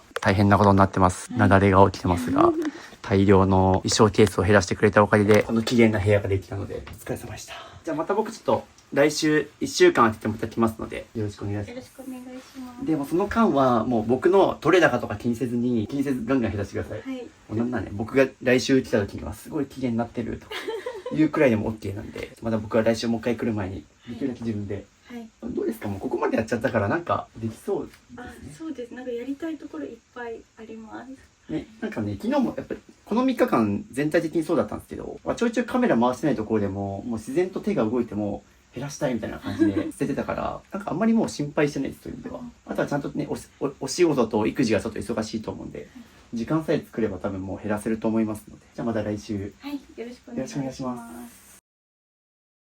帰ってきました。うわー、めっちゃ綺麗。どうも。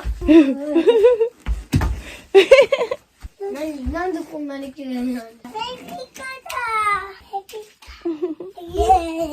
ちーちゃんそこ、クローゼットとおもちゃ。見て。かおちゃんとちーちゃんのクローゼットと、お洋服入れるところと、おもちゃ入れるとこだよ。すごいね。これ全部あんだ。そうそう。お部屋綺麗になってどうですか？めっちゃ嬉しいです。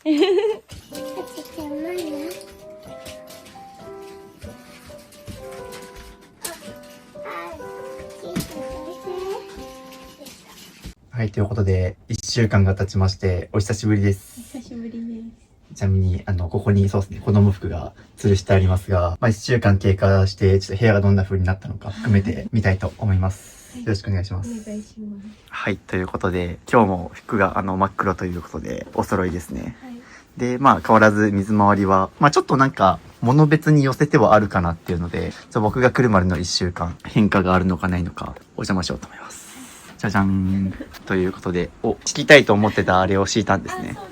でも少しやっぱり前回片付けたので床は広がってますが、あれですね、多分若干片付けた形跡が、昨日夜中にはいやってたんですけども、はい夜中の3時でもうちょっと寝ようと思って寝ました。片付けようとした形跡がありまして、実際そこら辺はスカスカということで。で、他にもですね、結構片付け頑張ってて、そこに今ゴミ袋あるんですけど、前回ちょっと手がつけられなかったベッド下周辺も半分ぐらい片付けたということで。で、あとですね、前回片付けたこっち、今ちょっとここにいろいろ出てるんですけど、こういうマットレスとかもこの後ジモテに出して出品するとか、この辺りちょっとね、また床塞がってるんですけど、これはちょっとね、片付けた結果こうなってるっていうので、これもちょっとゴミ出してスッキリさせたいですね。ちなみにここら辺のピアノどうでした？あ、これすごい気に入って、毎日すごい弾いてくれてます。そうですよね。もう今までここ通るね、道なかったから、ピアノ弾くに弾けないみたいな状態だったと思いますが。あとこれすごい気に入ってます。ここですね。ここにディスプレイ作りましたけど、こういうのも置く空間ができたんでね。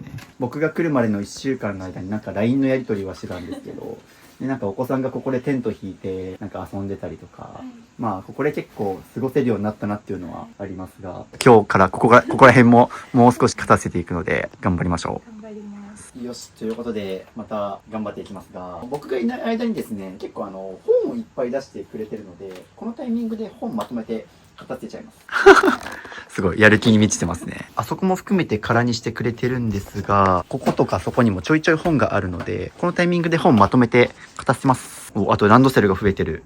ついにお子さんが小学生に入学されるということで、そうですね、多分ここからまた春になったら、おそらくこのキッズスペースに教科書とか小学生に必要なものが増えていくと思うので、なおさら片付けたいですね。ちなみにランドセルこれ何色ですか？ネイビー。ネイビーと緑みたいな。あ、そうです。すごいおしゃれな色。自分で全部選んで、この糸の色まで選べるんで。そんな風に細かくオーダーメイドできるんだそうです。僕の時はもう黒と赤とかしかなかったから時代を感じますね。そう、時代感じる。でも最近も僕小学校で授業したんですよ。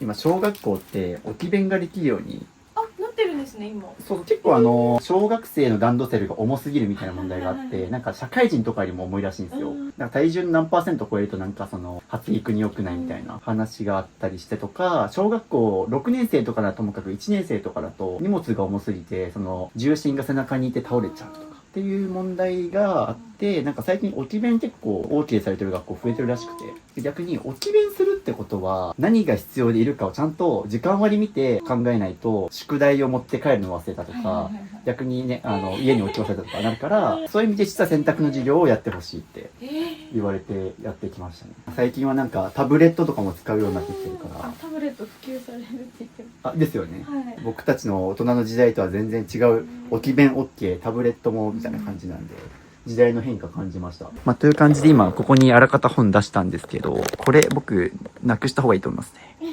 まあ、これと対になってるから持ってきた後のことなんですけど、これ使えてないしな。まあ、一旦これこのちょっと本も片付けて、この中全部出して、いらないと思ったらちょっとこれなくしちゃいます。じゃあすいません、その洗濯物をちょっとこのタイミングで取っ払います。でもこれ、はい。干したやつかけれるのって、はい。素晴らしいなって。なるほど。今までね、かけれなかったっすもんね。今まで投げてたんで、はい。あ、このまま行っていいんだと思うと、はい素晴らしいです。まあ、旦那さんの服かけてますけど、今までこれやる余裕なかったですからね。道が歩けて、服をそのまま吊るせるとか、当たり前の幸せをこう噛み締めてるのが今当たり前のしよ。今まで多分それができなかったんで、基本的に確かに片付ける前からどういう間取りにしようかとか考えるのも大事なんですけど、間取りどうするかは減らし終わってから考えた方がいいですね。もう徹底的に減らすと、意外とこれなくても済むかもみたいなことがあったりするんで、まあ気持ちはわかるんですけどね。じゃあちょっとここも先にじゃあすいません、取っ払います。で、これももうこの後、ジモティーに出したりなくなるやつなので、今日中に来てくれるかもしれない。そんな早いんですか？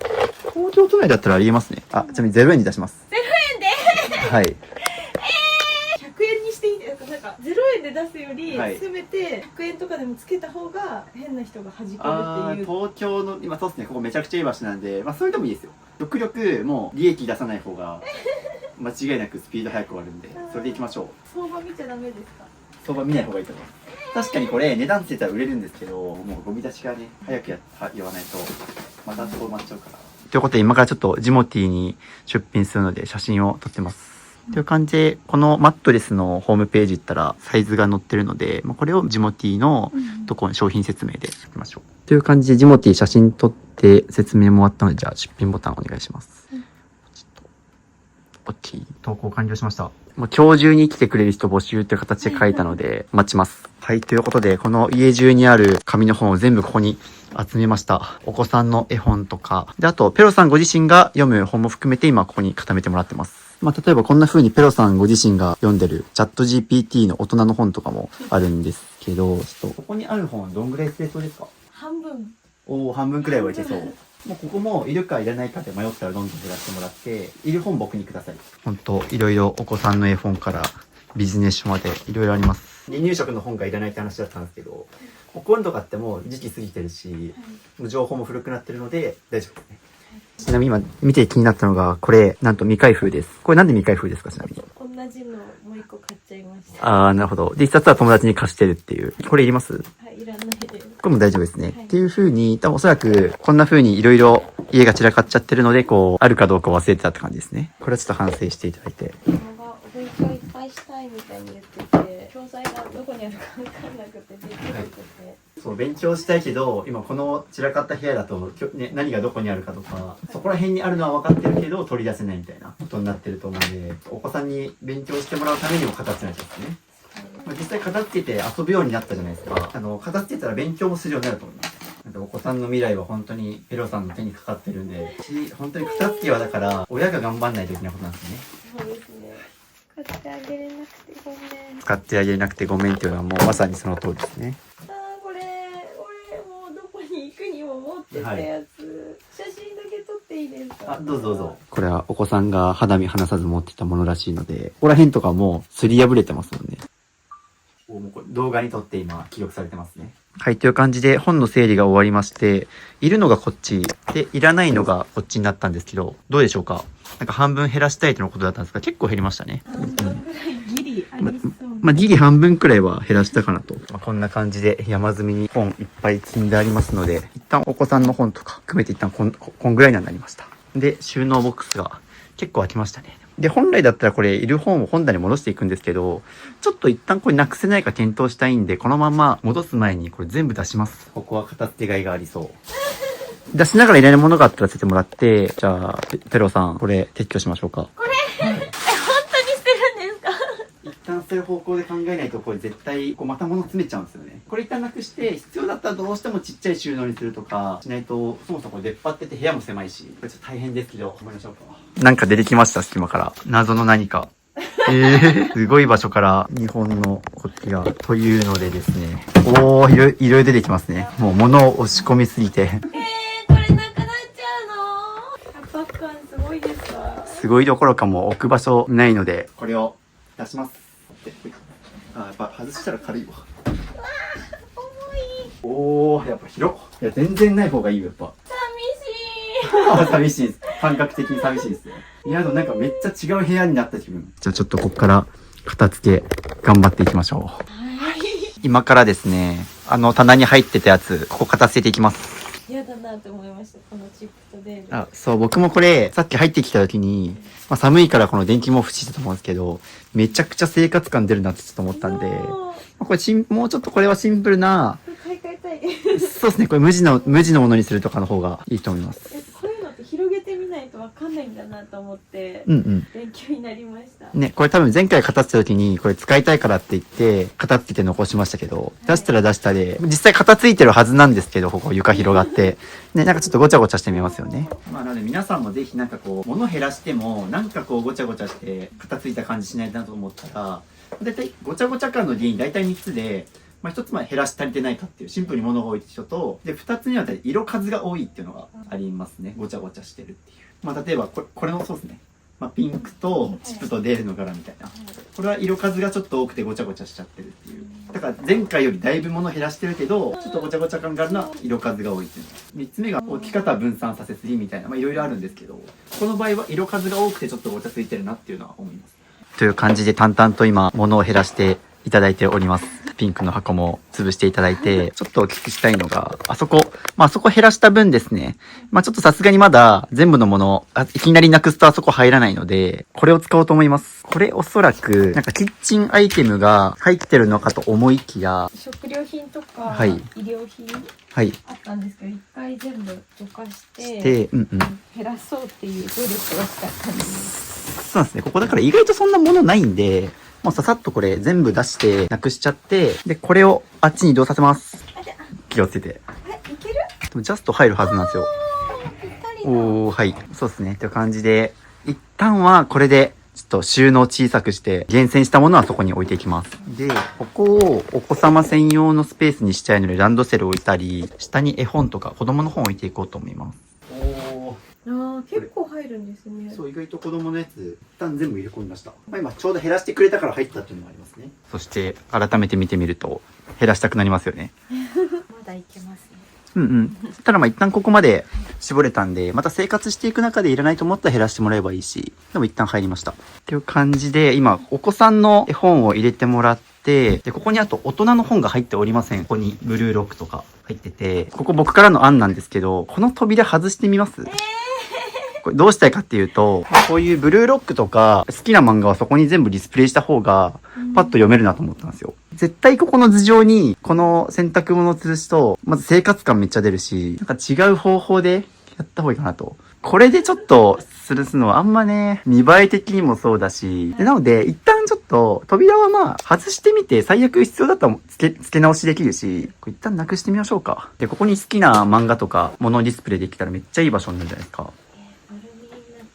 そう、丸見えにした方がいいです、ここは。基本的にやっぱ物が多い人は、ペロさんに関わらず、極力隠す収納をやめた方がいいです。隠すほど増えちゃう、やっぱ。隠すほど手間も増えるんですよ、取り出すための。掃除するためにも棚を外さないといけないとか。そのワンアクションが増えるだけでめんどくさい人って、やりたくないに変わっちゃうんですよね。だから確かに見た目的には隠した方がスッキリするけど、でもそれによって物が増えちゃう。めんどくさくて使わなくなるくらいだったら、寝てちゃった方がいいですね。っていう感じで今扉外してる最中なんですけど、奥の方から良さげな未使用の時計が出てきまして、これ使ってないんですか？使ってないです。これもう売りに行っちゃいましょうか。はい。いい値段になる気がする。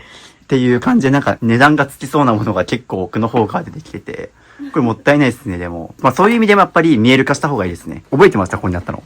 いやでもなんか多分、なんとなく時計持ってるのは覚えてたんですけど、でも時計嫌いなんで、はい。あ、つけないんですね。つけないなと思いながらずっと保管してます。という感じで、今後はそういう大事なものもなくさないためにも見える化しちゃいます。よし、取れた。やばい、これ絶対明日手のひらのここが筋肉痛。もうわかる。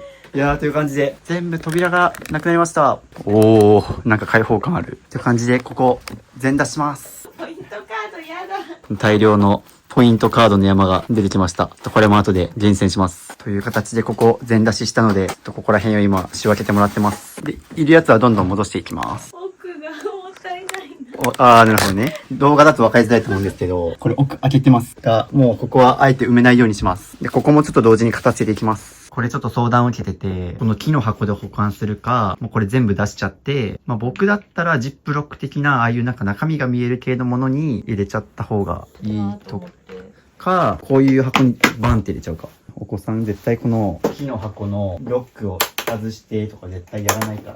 どうだろう。でもワクワクしません。私がちっちゃい頃はすごい欲しかったんですよね、これ。なるほど。一旦ちょっとこれ考えましょう。って感じで今日ちょっと8時までやるんで、あとラストスパート、この棚を頑張って終わらせます。これ、スマホの捨て方ですね。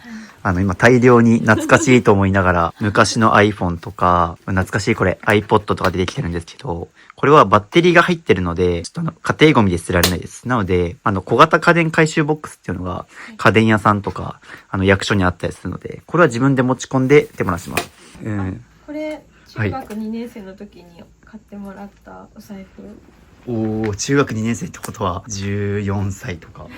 20年前ですね。15年とか20年前ぐらい。でもこれ修理して使おうと思って、はい。ずっと修理になせていなかったんで、はい、修理しても使いたいですかこれ。今の財布は。今のお財布めっちゃ持ってる。ですよね。財布何個あるんっていうくらい今あるんですよこれ。1、2、3。はい、なんでもう修理しても使いたいですかこれ。使わない気がします。それが答えです。これめっちゃ気に入ってたお財布。今メインで使ってる財布どれですか？どこかにあるんですね。ほんと少し前に買いました。はい、ボロボロだったので。はい、これか。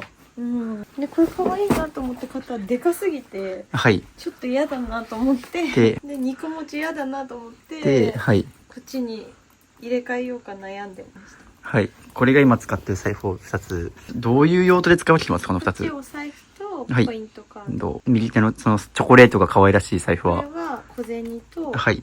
パスも。これ1個にまとめられませんか？ 1個？はい。だってこれすごい量入ってるんですよこれ。見て開けましょうか。今現金全然入ってないんで全然いいんですけど、はい、これ分厚いんですよこの。これタカのフルーツパーラーで使える1000円券が10枚。1000円券。1万円分あるのか。おお。あといつもスシロー行くからスシローのポイントカードとか。はい。ゴンチャのポイントカードとか。要は財布にも家賃がかかってるっていう風に考えてもらいたくて、全部使えます今後。全部は使わないですね。ですね。うんうん。っていう風にちょっと財布の中身も全部出しているやつにまとめましょうか。財布が今大量にあるから、基本多分生活していく中でこれあったら困んないですよね。どっちかしか持ち歩いてないってなったらどっち持ちます？こっちだと。こっちですよね。ってこと考えると、じゃあこれはもう財布というかキャッシュカードとか。診察券とか入れてもらって、たまに持ち歩くものを入れる財布みたいな、書類ケースですね。そして使ってもらって、こっちが普段持ち歩く財布。保険証とかって持ち歩かないでいいんですかね？病院行く頻度とかにもよるけど、基本身分証1個あれば困らないはず。運転免許証とかマイナンバーカードとか、顔付き身分証1個にしといて、保険証。そうか、今マイナ保険証だ。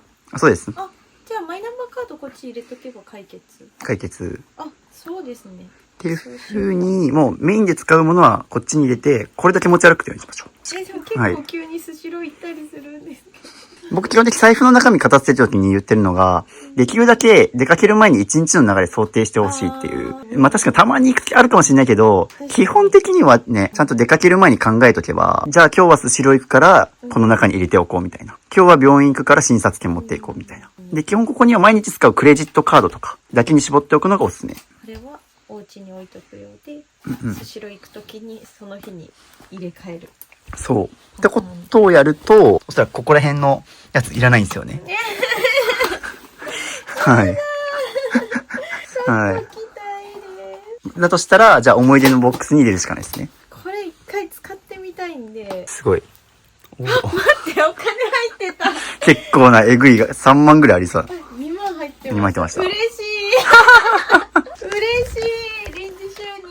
今現金1000円しかなかったんで、不安だったんですよずっと。はい。どうしようと思って。ありますね。っていうことが起きちゃうから、財布減らした方がいいです。はい、確かに。僕のおすすめは、ペロさんの経済力的に考えると、還元率が 10% 以下のポイントカードを全部捨てるで、やるのがおすすめです。これどういうことかっていうと、お店に行ってポイントカードを出したりするのめんどくさくないですか？楽しいなと思います。やばい。俺の理論が全く通じないとは言えた。僕結構例えば、コンビニとか行った時に、楽天ポイントカードありますかとか、D ポイントカードありますかって聞くのめっちゃストレスなんですよ。もうそんなこと聞かなくていいからさっさと会計してと思ってたんですよ、僕とかは。僕は基本的にやっぱポイントカードって、お店側がお客さんに繰り返し買ってもらったりとか、マーケティングの一環なんで、基本的にポイントがつくからって言って、必要ないものを買っちゃったりとかしますよね、よく。します。そう。ポイントカード捨てて、その分必要なもんだけ買うって風にした方が絶対節約になるし、もっと言ったら財布にも家賃がかかってる話したと思うんですけど、はい。財布が膨らむの嫌ですよね。嫌です。って時に僕はなので、もう一つ基準は、ポイント還元率がもう 10% 以下。僕、例えばさっきちょうどヨドバシカメラで買い物してきたんです、さっき。なんか外付けのハードディスクって言うんですけど、これ、今日買ったばっかりのこれ、ハードディスクなんですけど、これ17,000円だったんですよ。高い。でもこれポイントが 10% つくから、1,700円分ポイント返ってくるんですね。さすがにそれはちょっと僕の経済感覚で言うと、ね、1,700円はさすがにちょっとドブに捨てれないってなってあるから、ヨドバシカメラのポイントカードを持ってるみたいな。ヨドバシのポイントカードって電子化できるんですよ、アプリで。だから僕、物理のカード持ってなくて、っていう風に、おすすめは 10% とか、自分の中で何%以下はもう作らないって決めるとか、今みたいに電子化できるものだけに絞るとか。結構最近ね、ポイントカードも電子化されてるので。はい。はい。鋳造カルタ。これはちなみに。ゴミです。いらないですね。ちなみにちょっと僕気になってるのが、ペロさん絶対スマホ割りますよね。でも使ってたら割れません？いや、そう、僕気になったのが、この過去のスマホが割れてるのもそうだし、今何気なく出てきたスマホもこれ割れてるんですよ。これ今ペロさんが現行で使ってるスマホなんですけど、これも割れてるんですよね。っていう風にちょっと、ここら辺の物の管理も、ちょっと、そうですね。いやいや危なっかしいなっていう。なんかそれぐらいならいいかなって思ってました。みんな割れてるしって思って正直言うと結構やっぱりこういう家にもともと住んでたから、やっぱ割れてても違和感ないんですよ。いい意味でちょっと言葉悪いですけど、生活がだらしない人ってやっぱスマホ割れてる傾向にあって、なのでちょっとね、そこも含めて家片付けてスマホ割らないようにしてほしいなっていうのはあります。お金出てきた。すごい、また2000円ぐらいできましたね。っていうことが起きててすごいもったいないですね。そう、なので一言で言うと、スマホ割るのを含めお金の管理もずさんなんですよね。それをちょっと今回の片付け、物減らしコーチングで学んでほしいです。これ捨てたいです。なんか誕生日の時に毎回音が鳴るやつ使ってたんですけど、もう今年多分使い忘れたかな。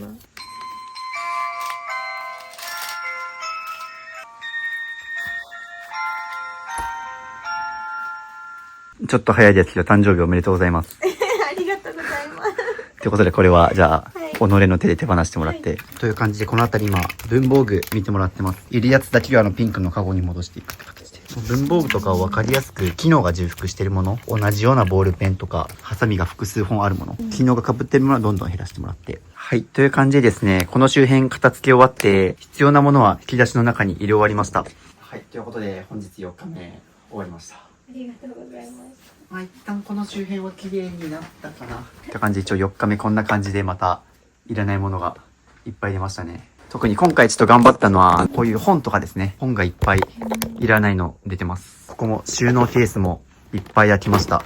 これですね、丸ごと1個で、おかげさまでこの辺りが片付きましたね。いや、ここ頑張ったな。2人で頑張って運んで収納を小さくしました。これ収納を小さくしてですね、お子さんの絵本が置けるようになりました。多分この後お子さん帰ってきたら絵本読み聞かせできると思います。多分今まで絵本絶対お子さん読んでなかったですもんね。はい、で、この辺りも片付いたんですけども、やっぱ課題がここちょっと今日ね、減らし終わらなかったものなんですけど、やっぱペロさん自身のオタグッズが多いんですよね。で、今もう自分のクローゼットにもちょっと収まりきってないみたいな感じになってるから、これはちょっと宿題というか、僕が帰った後も引き続き、この箱の中、一旦仮で置いてるんですけど、もう今、リビングのすぐ近くに置いてるので、時間があればどんどんここ見てもらって、厳選してもらいたいですね。まあでもリビングは少しずつ生活できる空間にはなってきてるんで、もうちょっと頑張りましょうかね。お子さんが帰ってきました。ちなみにそこ気づいた？うん、気づいたよ。気づいた。読みたい本あったらぜひ読んでみて。これが僕のシール。いっぱい見たい。シール帳だ。これからはここに来たら読みたい本すぐ読めるよ。いっぱい本読んでね。こっちじゃ見える？何もなくなって。あ、何にもない、何にもない。ブルーロック。さあちゃんも見る。よいしょ。これ。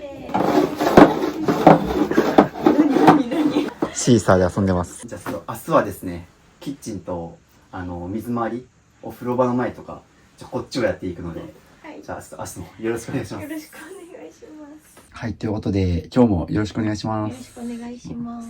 今日もお洋服が真っ黒ですが、ちょっと後ろがですね、めちゃくちゃ散らかっておりまして、今日はですね、ちょっとここから減らしていきます。はい、これはもう僕が初日に来た時も驚いた水回り、お風呂場周りですけども、今日はちょっとここをね、頑張って減らしていきます。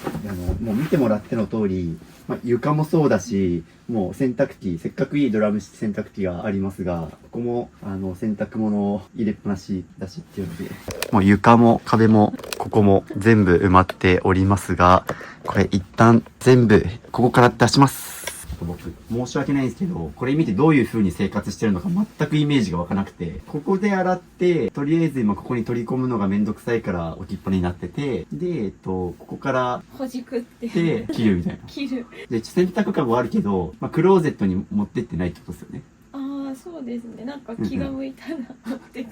そうですよね。多分もうここからはい。ね、洗って取って切るみたいな状態になってると思うんですけど、ということは、まだここにも服があるから、服とタオルをちょっとこのタイミングでもう一回見直します。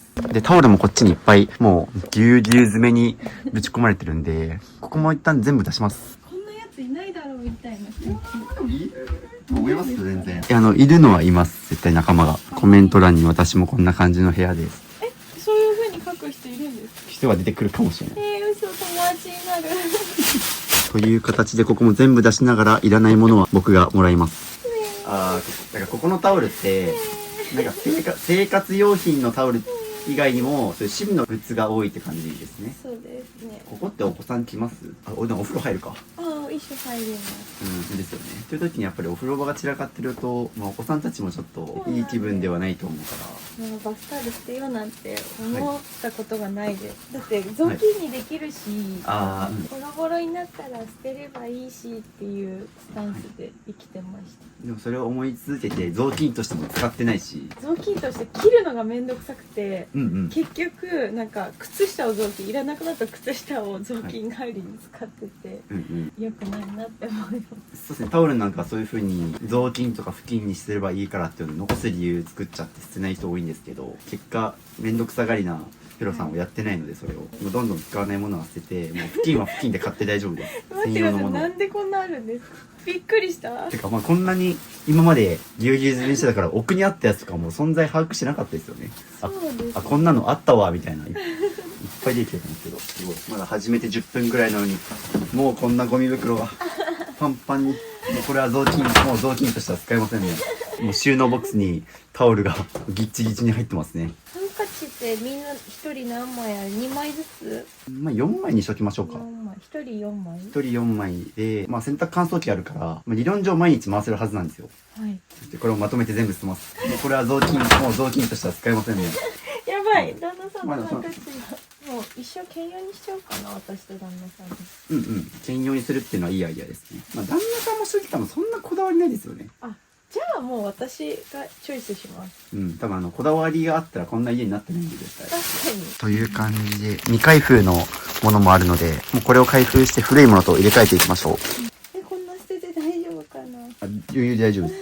むしろこんだけ捨てないとやばいです、むしろ。ハンカチがこんな風に厳選されまして、それぞれ4枚、1人4枚ということで、男の子と女の子4枚ずつ。こちらがペロさんと旦那さん4枚ずつっていうので、家族計16枚ですね。こんだけあれば十分ということで。めっちゃ厳選しました。本来でもこんだけあれば必要十分です。って感じで、どんどんスカスカにしていきましょう、ここ。これいらないやつください。これも丸ごといらなかったですね。これ未使用ですか、これ。そうです。多分2年前ぐらいにマットが変えてで、変えてない。変えてない。もうこれいらないですね。確かにいらなちょっと、はい。てるからうんうんい。らないで。結局こういうシンプルなの買っても、結局そういう可愛いの使いたがるから、ね、買っても使わないってことが分かりましたね。で、ちょっともったいないですが捨てます。という感じで淡々と減ってきてるんで、この調子でお願いします。おー、すごい場所から。いつも幸せをありがとう。BE:FIRST の弟分って言ったらいいのかな。あ、りゅうきくんが好きなんですね。素晴らしいですが、せっかくのお茶がちょっと袋ぐちゃぐちゃなので、これちゃんと大切に保管できるように綺麗に扱いましょう。すげえ場所からいろいろ、段ボールからプチプチから、なんか、お外箱これ何ですか？あ、中身入ってます？中身入ってると思います。じゃあ使ってないんですね。でも使ってないんだったら捨てましょう、これ。はい、おー、また、すごい、隙間からもいろんなものがあ、やばい。出てきますが、何ですか？これ、いらなきゃいけなかったやつ。使ってます、これ。いや、もう新しいの買います。そうですね。もうここ使ってなかったと思うので、なくても困んないはず。なんでこれも手放します。あー、でも、ちょっとずつ片付いてきた。珪藻土はって、渋さんち何使ってますか？バスマットですか？はい。僕バスマット持ってないです。結構ミニマリストの人とかでもちょいちょいいると思うんですけど、僕の場合は、多分皆さん大体こういうところにバスマットを置くと思うんですけど、僕の場合は中で足洗っちゃいます。タオルで。で、もう、ここ濡れた状態で歩かないっていう風に、浴室の中で足タオルで拭いてから出るようにしてるから、僕、バスマット敷いてないですね。じゃあいらないかも、うちも。まあ実際あんま機能してないですよね、多分。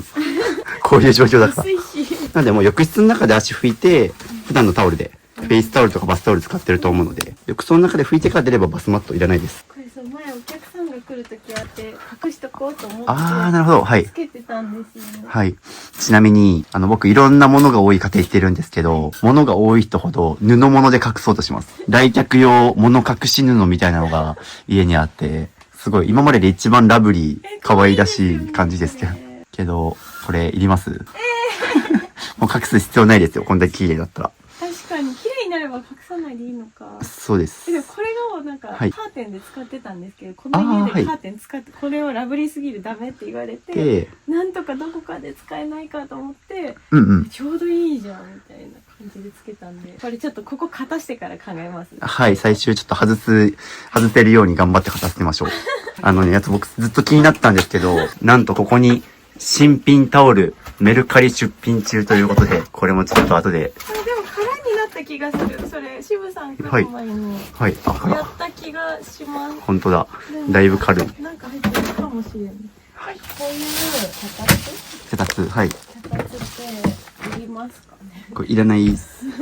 ちなみに、実はですね、物が多い家庭にカーテン、隠す用のカーテンが多いって話もしたと思うんですけど、実はなんかね、3段の脚立持ってる人も多いです、割合。なぜか。多分それは、椅子にできるってそう、みんな椅子にできるっていう、今のところあるあるを辿ってるんですけど、そうそう、多分、来客時の椅子に使えるとか、こんな風に物を高いところまでみんな詰めてるので、やばい、ポロポロしてる。やばい、確かに。やばいやばい、ボロッボロになってる。やばいやばい。これゴミで。大変なことになってます、これ。ボロッボロに破けてる。しかもやばい、ちょっとカビ臭い。多分これ新品にカビてるんだと思う。カビるとこうなるんですか？パリッパリに。もう多分ここに長年ずっと放置されてあったので。やばい、しかもなんか色ついてる。大丈夫かな？それはいりますか？いらないです。いやです。まあもうほんとこの天井まで高く積んでるから、使用頻度低いはず。なんで上は基本埋めなくていいです。寂しい。しかも上にあるとこ地震が来た時危ないし。というので、ここが全部空になりまして、まあここに必要なものを今から詰めていくんですけど、ここら辺片付けて、いるものはここに置けばいいと思います。例えば、バスタオルとかフェイスタオルとか、まあ洗剤とかですね。あとは、取る気になりました、もしかしてこれ。取る気になりました。おー、素晴らしい。これ、撤去します。白で統一した方がいいなって思います。あー、確かに。そうですね。これピンクのカゴとかこれも全部なくしちゃって、真っ白にしちゃいましょう、ここ。わおー。開放感えぐ。すごい。しかも、一瞬で形終わりましたね、ここ。ゴミしかなかったですね。そう。時間かかるかなと思ったけど、2、30分くらいでささっと終わったんで、素晴らしい。まあ今までは4日間減らしてきてるから、まあ多少捨てることに対して抵抗はなくなってきましたよね。前に。多少。まあね、心は痛みながら捨ててると思いますが、前よりも捨てることに躊躇がなくなってきてるので、素晴らしいと思います。感じでまた、ゴミ袋が開きました。いいですね。淡々と減ってる。おー、すごい。必要なティッシュ、ハンカチ、洗濯ネットを入れてもまだ上スカスカです。続いてこっち。こっちもね、結構大概、いろいろ、ちいかわが埋まるくらい。これ頑張っていつも指輪とか入れて、あ、使ってるんです、一応。っていうのもそうなんですけど、これ、どういう状態かっていうと、水回りせっかくこんだけ広いんですよ。めちゃくちゃ広いのに、段ボールで埋まっちゃってる。これがめっちゃもったいないし、で、ここもそうですね。多分ここも、ほぼ空の出品が終わったやつ。もう僕が来る前に売るか、売れなかったやつは捨てるってやってもらってるから、ほぼ空なんですけど、この辺り、すごいデッドスペースになっちゃってるんで、一旦全部出します。はい。これはもうおタグッズだから。おー、はい。なんかいろいろ人形が出てきたり。これレクーザー。はい。あそこ置いといてもいいですか？そもそもこれいりますでも。これ予備です。予備、そう、これ僕捨てましたよね、一回。いや、飾ってます。このレクーザー、なんかはいレクーザーって転売されるぐらいなかなか出回んなかったんですよ。はい人気すぎて。はい。ので、いや、これ予備必要だなと思って。で、2個買ったんだ。はい。でもこれ1万ぐらいで売れるらしいんで。高っ。じゃあ売りましょう。で、ここら辺いります使わないですかね。出たベイマックスですよ。ベイマックスの衣装ケースですが、もう、見てください、これ。しわくちゃですよ。管理がずさんなせいで、大好きなベイマックスも傷んでます。これいります使わないですかね、どっか。使う場所はもうないですね。使う場所ない。はい。この家もう、とか。もう床に置かないようにします。ここ。お子さんたちがここ、お風呂入るのに、すごいね、狭くて大変だと思うんで、床置きやめます。これは、はい。が入ってる。ここね、実は水回りなんですけど、なんかちょいちょい趣味のアイテムがここに置かれてて、多分あっちに入りきらないから水回り持ってきたって感じですよね。いやー、ここ結構意外とね、ペロさん自身の趣味のものなんで、ここ頑張って減らしましょうか。やばい、これ。これ意識趣味のアイテムですよね。全部出そう。なんかこうやって目で見るとすごい量あるんだなって思うね。ですよね。多分今まで4日間片付けてきて、こんだけ持ってたんだと驚きましたよね。いけます。おお。一旦これも出します。ここも全部出すと広っ。モンダミン。あ、これ、ここにあったんだ。子供に買ったのにないなと思って。モンダミンがさっきここにあったんだっていうところに目が向いてましたけど。これいつぶりの光景ですか？でも、1年ぶりぐらいじゃないですか。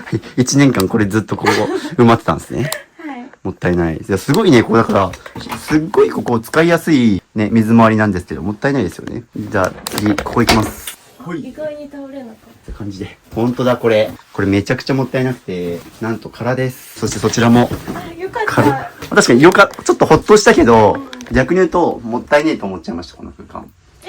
ここ開けときましょうかね、使わずに。ここは埋めないようにします。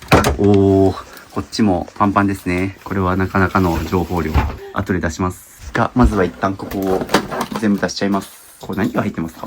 旦那さんの、上は旦那さんで、下がはい私の。下はオタグッズみたいな。あ、そう、iPhone 割れてるから、おー、すごい場所から、これ使おうと思って。スマホの画面割れてる人は、だいたい家散らかってるみたいな、言っちゃいましたけど、これ、後で張り替えましょう。でもこれがまたここから出てくるのもちょっと変な話ですね。使いたいもの、この辺とりあえず入れる入れて。これも減らしてこれだけども、ピアスはいいかな。すげえ場所からポケモンカード出てきたの。これ友達に送ろうと思って忘れてたやつかも。ポケモンカードの値段高いですからね。中身何ですか？違う、くれたやつだ。レックーザーくれたやつだ、お姉ちゃんが。これも大丈夫かな？これは、レックーザーは息子のめちゃくちゃ高いとこあります。あ、高くないです。はい高くないけど、息子が好きなんで、はい光るやつだけ残してあげます。はい。捨てれるかな？今度こっちですね。こっち側もいろいろいらないかな？ですね。みんな取っといてないですか？結構話してて思ったのが、みんなどうしてるっていうの結構聞かれるんですよね。一般的には残してますかみたいな。なんかこう、あんまり他人がこうしてるからっていうのを考えずに捨てた方がいいです。残していいのか、はいこれだけは残したいんですけど。まあ、そちら3本あるうちを1本にするとかいいんですけど。いいですか？うんうん。じゃあそうします。はい。まあ、基本的に言うと、よその家庭とうちとでは全然違うから、ね。それこそだって他の家庭に合わせるんだったらもうこんなオタグッズ絶対、いらないですよってなっちゃうじゃないですか。これかかってるだけでめっちゃテンションが上がるので、はいこれ飾りたいです。っていう風にまあ、1本だけは残すとかいいけど、じゃあ一旦こっちでいろいろしていきましょうかね。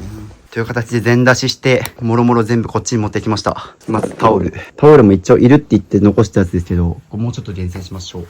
これ、オタグッズとして取っといたらダメですか？でもそれを繰り返してきても大量に、最初の方は減らしながら残してたけど、もう4日間片付けてきて、これ以上残し続けるともう家片付かないのもわかりますよね。わかります。なので、他の捨てるかこれ捨てるか。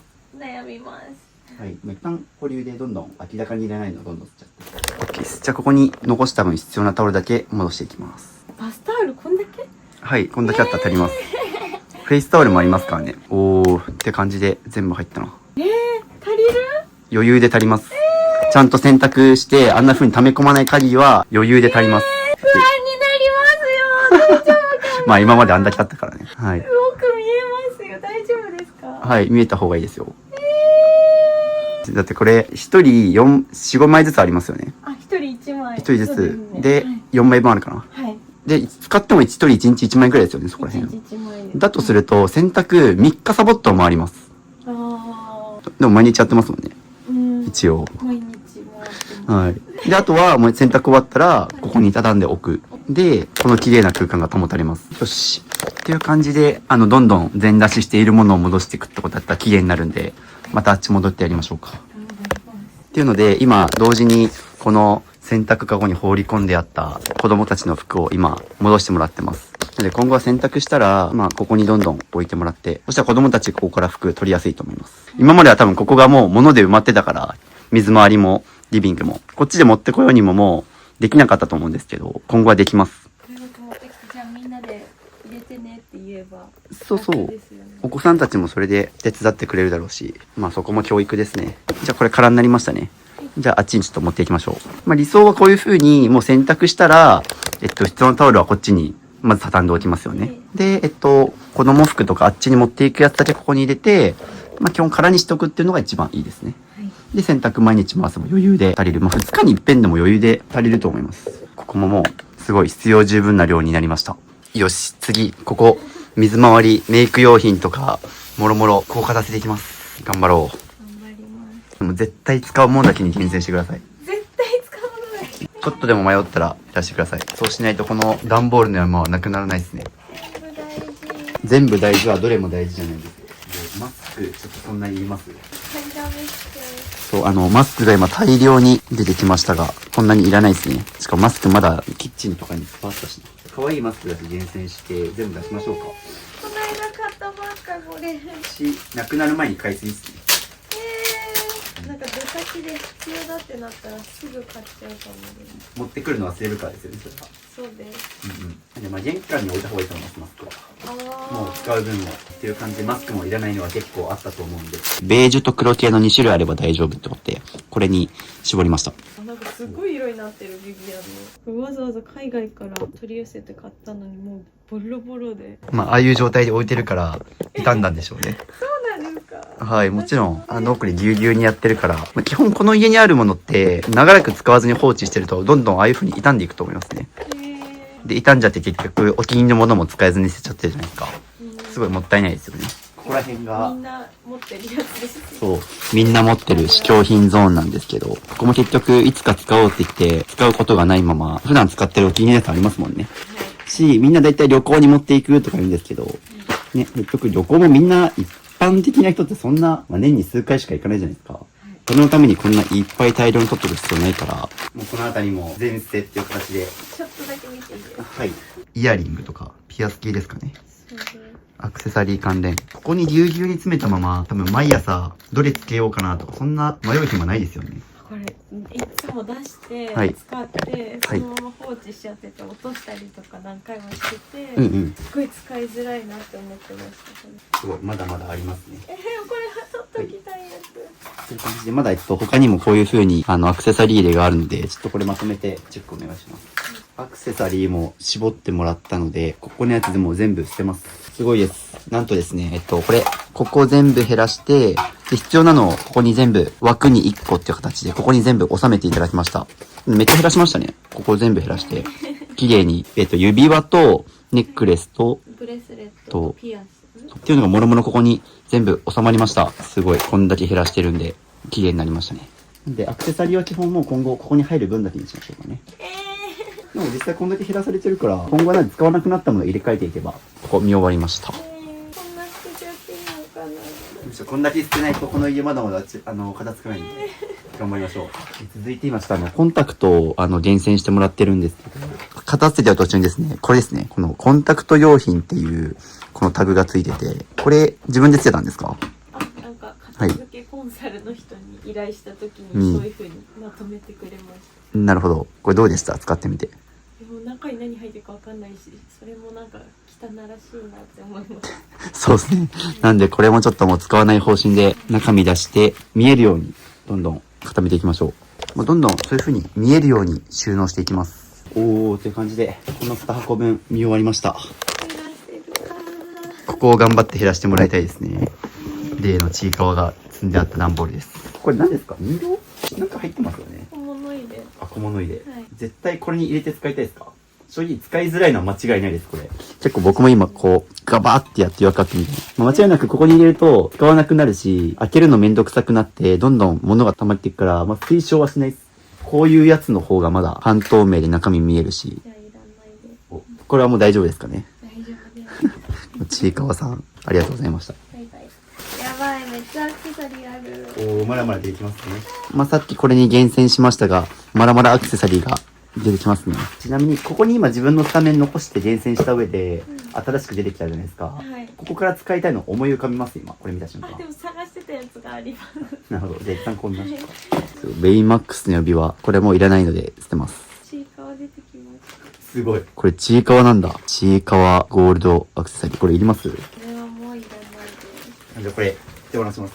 いいですね。着々と今、段ボールが少し底が見えてきて、片付いてきてる。ここら辺に化粧品が入ってたと思うんですが、そうですね。この辺も、基本的に化粧品はもう開封して、半年以内に使い切れなかったものも状態悪いので、捨てちゃった方がいいです。逆にそれ使い切れてないってことは、いろんなものを試しすぎてたりとか、多分一度使って微妙だったからみたいな感じだと思うんですよ。これどうしよう、シムさん。おー、パワーストーンみたいなのができますよ。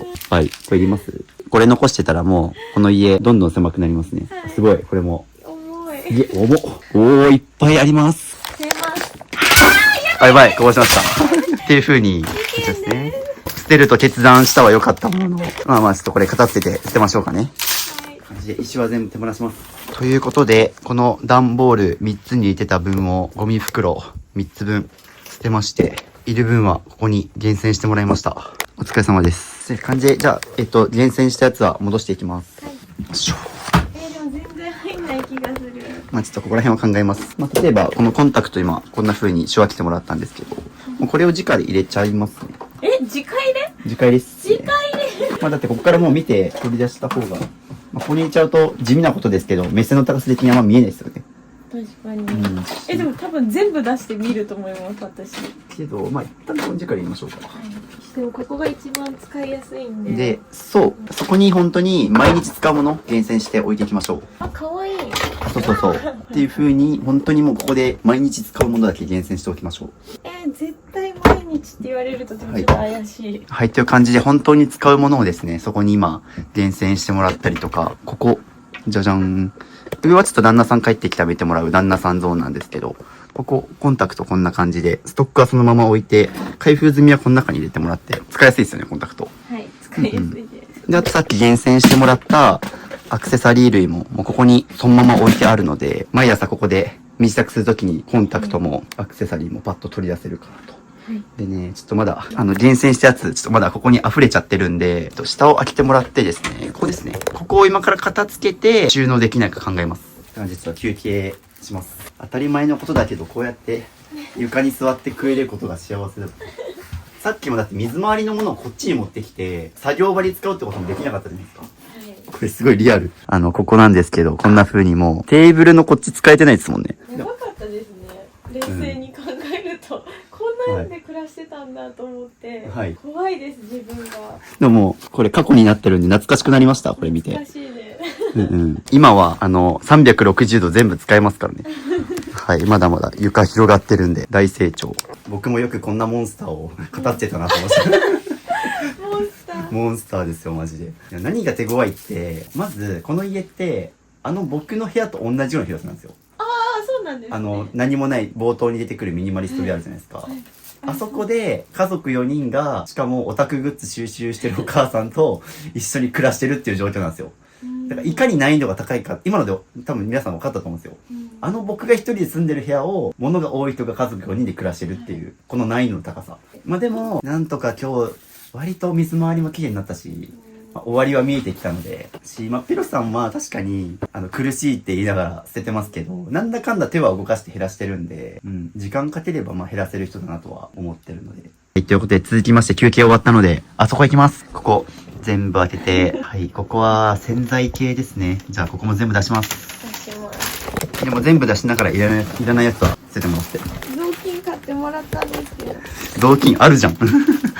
さっき、雑巾用に残すっつってタオル、なんか残そうとしてましたけど、ありますね。で、必要十分にもあるので、という形でどんどんお願いします。でも意外に捨てれるのないんじゃない？ある？そんなことあります？奥の方とか最後に使ったのいつですか？これ多分使ったことないんじゃなないいですよね。っていう風にもう重複してるやつはちょっともったいないけど、もうささっと流して使って捨てますかなと。こんなにいっぱいいらないから。おー、30% 引きって書いてますか。お気に入りのやつがはい 30% 引きでちょうど今なくなるんで買っといてよかったと思いました。取り替えましょうか。取り替えます。あ、メイク落とし出てきた。嬉しい。嬉しもう買わなくていいですね。い。はい。これは使ってます。これ食器用洗剤ですよあ、ね。食器用洗剤。食器用洗剤キッチンの近くに持ってた方がいいですね。あ、わかりましここで使います。た。あ、使わないです。っていうものもありますね。ここに置くべきものじゃないものも含めてあったりするんで、これはあっち。ってことしないと、まあ動きに無駄が出ますよね。はい、って感じで、一旦いるものだけ戻して整理したらこんな風になりました。まあ、さっきよりは全然ぎゅうぎゅう詰めじゃなくなりましたね。使うものごとに分けてあるので、在庫の管理はしやすくなったと思います。あと気になったのがその、包丁？包丁？なぜここに包丁が？なんかちょうど入るから。隙間は全部埋めようっていう。おー、すごい、なんかやばい。かなり本格的な包丁が。これはちなみに使ってます？使ってないです。でさえ。これ手放しましょう。やばい。怖っ。これ手放すんですけど、これなんで買ったんですか？なんか調理師学校通ってた時にはい使ってましなるほど。調理師学校時代は使ったけど、た。はい。まあ、今は大丈夫ですね。今はもう使ってない。一個だけ残していいですか？あー、いいですよ。入れ替えるとか。入れ今使替える。ってるやつと一番使ってるやつをちょっと入入れ替える。れ替えたいです。ということで、あそこも綺麗に空になりました。ちなみに、クイックワイパーがありますけど、もう床が見えてきたんで、使えるんじゃないですか？はい、嬉しいです。嬉しい。おー。あー、でもちゃんとこうやって拭き掃除ができるようになってます。っていうので、お子さんが帰ってきました。なんかなくなったの気づいた？何がない？段ボール。あそこの段ボールなくなりましたもんね。今まで手洗えてました？ギリギリ。ギリギリ。ギリギリ洗えてたということで、もう今床が空いてるんで、いけると思います。いいっすね。こんばんは。こんばんは。どう？お母さん最近片付けてるけど、なんか変化感じる？広くなってドッジボールだ。おー、ドッジボール、もうちょっとでできるよね。広いからしやすくなったでしょ？今日もだいぶ捨てたね。そうよ。めっちゃ捨ててます、今日も。あれ、登れない。ほら、ありゃ。頑張れ。付けしたいの？したい。おー、すごい。なんとお子さんが帰ってきて、自分から片付けやりたいと名乗りを上げてくれたので、緊急ですが、やりましょうか。もう少し。おー。まあ、だいぶ前回も減らしてくれましたけど、素晴らしい。お子さん的にやっぱり部屋が広がって遊びやすくなったから、いいな。じゃあ、今欲しいおもちゃとかある？新しい買いたいの。ある。だったら、それのために、今ここにあるやつもうちょっと見ようか。っていう感じで、お子さん、あら、捨てちゃダメ。あ、レックーザ。レックザここ飾っとこうよ。ペロさんが捨てさせる気ないですよね。絶対捨てこれ何？いらない。だそうですよ。お魚興味ないもん。ペロさんが悲しんでますが、これ大丈夫だそうです。もうこれもいらない。だそうです。これも大丈夫。って感じでお子さんがすごい自発的にかなり減らしてくれるようになりました。素晴らしい英才教育。僕がちょっとお子さんと一緒に片付けながら、その間ペロさんはちょっとあっちの水回りを引き続きやってもらいます。ちょっとまだ床に散らばってるやつがまだ終わってないので、ペロさんはここを頑張ってください。なんかヘルプがあったら呼んでください。はい。ここいるやつ？違う。いらないやつ？いらないやつ。おー、いっぱい出した。ゴミやってます。これだけいるの？じゃあもういらないのはいらないいらないいらないいらないいらないいらないいらないいらないいらないいらないいらないいらないいらないめっちゃ減らしてますよ。いらない。いらないね。いらない。いらない。って感じで、こんな感じでいらないの出してくれました。すごい。って感じで、これはいらないそうです。おー、遊べるようになってる、これ。素晴らしい。おー、今まで遊べなかったのに、物を減らして空いた分、お子さんが遊んでくれるようになりました。感動。ほらほら。遊びたい。このキッズたち、二人とも俺を網で捕獲してくる。で、これを、箱を出してみよう。はい。あ、このままではしまうときにしまえないと。これいらない？いやいや。これいる？うん。これはどっちボール？うんうん。という感じでお子さんたちも落ち着いたので、引き続きちょっとこの水回りを今日終わらせます。ハサミありました？メインで使ってるのこっちに。ハサミまだこっちにありましたね。さっきも言ってたけど、まだ無限に出てくる。って感じで、ちょっと次、歯ブラシあたりもちょっと怪しいので今、見てもらってます。明らかに家族の人数分以上あるもんな。で、ここもいるやつだけ戻しましょうかね。という感じで、ここら辺歯ブラシ周りもいらないものが結構出てきたので、どんどん減らしていきます。ちょっとこの上極力物を置かない空間にしたいですね。という感じで、この床ら辺も片付けていってるんですけど、見てください。ダニがいなくなるスプレー。でも、一番ダニがいなくなる方法を教えましょうか。はい。物を減らすことです。で、これもういらないですかね。いらないです。そうですね。これ中身捨てるのはめんどくさくて、後回しにしたそうですが、もうこれも処分しちゃいます。お母さん頑張ってるよ。おー、でも飛び込めるスペースできた。ここどう？広くなったけど。広い。おー、広い方がいいそうです。という感じで、頑張ってもらいます、お母さんに。すごい。このテピカジェルも使用期限がもう2年近く過ぎてます。てか、テピカジェルって使用期限あるんだ。知らんかった。これは写真撮って捨てたいと言ってたやつですが、結婚式の時に使ってた髪飾りですね。大事なものですが、段ボールに埋もれてたものなので、改めてでも写真に撮ってちょっと振り返りながら手放していただきます。でもいいですね。なんかここを片付けたおかげで、映える写真撮ると背景真っ白で。確かに。いいな、ここインスタ映えスポット。基本ここは埋めないでくださいなので。はい。これ？はい。これをキープしてください。何でも置けますよ。何でも置けるけど、一時置き場にしてもらって、一時置き場。ここは歯磨いたり、メイクしたりするときだけ何か物を置いて、はい使い終わったらこの状態をキープって。あ、ちょっわかりますと見てみてこれ。これ、段ボールがあるのと、ないのどっちがいい？ない。だそうです。お子さんもない方がいいって。いいね。綺麗になったでしょ。ママ頑張ってたよ。ということで、あそこは綺麗になったので次、床片付けます。で、そこ僕気になってたのがずっと、これ缶詰ありますよね。あ、そう、これ、はいキッチンに。ね。だからキッチンにあるべきものが、すごいお風呂場の前にあったりするので、ここはもうまっさらにしましょう。やばい。ガールに引っ張られて求められてます。遊びたいの？ちょっと待って。行ってきます。はい。というので、遊んであげないと。いやピアノ今までできなかったですよね、これ。自然と遊ぶようになってる。ご飯食べます。食べよちゃんと YouTube デコしてる。う。YouTuber と会うの初めて。うん。そりゃそうだよな。確かに。いただきます。はい。ドッジボールで遊べるようになったね。じゃあちょっと片付けてくるわ。バイバイ。いいですね。でも掃除できるようになりました。じゃあ今からキッチン片付けに行きます。そしてここは綺麗に終わりました。広くなってる。広いね。ブレイクダンス始めた。お子さんもあそこ開いて、すごい綺麗に本当に物別に収納できました。人間が4人入れます。4人。入る。お母さん頑張ったよ。試合やってる。マジで才能あるんじゃないですか。ブレイクダンスの。ダンスさせるためにも家片付けないとですね。空間いるんで。いや、すごい。抜群の運動神経。今まで子供の才能を殺してましたね。そうなんで、そう、生かしたいと思って。ピアノとダンスができるのに。そうなんで。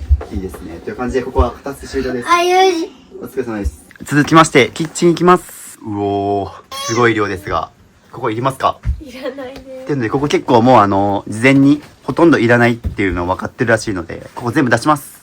これももう全捨てでいいです。100均で売ってるやつ。これいらないですね。はい。っていう感じで、いりますでしょうか、このあたり。いらないです。まあバレンタインの梱包。めっちゃ余ってますね。いろいろ試しに買われたんだと思いますが。いらないです。というので、基本的にやっぱ位置が高いものっていうのは使わないから置いてるので、いらないものの可能性が高くてですね。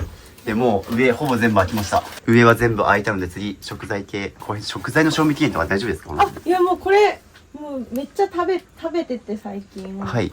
で、減らしてこれなんで。うんうん。まあ、ここら辺はなんか必要な食材ありそうですが。こっちはちょっと見直してもいいかも。うんうん。で、上はもう極力あんまり物埋めない方がいいですね。これ置くとこないです。あ、こっち？これは、はい。身長的にも届きづらいし、極力下に収めます。で、この辺りが消耗品のストックって感じですけど、全部いります？これおすすめは、もうその容器なくして、ここに直に置いちゃった方がいいですね。こんな感じで。そしたら、この容器めっちゃ便利なのに。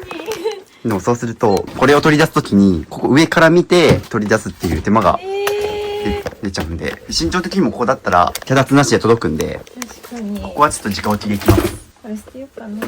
うんうん。っていう風に、いらないものは捨てて、いるやつは上に置く。基本的にここの使い方は、軽いものを置いた方がいいです。さっきみたいな食器とか重いものは置かずに、サランラップとか、軽いもののストックを置くのをおすすめしてます。いいですね。でも使いやすくなってきた。めっちゃ出てきた。もうこれいらないですね。こっちにもあるから。スポンジ。だってこれとこれ、もうだいぶありますよ。これも多分安くなってるからっていうので、買ったと思うんですけど、もうスポンジが大量にあるんで、もうこっちはいらないですね。これ手放します。これお弁当箱めっちゃ好きでめっちゃあります。おー、ちょっとお弁当箱今何個あります？ 1、2、3、4、5、6個あると思います。6個、お子さん2人ですよね。っていう風に、まあ種類ちょっとね、こういう風にバリエーションあってもいいと思うけど、6個全部はいらないと思うんで、ベイマックスの弁当とか。もうこれ完璧にペロさんの趣味ですからね。アンパンマンはともかく。お弁当箱1個ぐらいが理想ですよね。まあ、1人2個とかにして計4個。まあ、6個あるって言ったんで。これ捨てるよ。それおままごとのお皿にする？じゃあ今あるお皿捨てようか。で、こっちはまあ一旦見終わったかな、じゃあ。はい、じゃあここは一旦これで閉じます。次、ここの収納全部出していきます。今日はここまでやっちゃおう。で、こことか特に、ここめっちゃ見直せそう。大量の割り箸と謎の容器たち。めっちゃ減らしたんです、これでも。ここもどんどんちょっと見直しお願いします。ちいかわのチョコレートの方ですが、この2ついります？いらないです。これはちょっとね、なんかそういう赤ちゃん産んだ時の、お子さん産んだ時のちょっと思い出があるってことなんですが、もう大丈夫ですね。大丈夫です。これなんか紅茶もらったやつ。ちなみに賞味期限これ切れてますね。1月28だ、はい切れちゃった。ショックだ。はい。っていう感じで、管理がちょっとずさんなので、こういうことが起きてしまいますと。これちょっと。綿棒もこれ使います？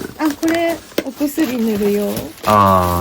これ衛生用品か。そうですね。ここもちょっと怪しいですね。置き場所がやや。まあ、キッチンのここじゃなくてもいいかなと思います。まあ、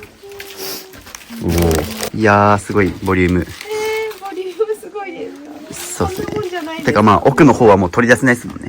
いやー、まあ、ここまでちょっと見てあげたいけど、ちょっとさすがに今日時間足んないな。減らせば置き場所は出てくると思います。じゃあ続いてここ。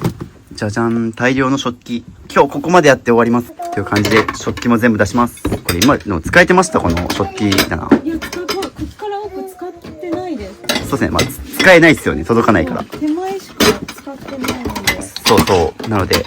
全部これにしようと思って。いいですね。って感じ。いる食器はこっち、いらない食器はこっちっていう風に、まあ、分類してもらってます。いや、ここ空いたらだいぶ使いやすくなりますよ、この下。やばい、すごい量あります。そうですね。奥の方までもう、食器。いや、よかった。久しぶりに触れた、これ。そうですね。ここもうしばらく開かずの間だったと思うんで。何これと思ったら捨てた方がいいです。用途不明なので。これめっちゃ使ってるけど。使ってます？代用できる。これ、毎週使ってる。すごい。毎週使ってるものがその奥から出てきたのが不思議でたまらないですが、まあ、代用できるっていうのが答えなので、そうですね。残してるこっちで大丈夫です。って感じでもういらないものはこの段ボールに入れて手放します。やばい。今までで一番食器捨ててる俺。そうなんですか？ダントツで食器多いですね。捨ててる数が。いやー。子供と遊んでる間に続々と食器がスカスカになってきた。いや本来これくらいスカスカでいいんですよ。でもコップどうしよう。コップもちょっとこの割れ物のコップとかお子さん使えないですもんね。まだ使えないで、割っちゃう。割れ物の食器極力減らしましょう。お子さんたちも怪我しちゃうんでって感じ。今旦那さんもいらっしゃるので、もう2人で一緒に片付けてもらってます。出るかな不要品どんどんお願いします。すげえな。ようそんななんか一回でもやった気がするんですよね、捨てた気がするんですけど、なんかそれは捨てた気になってるだけで捨てれてなかったんです。危ない危ないですよ。そうダメだよ。まあそういう意味でも割れ物減らした方がいいですね。極力暴れん坊小娘っていう感じで一旦最低限使える感じ。こっちが食材、こっちが必要な食器っていう形でだいぶ片付けました。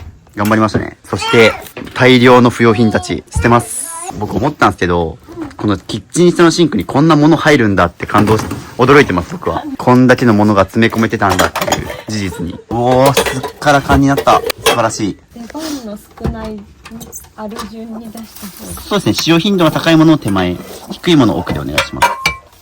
使ってるのこんだけですか？やばくないですか？すごい。でもこれでいいですよね。むしろ使ってるのこれで確かに見たところも十分そうだし、これどうですか？探しやすくて使いやすいですよね。そうですね。パッと何がどこにあるかわかるから取り出しやすい。めっちゃ使いやすいなこれ。いいですね。もうほとんどゴミしか持ってなかったんで。そうです。ゴミのせいで大事なものが埋もれてたんで、反省してください。反省します。よし、ここ片付いたんで次、ここ、いりますか？全部ゴミで。はい。っていう感じで。ここね、危ないんですよ。もうほんとここら辺地震来たら終わりっすね。お子さんの命を守るためにも。うわ、ちょっと待って、これ埃が。鳥が。やばい、捨てちゃおう、もうこのまま。ほな、もう置いちゃダメ。はい、もう置かないようにします、ここ。飾りはいいですか？いや、もう基本飾らなくて。何置くね。ここは、あん何まりスペ。ースですか？まあ、ここもっと言うと、料理して湯気とかがね、やっぱり出る場所なんで、あんまここ衛生的ではないですね。なんかここはむしろ飾りたい。まあ、飾る場所は他にいっぱいあるから、ここは基本置かない方針でいきましょう。もうここなんでそんな風に、物ポンと置いちゃったら、はかりとか含めてなくしちゃうんですよね。はい。なんでここはもう埋めなくていいです。で、まあ、キッチンマットなんかまさに僕捨てるのをお勧めしてて、僕トイレマットとキッチンマットは減らすのをお勧めしてます。基本的にこの、みんなキッチンが汚れるからって言って、油物とか飛び散るからですね。見てもらっての通り、これ自体が汚れてますよね。はい。こういう感じで。なので、ここはもうクイックルワイパー家にあるから、要はこれ掃除を後回しにしてるだけなんですよね。これなくして、もう床を直接クイックルワイパーで、直接拭けば綺麗になるから、いらないです。で、するとどうですか？めっちゃ床軽くなりましたよね。そう、掃除できます。じゃあ、ちょっと今日もう時間がね、結構夜9時半と遅くて、お子さんも寝たいので、あそこやこれでもなくしたいと思ってましたよね、ここ。だ。思ってたんですけど。はいうんちょっと寂しさもあるみたいな。ただこれ危ないですね。本当にこれ危ない。マジで。一個だけ残していいですか？いいけど、少なからずこの突っ張り棒は絶対やめた方がいいです。ああ。ドア下で危ないし、圧迫感あるんで。別のとこに飾りましょう、これ。飾るにしても。ごまでしてそれ飾りたいですか？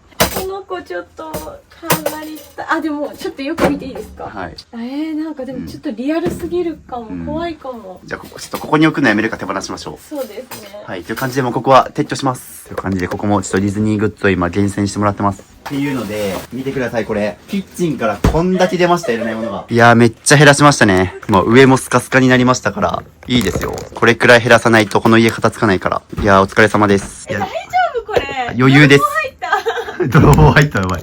それくらいのインパクトがあったってことですね。10年ぶりでしょ、こんなに片付いたの。あ、そうですね。いやー、頑張りましたね。って感じで今日終わりましょうかね。はい、ありがとうございます。って感じで今日は終わりなんですが、ここだけではなくですね、まだあっちにも今日めっちゃ捨てましたね、今日。今日結構短時間で出ましたね。そうですね、今日実はですね、午前中仕事してるんですよ。普通に午後休です。午後休の午後の時間だけで片付けて、多分スタートしたの14時とかですよね。あ、そうですね。昼の2時過ぎぐらいから、もうそれまでずっと仕事してて、仕事終わりの隙間時間を作ってくれて、今日も片付け挑んでくれて、今日こんだけ減らせたんで、ほんとお疲れのところ、頑張りましたいや、ね。シブさんもありがとうございます。いえいえ、僕も今日も5回目来てますからね。っていうので、ゴミ出し頑張りましょう。という感じで、ゴミ出しも終わったので、帰ります。帰ります。で、あと1回、あとは、ちょっと、僕が1ヶ月以上間隔あります。で、その間、あと残りが、結構もう、ペロさんの趣味のアイテムとかなんですよ。要はオタクグッズですね。オタクグッズとかがちょっとまだ捨てきれてないので、宿題にしとくので、ちょっと次回僕が来た時に、この家が片付いてることを祈ります。まあそこら辺は僕は LINE でやり取りしながら、ちょっと宿題与えていくんで、次回僕が来た時に、もう感動するくらい減らし終わったら一番いいんですけど、次回が最終回っていうことで、終われるように。はい、よろしくお願いします。じゃあまた引き続きお願いします。それでは今日も一日、お疲れ様でした。ありがとうございました。はい、ということで、お久しぶりです。お久しぶりです。前回の片付けから1ヶ月経ちまして、で、その間、LINE のやりとりで、ちょっと僕はこういう風に片付けてくださいとか、ちょっと宿題を出しながら、で、経過報告いろいろ聞いてたんですけど、多分ね、かなり部屋綺麗になってると思うので、ちょっと楽しみにしてました。ということで、ペロさんのお家がどんな風に生まれ変わったのか、お部屋、ルームツアーしていきます。まず、玄関ですね。はい、玄関、あれですね、ここ外しましたね。この突っ張り棒をなくそうって話をして、ここ取ってもらいました。いやー、めっちゃここ綺麗になったな。最初だってまずここになんか白い三段ラックと突っ張り棒でもういっぱい玄関から情報量多いみたいな感じだったんですけど、もうここ本当に必要最低限のスツールと、あとダイソンの掃除機と、電動自転車の充電器とか、ここで使いたいものしか置いてありません。そして、ここですね。服はもう本当に夫婦2人分のアウターだけ花粉がついたりとかするんで、そういうのちょっと避けとくようにクローゼットとは別で、もうここの2つだけかけるっていう風にしてもらってます。最初はね、ここも足の踏み場なかったですけど、だいぶ綺麗になっております。で、続きまして、靴箱の中お願いします。じゃじゃん。はい、ということで、夫婦2人と子供お二人、4人家族のものが全部ここに入っております。最初は特にあそこ、この上の部分とかもめっちゃ物が詰まってたんですけども、ちゃんと上に趣味のテニス用品、ラケットとか置けるようになってますし、旦那さんの靴とペロさんの靴、お子さん2人分の靴と、あと下におもちゃとかですね、シャボン玉とか、もろもろ全部、お子さんが取り出しやすいように下に靴下げてもらったり、おもちゃもパッと遊べるようになってます。いやー、ここめちゃくちゃマジで綺麗になりましたね。じゃあ続きまして水回りの方ちょっと行こうかなと思います。はい、っていうので、いや、水回り、マジ綺麗になりましたね。もう最初、足の踏み場なかったですけど、今はもうこの洗濯かごともうゴミ箱しか置いてないですし、特にここですね。前回片付けて、もうここまっさら。で、これはあれですね、今メイク用品をこんな感じで入れてもらいまして、あっちのリビングでメイクしたりとか、こっちに持ってきてとか、あっちのリビングでっていう風に 2way で使えるようにこれに入れてもらってます。どうですか、この水回り。もうすごい使いやすくて、ここで子供ダンスしてます。広いね。ブレイクダンス始めた。はい。そうですね。今までもうここ、ほんと足の踏み場もなかったですもんね。前も片付けた時なんか、ここ確かにね、ここめっちゃお子さんが喜んでた記憶あります。なんかベイマックスが際立つ。なんかお気に入りのものもこんな風に際立つ空間になっておりまして。ここもですね、いやー、頑張りましたね。頑張りましたね。はい。もうここも上から下までぎっちりでしたけど、もうタオルとか、ハンカチも見直してもらって、もう必要な枚数だけに厳選して、すげえ、マジ綺麗になってる。ここも、旦那さんのものとか含めて、全部入ってます。ここに全部。もう、すごい使いやすいです、ここ。ね、だから備え付けの収納でも全部収まるようになったっていうのがすごいですね。もう今まではここに全部入ってなくて、下の方にはみ出てたので、すごいマジ綺麗になった。そしてここも、はい、いいですね。もうちゃんと使うものが、ちゃんと洗剤は洗剤っていう風に、入浴剤は入浴剤っていう風に、ちゃんと物別に分類できて、もうとにかく、賃貸備え付けの収納の範囲内でやりくりしてもらうっていうのを徹底してもらってるんですけど、ちゃんと全部収まってます。続きまして、トイレお願いします。じゃじゃん。ということで、トイレね、一見変わってないように見えるんですが、ここはもうあえて触ってません。せっかく家族のね、お写真とかがいっぱい思い出が詰まってるので、ここはいいなと思ってそのままにしてあるんですが、変わったのが、じゃじゃん。なんと、ここ最初ね、いっぱい物が吊るしてあって、ちょっと圧迫感あるって感じ。ちょっとオタグッズがいっぱいあったんですけども。そもそもここに必要十分置いてありますし、この上はちょっと危ないよねって話になったので、ここはもうなくなったので、ちょっとトイレ、今ちょっと僕座ってますけど、座った時の視界がすごいクリアになったなっていう。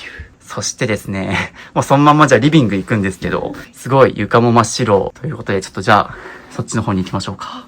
じゃじゃじゃーん。ちょっと待って。キッチンが、めっちゃ綺麗になってる。ここ、俺の記憶が正しければ、ここになんか色々置いてましたよね。すごい、まっさらになってる、ここ。あと、ここもなんか、いっぱい箱になんか詰めてあったけど、ちゃんとすごい、なんか生活してる。すごい、なんかキッチンがめちゃくちゃ綺麗になりまして、じゃあそのままちょっとキッチン見させてもらおうと思うんですけど、上お願いします。じゃじゃーんということで、なんと、上半分もう何も置いておりませんから、で、もう本当に必要な食材と、あとこういうサランラップとかのストックだけ置いています。基本的に僕がですね、このキッチン上ってあんまり食器とか、割れ物、ガラスとか重いものは置かないようにっていうのは言ってるし、ここ身長的にも届かないから、もうここはこういう軽いものとかを上に置くといいよっていうアドバイスのもとここに置いてもらってます。じゃじゃんということでそのまま下も見ていくんですが、すごいというので、ちゃんと食器が全部家族4人分のものがここにパッと取り出せるようになりましたね。なんか今までは多分もう食器がこっちにあったりとか、使ってない食器がいっぱいここにありましたけど、もう全部ここに収まってます。取り出しやすいですね。すごい、ここになんか床が見える綺麗に余白ができましたし、あとこっちの方もすごい、こっちに食材と特にここ頑張りましたよね。ここを前回一緒に片付けて、というので必要なものがもうどこにあるか一目瞭然というので、すごい料理しやすいキッチンになったかなと思います。続きまして、こっちのリビング見ていきます。じゃじゃーん。おー、いやーめっちゃ綺麗になりましたね。特に僕と同じ、この真っ白のジョイントマット敷いていただきまして。これもともと赤ちゃんの部屋とかに置いてあるような、ふかふかのジョイントマットなので、ね、お子さんも怪我しづらいし、冬場は暖かいしっていうので敷いていただきましたが、白くなっただけでも広く見えるようになりましたね。特にこの部屋結構コンパクト物件。そう、もう本当に僕と同じ広さですからね、うち。ミニマリスト渋部屋で家族4人が生活してると思うと、いかにコンパクトな物件か皆さん伝わると思うんですが、コンパクトな物件だからこそ、こういう、白い床にすることで広く見せるっていうような、ちょっとした工夫ですが、部屋がだいぶ広く感じるし、床に物が何もない。それこそペロさんにお子さんの動画とかいっぱい送ってもらったんですけど、ここでめっちゃ遊ぶようになりましたね。今まではもう本当に足の踏み場もないみたいな。これ正直、どうやって生活しとるんっていう感じでしたけど、もうこれは誰がどう見てもね、家族4人が生活してるのがもう絵に浮かぶっていうので。いやー、すごいマジ感動。で、ここあといい工夫なのが、実はここにクッションが置いてあるんですけど、これはもうご飯食べるときだけ、取り出して置いてもらうっていうような感じで、クッションを置いてたりとか。あと、ここですね。ここすごい、ちゃんとお子さんの学習机も置けるようになったし、大好きなピアノも置いてあって、なんかお子さん変化ありました？なんかピアノがすごいいつでも弾けるようになったので、帰ってきたら手洗ってすぐにピアノを弾いてて、発表会みたいなところでミスなく大人と同じぐらいのレベルのピアノを披露してて、もう毎日練習できて本当快適で。すごいね。なんかお子さんがめっちゃピアノ弾くようになったっていうのは聞いてたんですけど、僕も片付けたのが1ヶ月前だから、その頃って確かにここでいっぱい物あって、これどうやってピアノ弾くんっていう状態。乗り上げて。そう、乗り上げてあったのが、もうスムーズにピアノに行けるようになってるので、お子さん、これは快適だろうな。で、そのまんま、こっち、じゃじゃん、テレビ周辺もめちゃくちゃ綺麗になりました。まず、あそこのでっかいしね、棚を減らしまして、めちゃくちゃ広く感じますし、ここ、なんかめっちゃいいですね。本が綺麗に整理されてあって、なんかもう大好きなブルーロックが全巻ここに置いてあって、もうパッと取り出せるようになりましたね。で、あそこにもブルーロックのポスターとかありますけど、なんかペロさんの好きなものが際立つ空間になってるなと。で、あとここにですね、お子さんの絵本とか置けるようになったのがすごい進歩ですね。どうですか？最近お子さん本読んでます？寝る前なんか持ってきます自分で。なるほど。で、ここのベッドで読み聞かせして、めっちゃいいし、ここにレックーザが2匹あるのがいいなと思いました。本当にお子さん好きなんだろうなっていうので。あとそのまんまテレビ周辺なんですけども。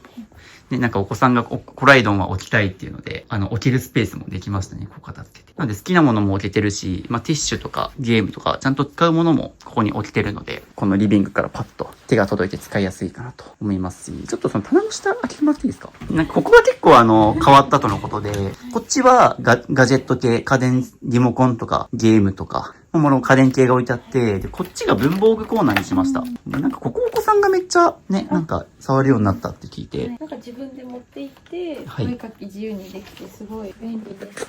確かに動線的にもここ机あるし、で、すぐそこに本とか。そうです。これ持って行って、ペンと紙持ってみたいな。だからここでお子さん多分結構、勉強とか、書いたりする機会増えたんじゃないかなと思います。で、あと何気なく僕思ったのが、ここシール剥がしました？一応なんか見栄え的に全部シールとか磁石ついてたの、全部剥がして、ちょっと隠してます。ね、そう、こっちに固めてるなと思ったんですけど、いや、これめっちゃいいです。ね、なんかここめちゃくちゃペタペタ貼ってあったから、すごいごちゃごちゃされてたんですけど、もうここに、いらないものは減らして、必要なものはこっちっていう形で。という感じで、リビングがめちゃくちゃ綺麗になってるんですけど、ここですね。僕の中で一番感動してるのはここです、実は。僕、最初、片付けの応募いただいて、お部屋の写真送ってもらった時に、絶望したのここでした。うわ、マジかと思って、もう上から下まで大量に物詰まってて、これ結構片付けの大変だなと思ったんですけど、ここももうめちゃくちゃ片付けまして、で、なんと、お子さん2人分のクローゼットと、おもちゃ置き場ができたっていうので、どうですか？これ作ってからお子さんの変化あります？なんか、洋服楽しそうに選んでます。そうですよね。最初お子さんの服ってどこにありましたっけ？この辺に。そうそう、上にあったけど、ちゃんとお子さんが手が届くように下に置いてもらって、で、今までは多分畳んで全部バーンと置いてたけど、ちゃんと突っ張り棒とかつけて、全部もう服は吊るすっていう形で。で、お子さんがなんか人形をね、上に固めたいっていう、いつでも眺められるようにしたいっていうので、人形はここに固めましたけど、最初はこんなの置くスペースもなかったですからね。ポケモン大好きなのが伝わってくるし、生活してて好きなものがなんかいつでも鑑賞できて、テンション上がる部屋になりましたね。素晴らしい。で、そして未来の子供服ももうかなり厳選してもらって、あれだけになりました。多分あれでも1年分ぐらいありますもんね、確か。そうですね。うん。春夏秋冬、もう未来の子供服がここにちゃんと厳選されてあるので、当面服はもう買わなくても大丈夫っていうので。あとね、僕、これが好きで、こいつ。ね、これでめっちゃ遊んでますもんね、最近。ね、もうこいつで飛び跳ねるスペースもできてるんで、っていう感じで、ここも綺麗に片付きました。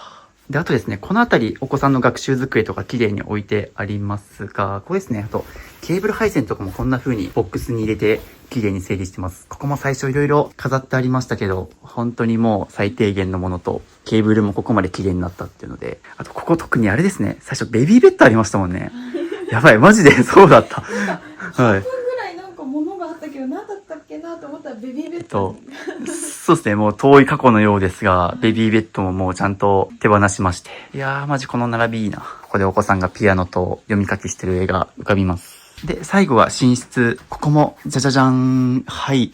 なんともう、夫婦二人分の服が、こっちが旦那さん、こっちがペロさんという形で、すごいちゃんと全部綺麗に吊るせてありますし、下もですね、それぞれ下着、旦那さんの靴下パンツとか、こちらペロさんの肌着系とか、下着も全部下に置いてもらってるんですけど、いや、クローゼットも綺麗になりましたね。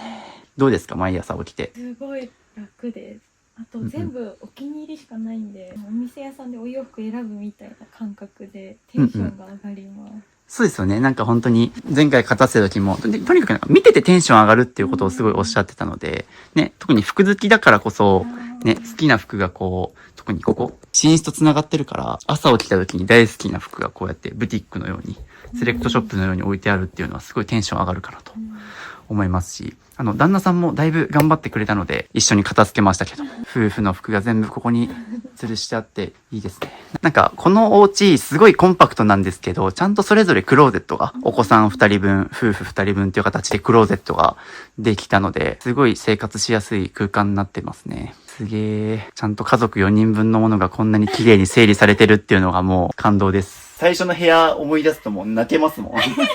1ヶ月前あんなにお部屋だったのにと思って。いやもうゴミ屋敷入門ぐらいありましたからね。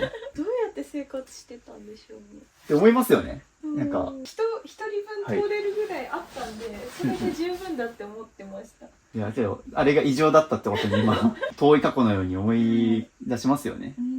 ありがとうございました。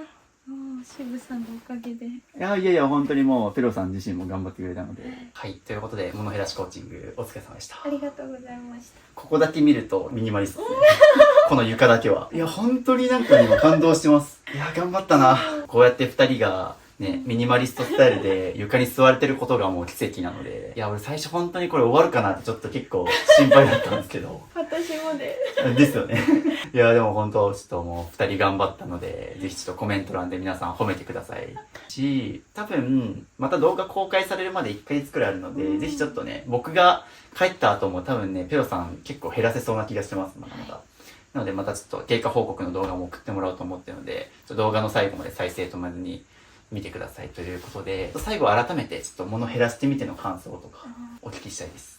やっぱり一番の変化は子供たちの生活がもうガラッと変わって、もう毎日のびのび遊べる空間ができたので、もうお家に早く帰りたいみたいな。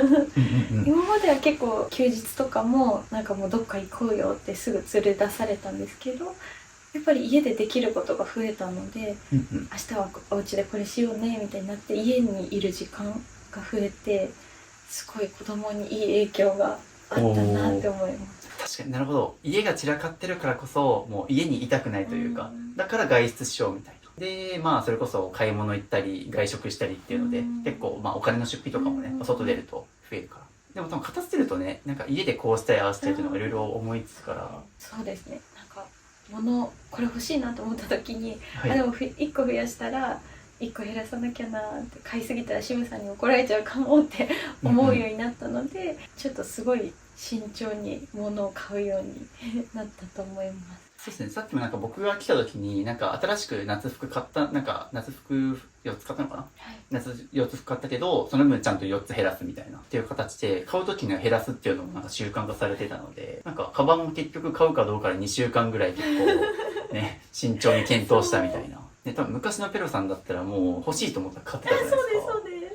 でもそれをなんかもう2週間寝かせて、で結局そんだけ寝かせてるってことは必要ないっていうので買ってないっていうような判断されてるのは、だからなんか減らしてさらになんかちゃんと買い物の増やし方もすごい研ぎ澄まされてるから、いやめちゃくちゃ成長したなって思いますね。なんか4人で食卓を囲めるようになったので、みんなでご飯食べる機会が明らかに増えました。確かにそうだった。最初もうね、まず2人ずつしか食べれないみたいな、1人立ち食いみたいな。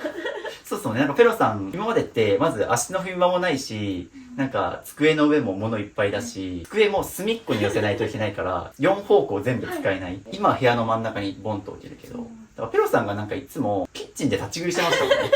でも今もちゃんと家族4人でここでご飯食べるのが習慣になったっていうので、これオタグってすごい量あるなってもう全部出して分かったので、でもやっぱり今の推しは子供なので、それを考えたらやっぱ減らしていかなきゃだなって思って、本当に必要かなみたいに考えた時に本当に必要なものってすごい少なかったので、全然捨てれましたね。そうですね、なんかさっきも動画送ってもらいましたけど、ね、もうオタグッズも結構箱4つ分ぐらいにかなり厳選していただいて、それこそもう前は本当に部屋中どこ見てももあっちとかにもあったし、お風呂場にもオタグッズいっぱいあるみたいな。このお家が散らかってる原因って、お父さんとか子供、もちろん家族ね、みんなの責任でもあるけど、大前提やっぱりペロさん自身が物が多くて、でそれが家族にも迷惑かけちゃってたっていうのは、この家のものってほとんどペロさんのものだったんですよね。確かにね、子供のものって言いつつ、全部お洋服とかおもちゃ買ってるのは私だったので、そう増やしたのは全部私です。でもちゃんとそこは責任持ってご自身で今回語って終えられたので、いや良かったと思いますし、いやーマジ居心地よくなりましたね。声が響きますね。確かに声も響きます本当。よかったで、なんか途中で、こんな今までここまで汚い人いなかったと思うので、途中で投げ出されたらどうしようみたいな不安もあったんですけど、すごい最後まで一緒に頑張ってくれて本当にありがとうございました。いえいえ、本当そうですね。多分僕の YouTube に出てくれた中でも、もうトップクラスに物が多いのもそうだし、それでいてやっぱ家がこう家族4人に対しては小さめっていうので、ミニマリスト渋とあの部屋と同じぐらいで家族4人暮らしてると思うと、いかにコンパクトな物件かわかると思いますが、っていういろんな制約がある中でここまで減らせたのは本当にすごいです。最後なんかもう視聴者さんになんか伝えたいこととかあればそれで締めて終わろうかなと。今までその片付け、なんか整理収納アドバイザーとか、なんか家事代行サービスとかいろいろ読んだことはあるんですけど、さすがにここまでは持ってこれなかったので、本当にもう諦めてて、もう一生このままなんだと思って、でどんどんすごいストレスも溜まっていってたんですけど、なんかでもなんとかしたいなと思って YouTube 見たら渋さんの動画に出会って、で渋さんがすごい優しいけどちゃんと筋の通ったことを伝えてくれるので、なんかあれこの人ならなんか私も物減らせそうだなって思って頑張って勇気を出して応募したんですけど、なんか本当に応募してよかったなって、この家見て本当に感動してます。ありがとうございます。いや、こちらこそありがとうございます。本当にそう言っていただけてすごいもう感動ですけども、多分ね、出てくださった方の中でも過去一結構物量が多い方で、動画見てる皆さんの中にももしかするとペロさん並みに物量多くて、いや私はこんだけ物が多いから減らせないよと、他の渋さんの動画出てる人まだ物少ないじゃんみたいな思ってました最初。めっちゃ思ってました。全然みんな部屋綺麗だなって。そうですね。全然私からすると過去に出てくれた人たちなんて綺麗じゃんみたいな思ってたと思うんですけど、こんだけ物量がある人でも、特にペロさんの場合はお子さんも2人いるっていう中でもこんだけ減らせたので、もう本当に特にペロさんご自身が頑張ったので、いや本当に良かったです。ということで、ぜひミニマリスト渋を家に呼びたいという方は概要欄のリンクからお申し込みをください。もう全国どこでも僕飛び回っておりますので、ぜひ応募お待ちしております。それじゃあ終わりますか。踊りますか。思います。じゃあぜひ、この後も動画は続くので、最後まで見てください。ではでは、ありがとうございました。超綺麗なんだけど。何なくなった？こことか、ここの。何これ？うわ、何これ？やった！うわ、豪華！豪華。これ、1億万円で売れそう。売れないよ。お家綺麗になって嬉しい人。はい。渋さん、こんにちは。片付けから1ヶ月経ったので、ちょっとお家のルームツアーをします。玄関でわー。足元はなんとか物置かないように頑張ってます。で、洗面所は洗面所床すごい広くなったので、ここでストレッチもできます。洗面所ちょっとごちゃごちゃしてるけど、なんとか使いやすい感じで使ってます。キッチンこんな感じです。食器洗ったのをここに置いたら、なんかすごいやっぱりここが空間広くなってすごい使いやすいです。部屋全体、テレビの棚、ブルーロックの漫画ちょっと奥にして、なんかいい匂いするやつ置きました。ここ何も置かないように頑張ってます。子供のおもちゃとお洋服はそんな減ってないけど、なんとかキープしてます。で、ピアノの台買って、ちょっと本格的な感じになりました。小学生になったんで、ここで勉強してもらってます。やっぱり小学生にお兄ちゃんがなって、すごい毎日大変で、もう渋さんと一緒にその小学校入学前に片付けできたことが本当に良かったなって心から思っています。で、だいぶ、1ヶ月経っても頑張って維持できてるなって思うので、やっぱり物減らしてすごい良かったなって思います。なんかもう物なくなって後悔しちゃったなとかなかったので、なんか割と前に比べたらすごい捨てれるマインドが身についたなって思います。これからもこのお部屋キープできるように、追加で物も捨てれたらいいなって思ってます。なんか渋さんに影響を受けて、私みたいにこのお部屋だったのをこうやって綺麗にできる人が増えたらいいなってすごい思ってます。すごいこの動画を出すのは恥ずかしかったんですけど、似たような境遇の人がいたら私の動画を見て力になってくれるといいなと思います。渋さん本当にありがとうございました。頑張ります。イェイ。バイバーイ。お知らせです。ミニマリスト支部の LINE を追加するとなんと無料で YouTube 未公開の片付け動画やルームツアー動画5本、スマホのホーム画面が綺麗に片付くアプリアイコン画像150個と壁紙セット、物を手放すか迷った時の30の質問リスト、ミニマリスト支部と1対1でズームできる相談会、インテリアの参考になるミニマリスト部屋のリンク集など、他にも計10個の特典を無料プレゼントしています。配布は予告なく終了する可能性があるので受け取りをお早めに。概要欄のリンクか QR コードから登録お待ちしてます。